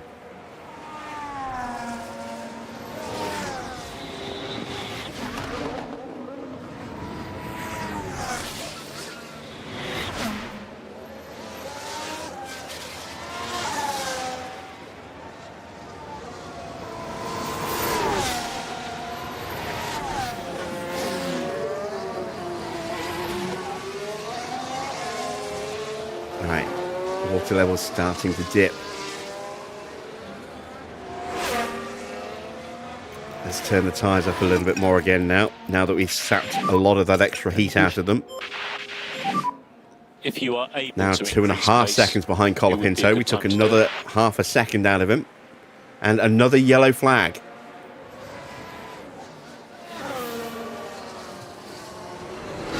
A lock-up for Doohan.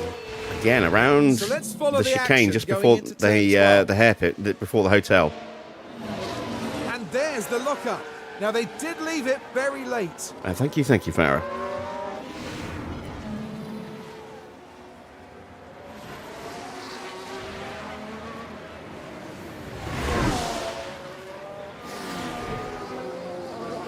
Oh, and Nordic Horizons as well. Oh, very kind. Thank you.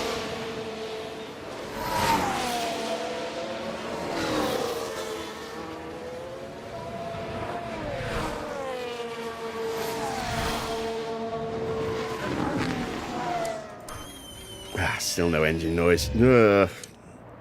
That's annoying.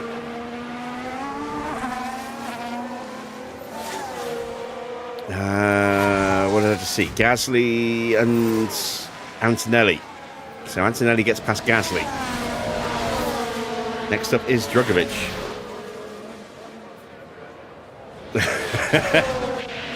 All right, fair enough. Car behind is Russell.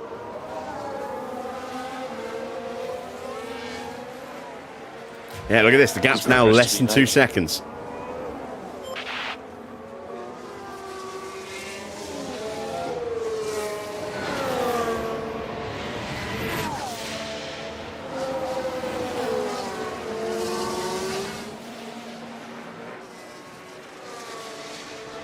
Thank you, Army.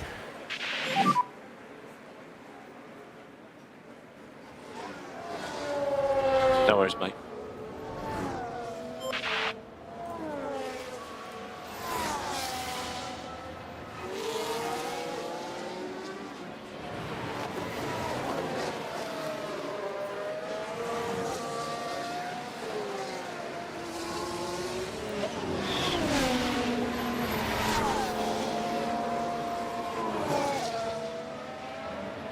I think we might actually start to push Max on the next lap. I'm going to have to start thinking about pushing Norris as well, because Antonelli is threatening to punch through.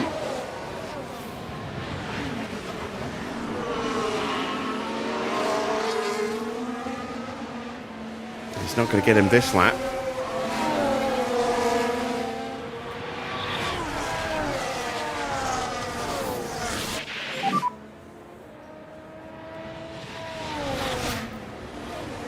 Just do your best. There we go, we're inside a second. 15 laps to go. Tyres just under 70% now.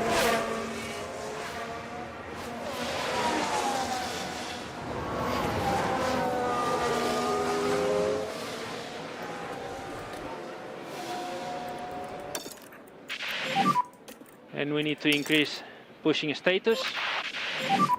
You could save less.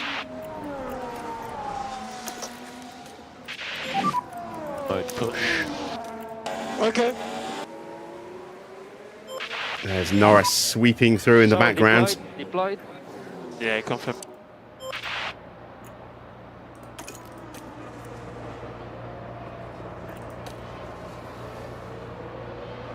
I'm assuming Max will make this move himself and not need some input from us.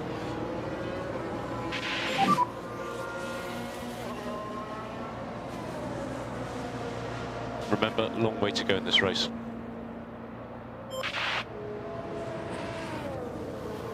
Antonelli gets through on Drugovich. Here comes Verstappen up the inside into the banking.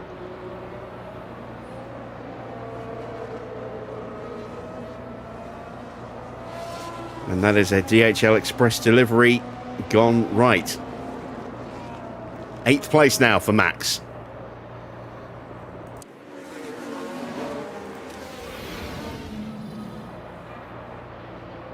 See how happy he is about that. Was it good racing or was it not too bad? That was good racing. It was good racing, and it's a happy Max. So that is an extra 2 points 4 points for Max now. Still just the one for Norris, but he is closing in quickly. We're going to keep pushing Max to break away. Make it easier for Lando to make his overtake. Antonelli 4.5 seconds behind. To him 1.4. This time we will get engine noise.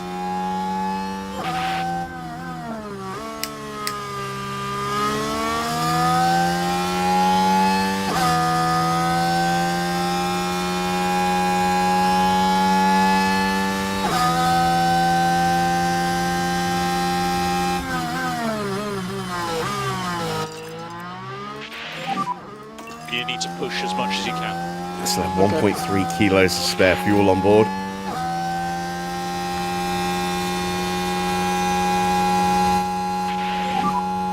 And we are free to fight.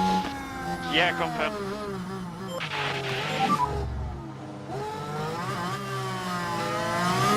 Yeah, confirm.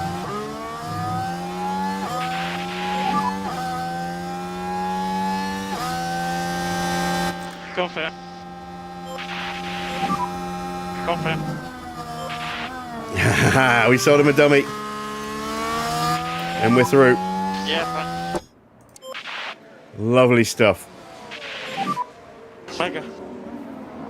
Keep doing the same. In front. Let's have a look at that. Here we are going into turn 9. The opportunity begging to be taken. He's gone with the outside, forced him to cover it off, and then dived up the inside instead.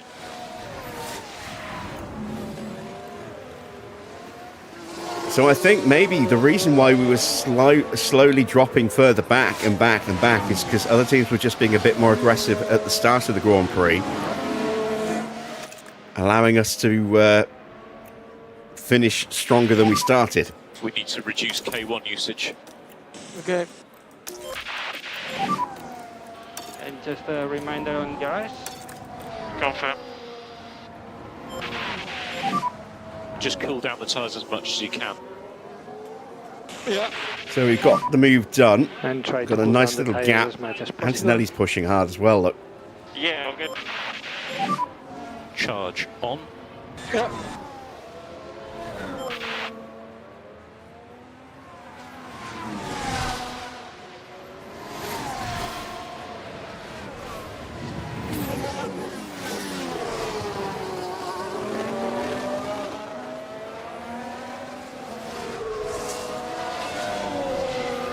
.130.8 for Max last lap, 131.0 for Norris, so 131.2 for Antonelli.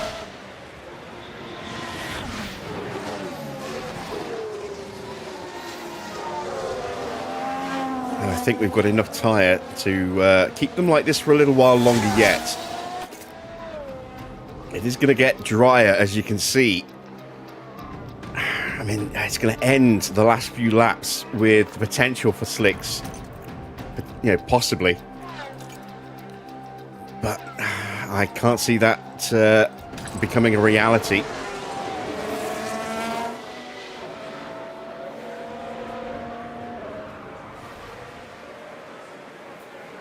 Oh. I was just about to say, unless we get a safety car with like 6-7 laps to go, might be worth a punt, but this is what happened. then a yellow flag popped up and I'm like, no, surely not. Turn 13. And It's that another won't car help their running a little chances. wide They've underneath got to be the careful and watch sky the car. bridge there.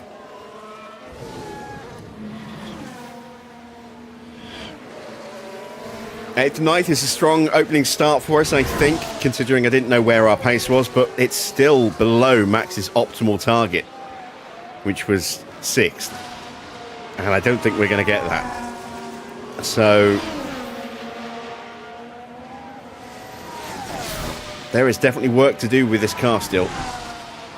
But a double points finish in our opening Grand Prix at a circuit that isn't usually that nice to us is a good start.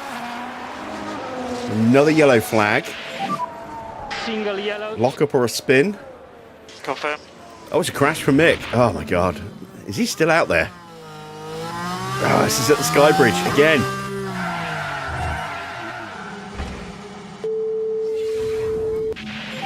What's Lando's optimal target? I think his optimal target was 10th His current Livery target on is actually no, I don't think it was that high. His target is 16th, I think, but that's the like the middle target. Yeah, there we go. 16th for the middle target, 10th for the lowest target here. So I'm guessing it was 6th, 8th, and 10th. So I'm guessing 14th, 16th, 18th for Lando.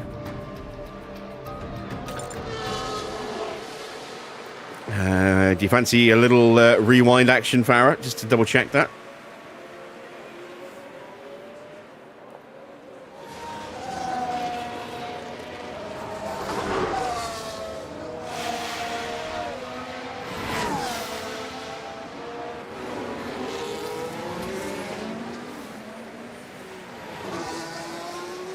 And it's still looking like a Ford 1-2. I don't think Albon's going to challenge either of those two unless they make a mistake.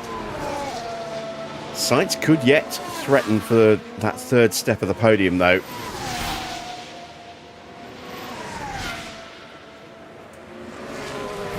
Thank you, Farah.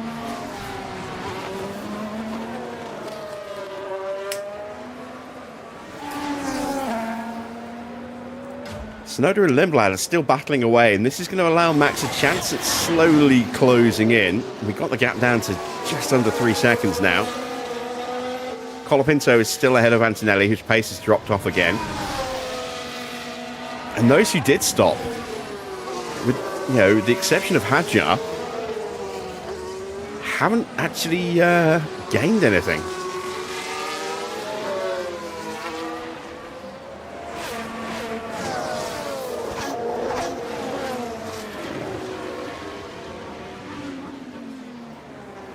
I don't know what Farah thinks of Rammstein, but I quite like him. Or at least back when I was actively, listening to music, I was a fan of Rammstein. I've still got, I think, 4 of their albums. I've got Mutter, Rise of Riser. I can't remember what the other 2 are.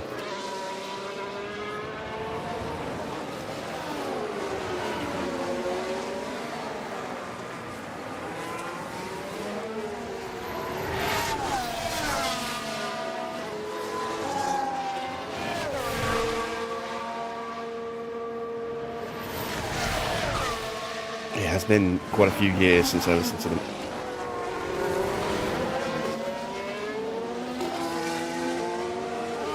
Sensucht, that's one I've got.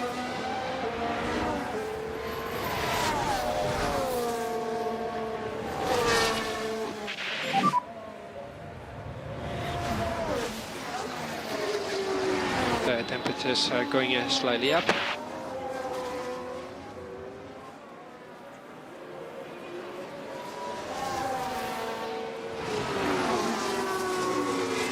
Max is within just over 2 seconds now. There he is.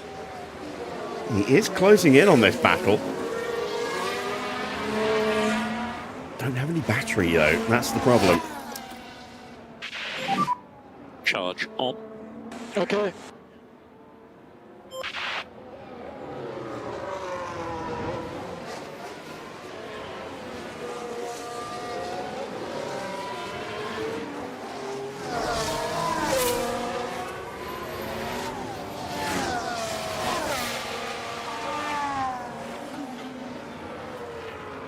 Antonelli's now got on to Colapinto. And I think we have enough left in the tank to be able to hold him off if he starts pushing up on Lando. I'm going to put a little bit more battery in Lando's car just in case. Charge button on. We still have plenty of tyre, look, still at 60%.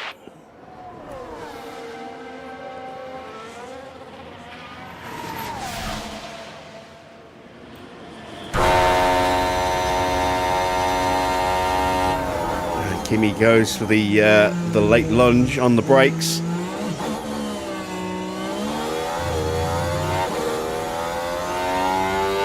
And that move's done.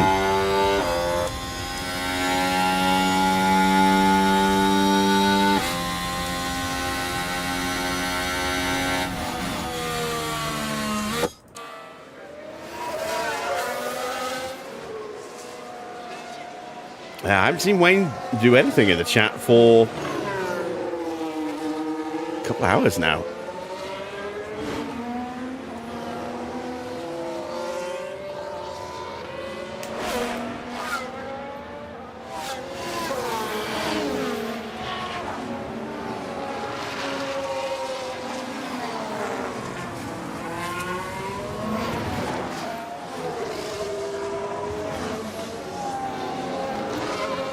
Even harvesting, Max has got the gap down to 1.6 seconds now. Sonoda ahead of you. I wonder if anyone's close to puncture territory. This Focus is a long I'd be race. surprised.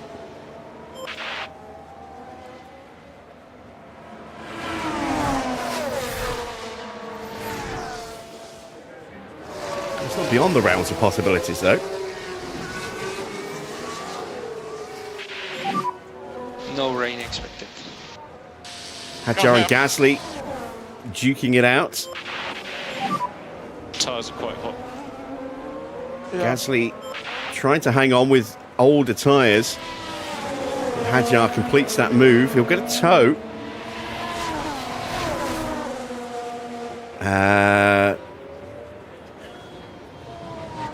Didn't see a timeout pop up.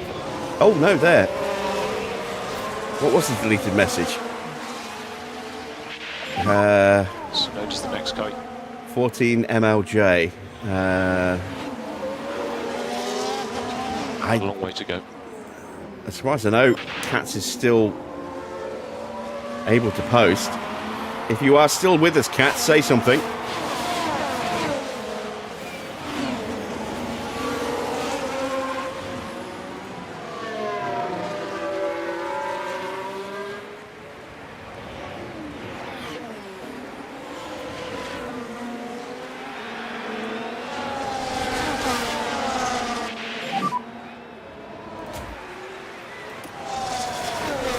Okay. Energies are good. Yeah, confirm.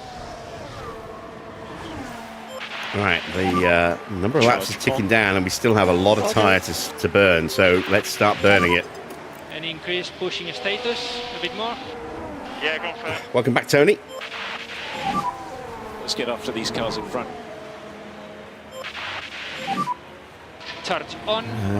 Let me pull up the studio.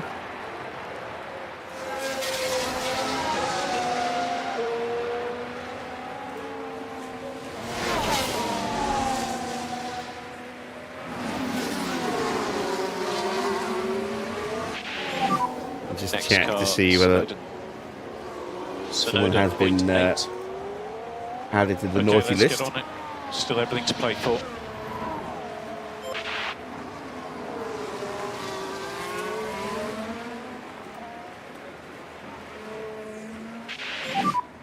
Six laps to go. Yeah.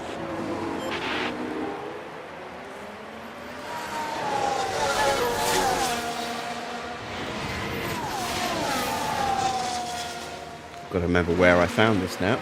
Last time.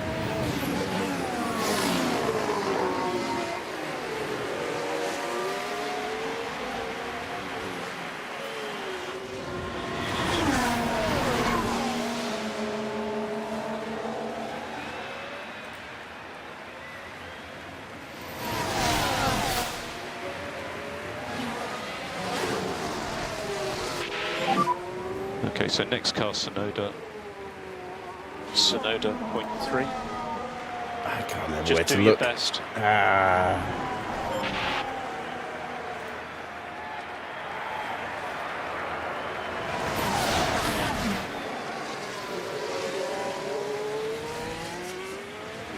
It was the settings, I think. Moderation.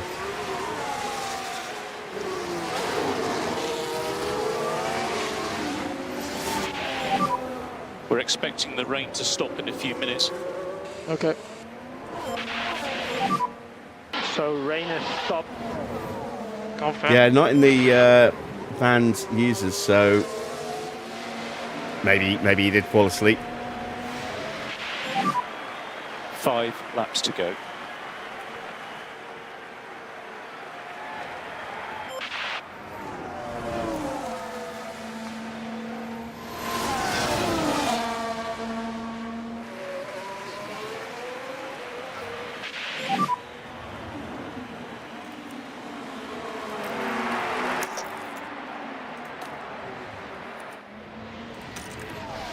Do your best. Mode push, please. Mode push. Yeah, okay. Cool the car. Jesus. Scared the life out of me there, Max. Remember, long way to go in this race.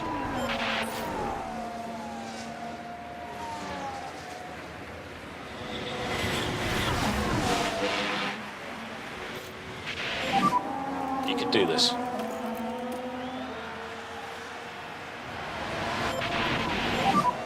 Cool the car as much as you can.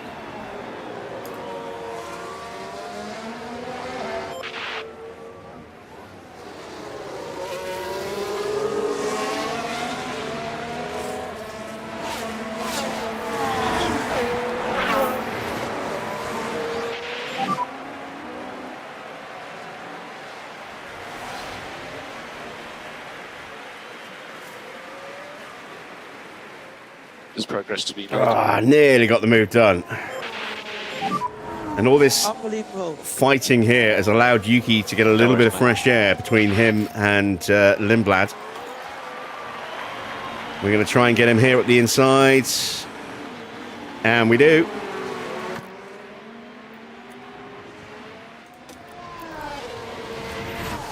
And let's pile the pressure on with Lando now, who's just 2 seconds further back. How much battery do I have left? Okay.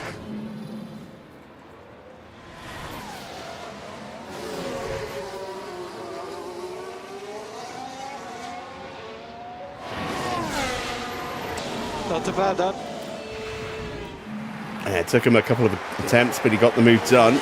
And we're straight onto the back of Tsunoda.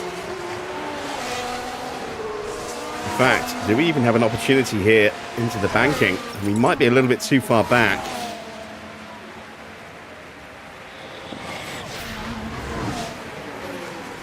We are a little bit too far back, but we're about to get DRS. Charge on. Yep. Cool your tyres. Yep.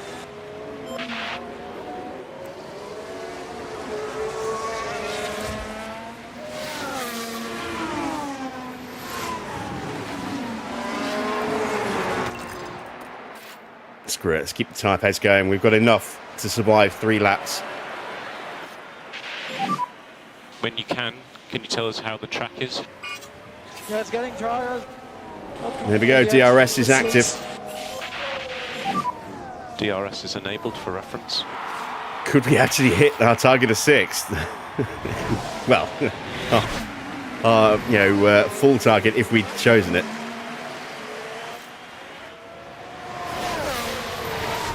Is Norris in range? Not this time. But he's inside the 1 second at the moment. So is Max. Got to him 0.9. Alright, let's concentrate. Now we've got the DRS. Go, mode push.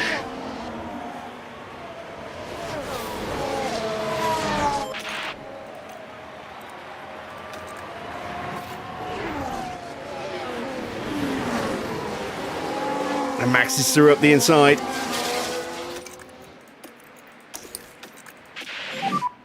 Charge on. Charge on. Yeah, confirm. P6. That is not going to be...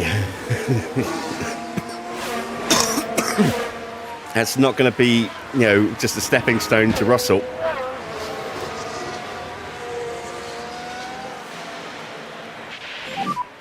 Two more laps after this one. I'm just hopeful we can stay just ahead of Tsunoda. Don't want to have to burn what's left of the tiny little bit of battery we've got left just to stay out of the DRS range.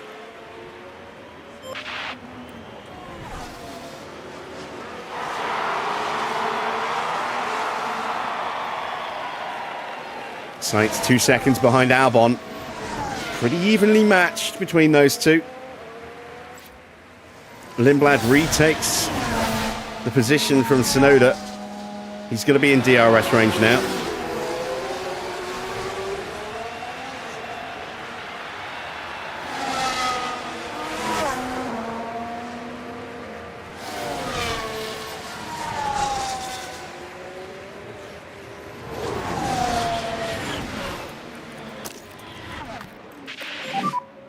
use the energy. Confirm. Oh God, he's in rarely Need defends. to maintain position. Yeah, I'm glad I turned that off quickly. That could have been bad.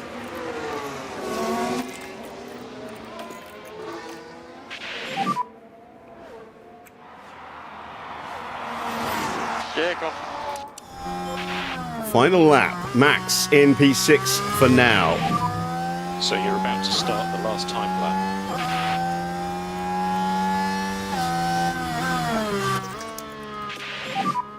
Charge on.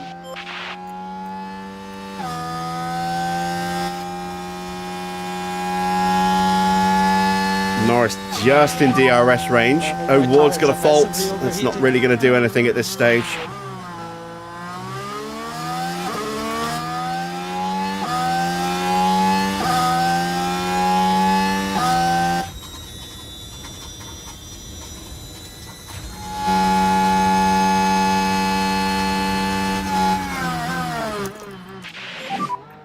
Do you need to be mode push?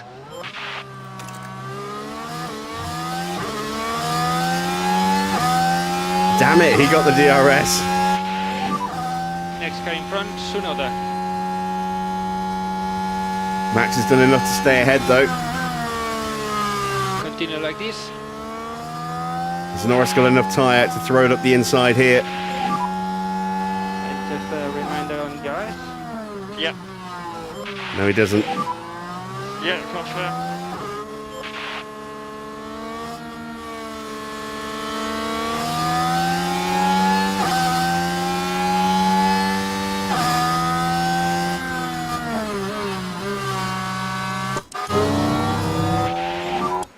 That's a check and It's back. P6 for Max, P9 for Lando. That's a good solid start to the season. You did your best. That is 9 points, 10 points. Can't win them all. Yeah, really good job. We needed that. Great job, guys. Mode slow. And check it. I missed the pop-up completely for Lando. Yeah, so for Charles winning the Grand Prix. Let's keep this up to the end of the season. Good job. And in comes Max Verstappen, soon to be greeted by his team. Yeah, and in the end, it was a finish in P6, which will bring in a few points. And the Monegasque driver certainly proved his worth with a terrific drive today. That gives them their first win of the season, and it was really well deserved. And with that, the drivers finally get the chance to cool off and enjoy themselves.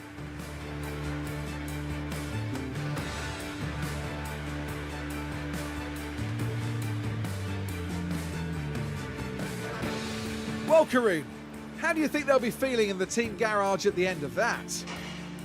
Well, it was a bit of a mixed bag here. Some things went their way, but others didn't. I think their main target now will be finding some consistency for sure. And that then concludes our time here in Abu Dhabi. So, confirmation of the final results. Charles Leclerc gets the win in the opening Grand Prix of the season, but a pretty strong drive from Oscar to take second, starting from 12th. It's going to be a good battle between those two again, and encouraging start for Williams, with Albon taking that podium spot ahead of Sainz's Ferrari. Russell takes 5th place, Max up 12 spots to finish in 6th. Then it's Lindblad from Tsunoda. Norris down 3 places from where he qualified, but I did expect that to happen, so glad that we still got in the points, and we managed to get 9th place and 2 points out of him. Antonelli rounds out the top 10 with the final point there, ahead of Franco Colapinto. Hadjar, on his return to the grid, finishes in 12th place. Then it's Pourchaire, Drogovic, Bearman, Gasly, Pato, Doohan, Lawson, and Schumacher, who had an absolute nightmare of a Grand Prix that basically turned into an extended test session for HiTech with all sorts of issues. 2 retirements, Bortoletto and Freddie Vesti.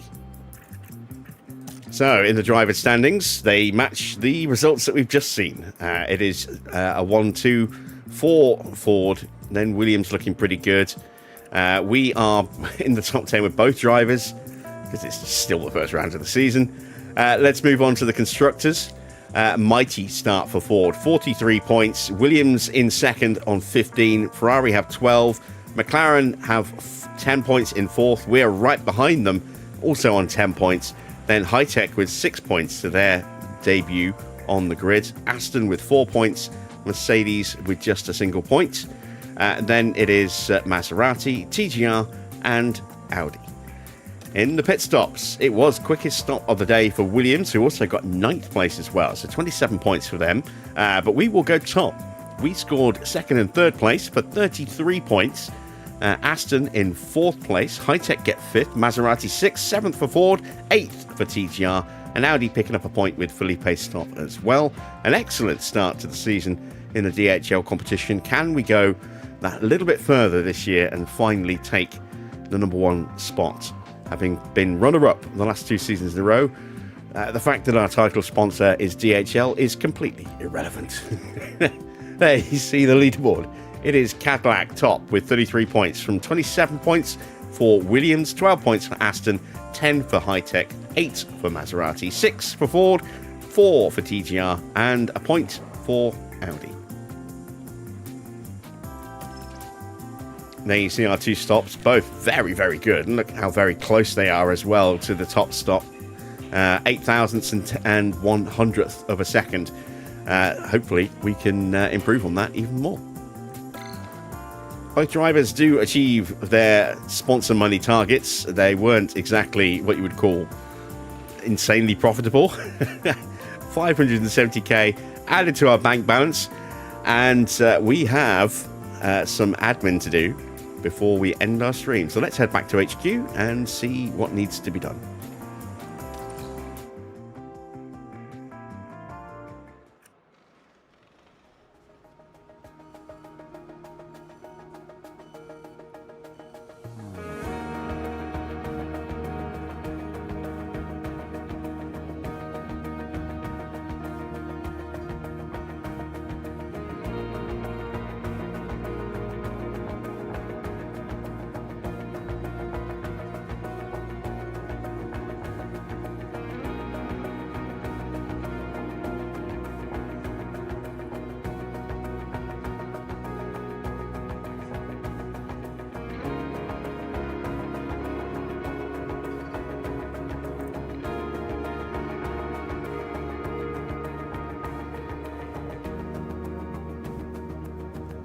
We have something that needs our attention in the inbox, but before we do that, we are going to check in with the board. Let's see, are they happy? They were disappointed with the race performance. Really? I suppose they want 3rd this season. It's going to be very, very hard to do. But we have already knocked off 1 of our 12 Grand Prix on the long-term objective. Just 11 more to go. 19 races left to do. Reduced calendar, I keep forgetting. Overall, still have high confidence, thanks to finances not being too bad. We're slightly out of... that'll be what that email is telling us we're in debt. Slightly over budget at the beginning of March. Objective-wise, yeah, we completed our season objective last year, which is why we're happy, not delighted, because we missed out on the long term. That would have helped if we'd got that as well, but we're still in good shape in these early days. Actually, no, there is no email about debt. It's just telling us about the post-race data. So the cars came through unscathed. Let's check on the wear of the engines, though. Quite a bit, actually. I mean, we did a lot of running in practice, but even so, that's quite a lot of wear. I suppose we did push them on fuel all the way through, which might have contributed as well. So Max's expected finish was 4th, and he got 6th. I think he would have achieved that had he not qualified badly. This is the knife edge that we're going to have to walk. If we pick our targets and we qualify well, we should easily achieve them. If we qualify badly, it's going to be a struggle, I think, because the field does feel very tight. I want to fix that positioning on the Adidas logo there. So let's go into logos and fix that slightly. There we go. Just get that looking a little bit more central. And now we need to save.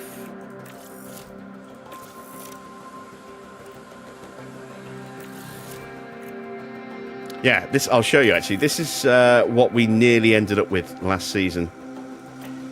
This season. Nearly ended up with yellow and black, but I decided to go with purple in the end. So we very nearly had that with a yellow badge instead of a white badge, but I decided to go purple instead.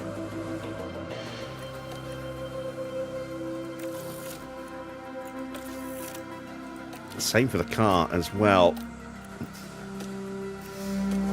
That was what the car was initially going to look like. And again, with a yellow badge and yellow numbering. But in the end, I just thought purple might look a little bit better. The wheels definitely look nicer with a bit of a brighter colour, but I don't know, I prefer that.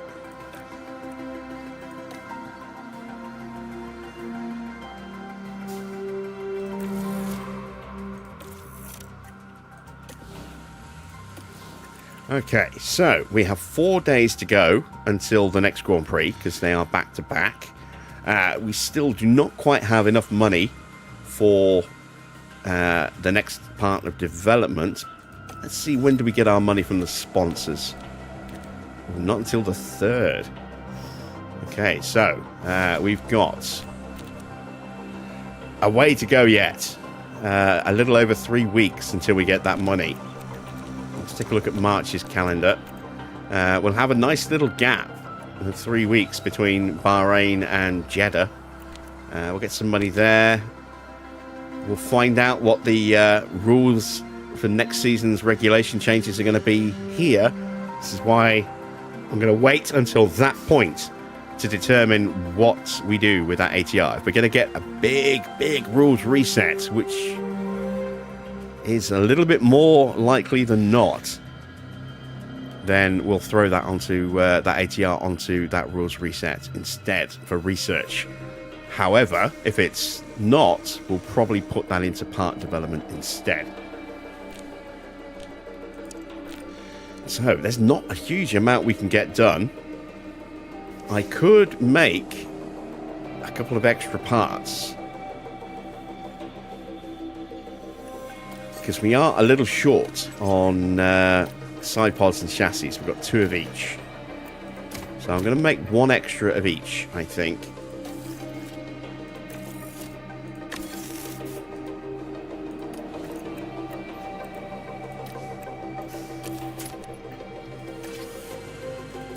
There we go, and that's $1 million gone.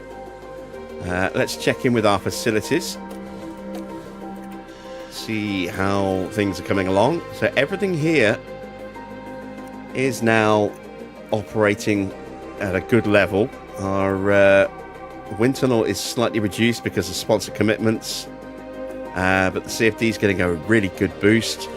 Our car part test centre is nice now. Design centre is fine. Factory's taking a little bit of a hit, but no major issue there because oh, excuse me, because we're not building a lot of stuff. So we're looking all right. Team Hub is going to break soon.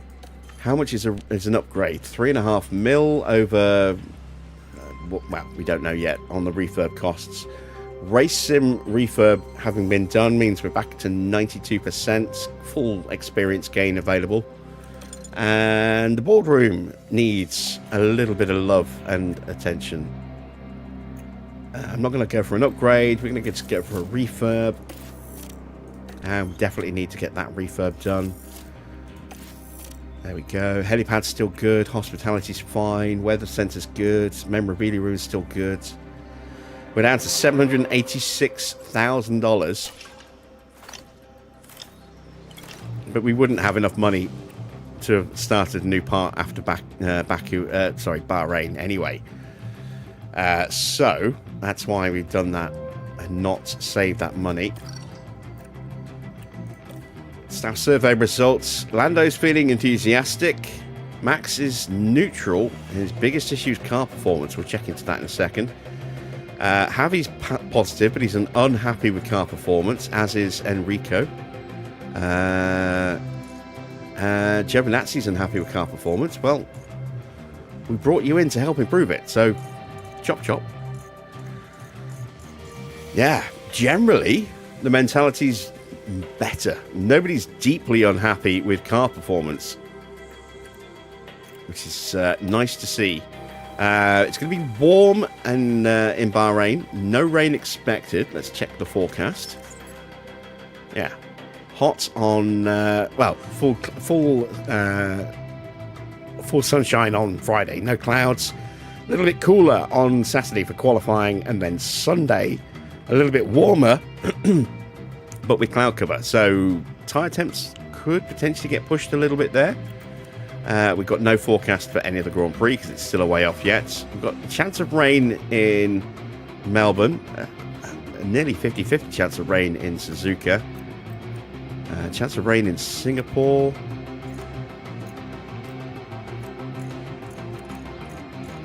and we've got a few potentially wet Grand Prix. Montreal looking like it could be a wet one again. Right, there we go. Race preview. Those are the standings at the end of the first Grand Prix weekend. So we are in the top 10 with both drivers. We are sitting nicely in 5th place at the moment on 10 points, level with McLaren, and just 5 points away from Williams. Ford already scampering away, but we saw some very strange qualifying results which absolutely affected the finish with these conditions and with realistic racing. Mercedes never really got going today because they were starting pretty near the back of the grid, and the one driver who might have had a chance in Porsche of actually holding on to a strong position made a mistake. Antonelli did fight through the field quite well, but only managed to get to 10th for that 1 point for Mercedes that they have right now. So let's see how they do in Bahrain. It's a wider track. Overtaking will be easier. It's going to be dry. We're going to have DRS. Very different characteristic of circuit as well. So could be a very, very different race experience. That will be tomorrow night's stream. We'll be back at the usual time of 8 p.m. GMT here in the UK. So hopefully I will see you here for that. If you have enjoyed today's race, then a thumbs up is always appreciated. If you're not yet subscribed, then why not consider hitting that subscribe button as well, and be sure to hit that bell for notifications on live stream starts. I hope we can do well tomorrow. I really do, and it'll be fun to find out. So until then, that's it from me. Thanks for watching. I am Jim Bob, and I'll be back with more F1 Manager very soon.